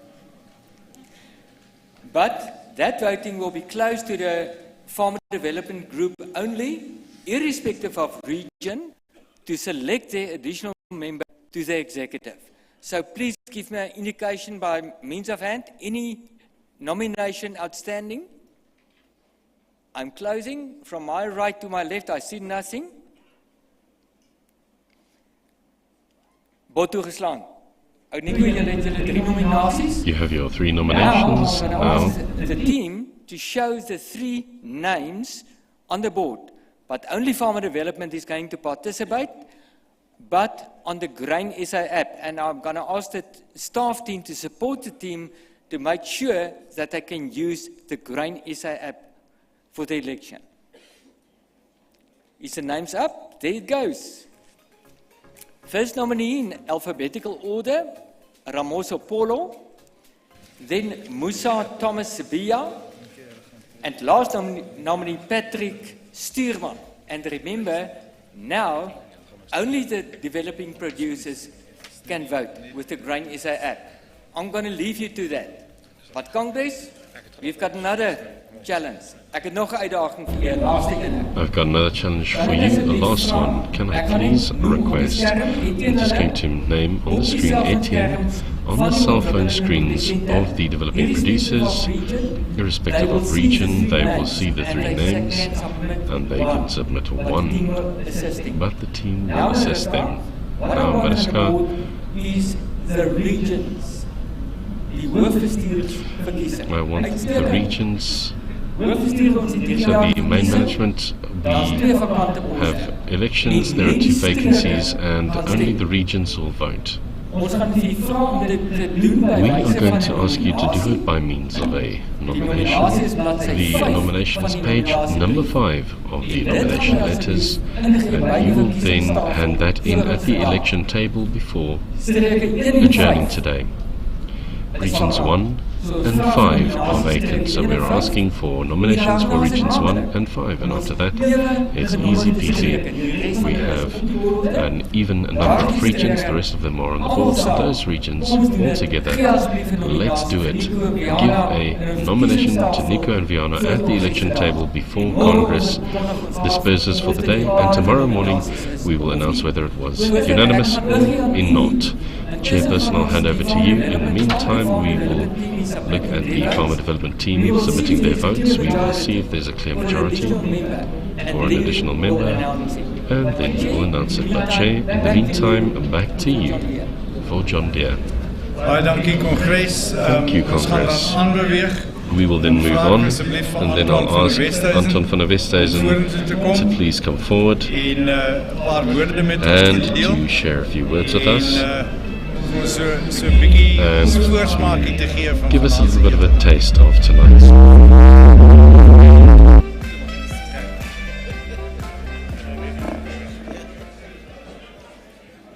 Thank you very much, Mr. Chairman, and congratulations on your re-election. Congress, net 'n bietjie aandag asseblief. Thank you. Congress, your attention, please. Good afternoon, everyone. As usual, it's lovely to be here. It's also great to be part of this Congress. For me, it's not only a function to be here, it's really a pleasure to be here. And it truly is a pleasant experience to be a partner to Grain SA. Now, usually for this type of speech, I don't really prepare something big. I tend to just listen to what people are talking about, and I look at how it is applicable to my business. And the first thing that I want to do is I want to start with Davy from FNB. Now, he started by taking on Standard Bank. Now, Davy, we surpassed you with 2 here. Now, I know that Absa is going to talk in just a second. I just want to hear how old they are. But what was interesting today is everything that was talked about. I tried to measure it against what John Deere Financial is doing, and if I can take some of the topics in the first place, technology. Now, John Deere is a technology company, so the financing that we give through John Deere is easily matched with the things that we've discussed here today. In the second place, we spoke about data. The data that we get from our machines allows us to improve the technology, and it allows us to put that technology on the farms for you. So for us, that plays a role because we have data teams who take that data and improve it, and we start using it more and more in financing as well. And similarly, there are many things that can also incorporate, but one of the things that I battled with was hope. And what I realized was then, in everything that we do, with the financing that we supply you with in order to get technology on your farms and energy. We're even busy with that as well.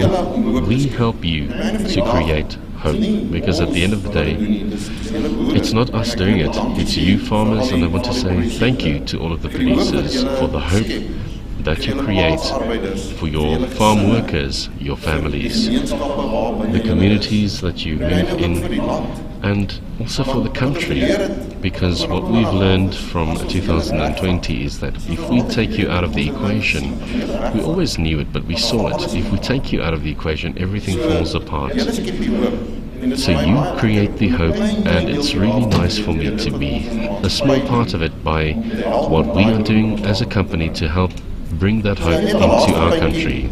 Just the last thing, Luke spoke to us about how we energize, and I just want to highlight by sleeping 50% in nutrition, 25, if you do double that, then you don't, eat double the amount, then you won't replace the sleeping part, but enjoy the rest of the evening with us. Well, thank you very much, Antoine. We have a mentee with a question. Peter? Yeah, back to the big QR code. There's one more question that we want to help John Deere with. Can you please scan the big QR code? Can we get that back online?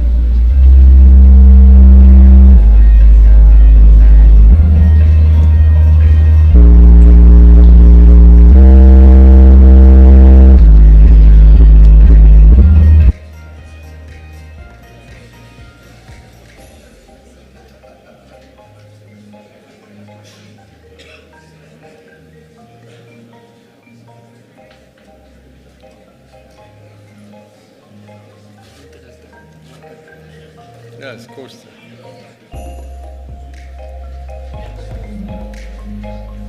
Is dat nie die een? Ek hoor gebel.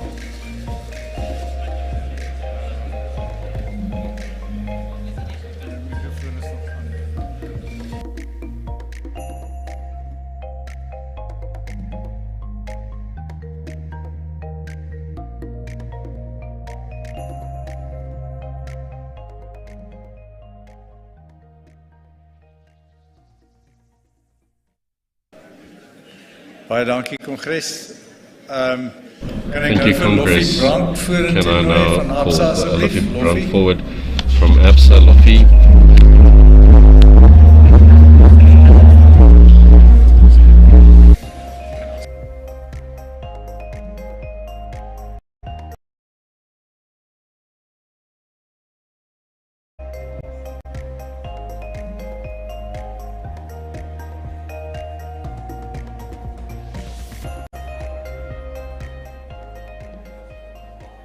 Hierdie Oekraïne-oorlog het ons gesien dat daar 'n groot geleentheid nou om betrokke te raak in koring en mielies.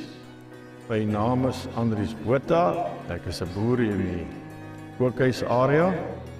Ons het 5 weke gehad om klaar te maak en ons moes kraglyn bou. Ons moes toestemming kry by ons munisipaliteit vir die bou van 'n kraglyn. Ons moes toestemming kry by Absa Bank om die nodige finansiële ondersteuning te kry om die mede-deelnemers te kan betaal. My naam is Pumlani Mengu van Absa Bank in die kommersiële afdeling.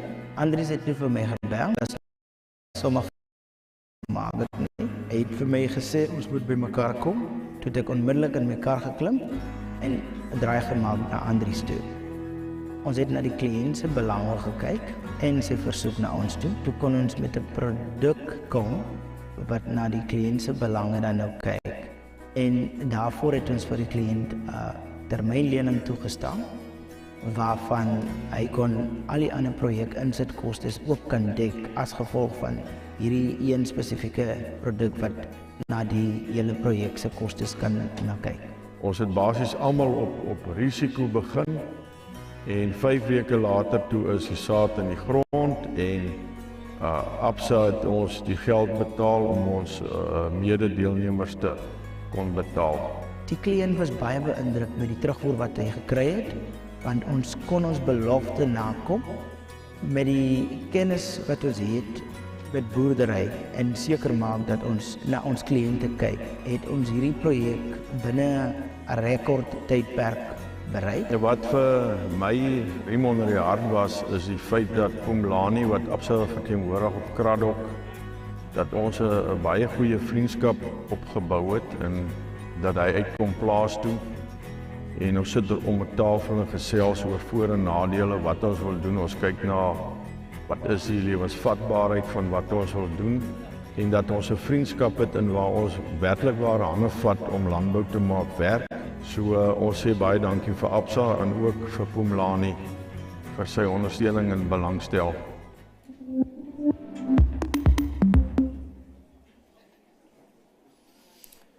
Meneer die voorsitter, baie dankie vir die geleentheid. Mr. Chair, thank you for the opportunity. I want to start by congratulating Peter and the team with a very successful Congress. If I look at the information that has been shared with us here today, I believe that all of us can take something home from this. I don't want to actually say something. There's a substantial amount of information that can add value to all of our businesses. Not as much as Antua, I planned a little bit more about what I wanted to say, and I want to talk about partnerships. And I think today we've referred to partnerships a lot, and when I look at what role partnerships play and the partners in your business, I think it's difficult to quantify it, and I think it's difficult to unlock the value of it. But over the past few years we've had a few crises that has caused us to really unlock that value of a good partnership for some of our clients. Now, I specifically think about that when I look at just before COVID, when we were in a situation where there was a talk of a potential shortage of capital. It was a very uncertain time for us all. Not many of us knew what was going to happen to the cost of capital or the availability of capital. And I'm sure that it was also other finances. A point of departure was to reserve capital for our clients that we have a long-term relationship with, because those are the people that we need to support with their direct needs now. I believe some of our input suppliers, some of them had the same outlook. If we look at the chemistry and fertilizer people, when there was talks about shortages, it's something that also makes a bank worried. We talked to those people and their answer that we got was the clients that we have a long-term relationship with will have access to products. And I think that these are things where we can see where partnerships and good relationships really unlock that value. Derek, you spoke about this. Niku, I think you also referred to this. And if I look at the environment and the ecosystem within which we operate within this sector, isn't it all just about a good relationship and good partnerships? Well, that being said, I think that our partners, Grain SA, John Deere Financial, these are also institutions with who we believe in, with long-term relationships and long-term commitments. Mr. Chair, thank you so much, and I'm inviting you all, for those of you who don't have an ABSA relationship yet, please come and talk to us. We have many opportunities to connect with you. Well, thank you, Lofi. Ja, verseker is dit saam wat ons die toekoms sal bou, nie alleen. It is together that we are building the future, and in fact, not alone. Goed, so, good. Niku. Dag. We are approaching the end of the day. We are almost at the finish line. Congress, we are going to be handling a few announcements, and then we are going to ask the chairperson to conclude, say grace, and then after that we will rise for the national anthem and sing it with all our heart. Then the election committee, do you have any result? No result. Okay. Tomorrow we will make an announcement for the additional member to the executive for the farmer development rather, as well for all of the regional elections, all of the even regions and also regions 1 and 5. We will make it known. Remember, Congress, tomorrow morning at 8 o'clock we will be kicking off with events for the day. Then a good big thank you for ABSA and John Deere for tonight's festivities. And Chairperson, grant me the following. Rand Republic, you make us look really good. Thank you so much for your help. Then also Benny Dirk and Daniel, thank you for you to go from ESCOM to Generator and back, so that we could carry on with our Congress. Well done. And then Etienne and Christa, Etienne from Foresight, that gave us the voting app that they developed. Beautiful. And then lastly, but not leastly, Chairperson, to use 3 apps in one day at one Congress is very impressive. We made history today. Thank you so much. Well, thank you to the Congress for that, of course.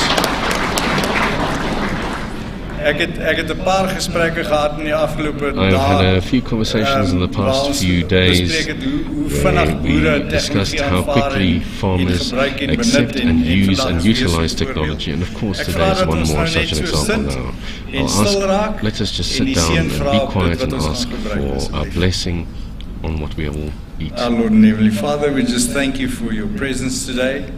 We thank you for blessing this gathering. We pray that you're going to bless this social time together. Bless the meal that's been prepared for us. Bless the hands that have prepared it, and Lord, bless the farmers and the laborers that grew it. We also ask you, Lord, to keep us ever mindful of those less fortunate. In Jesus' name, amen. Let us rise and sing the national anthem together.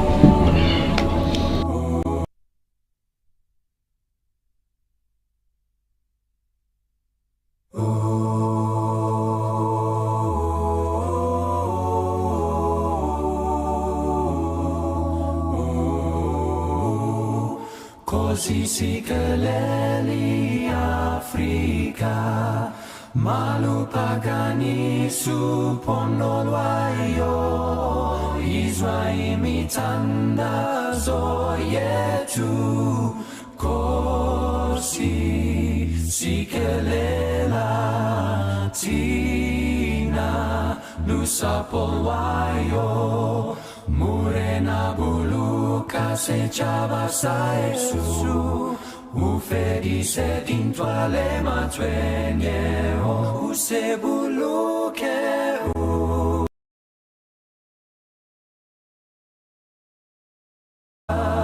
Yesu si chavasa South Africa, South Africa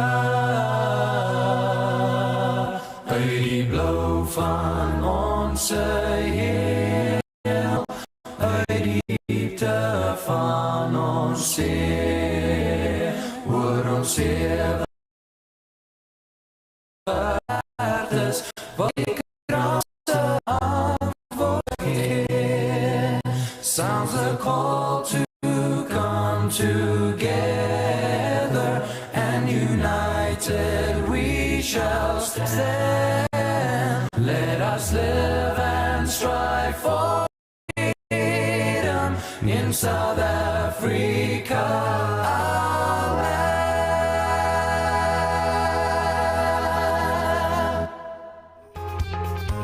Dankie, geniet. Thank you and enjoy the rest of the evening. Daar's 'n paar netjie vrae net soos wat julle uitgaan asseblief.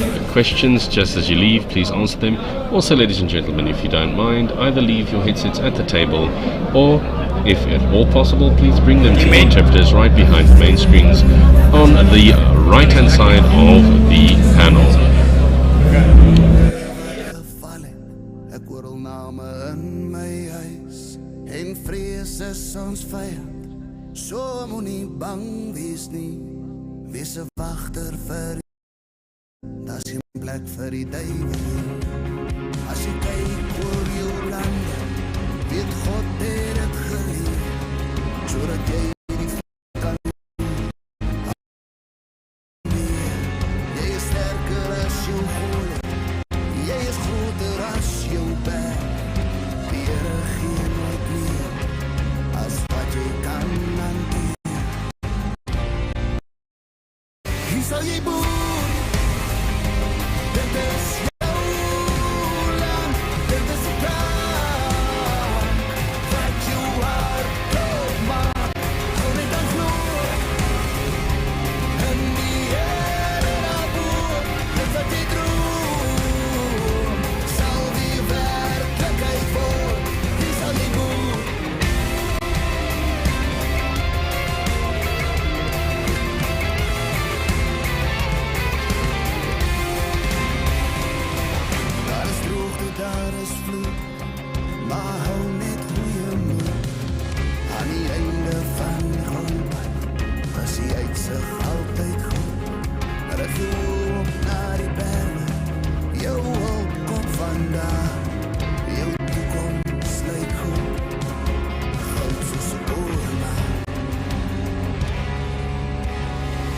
sal jy boer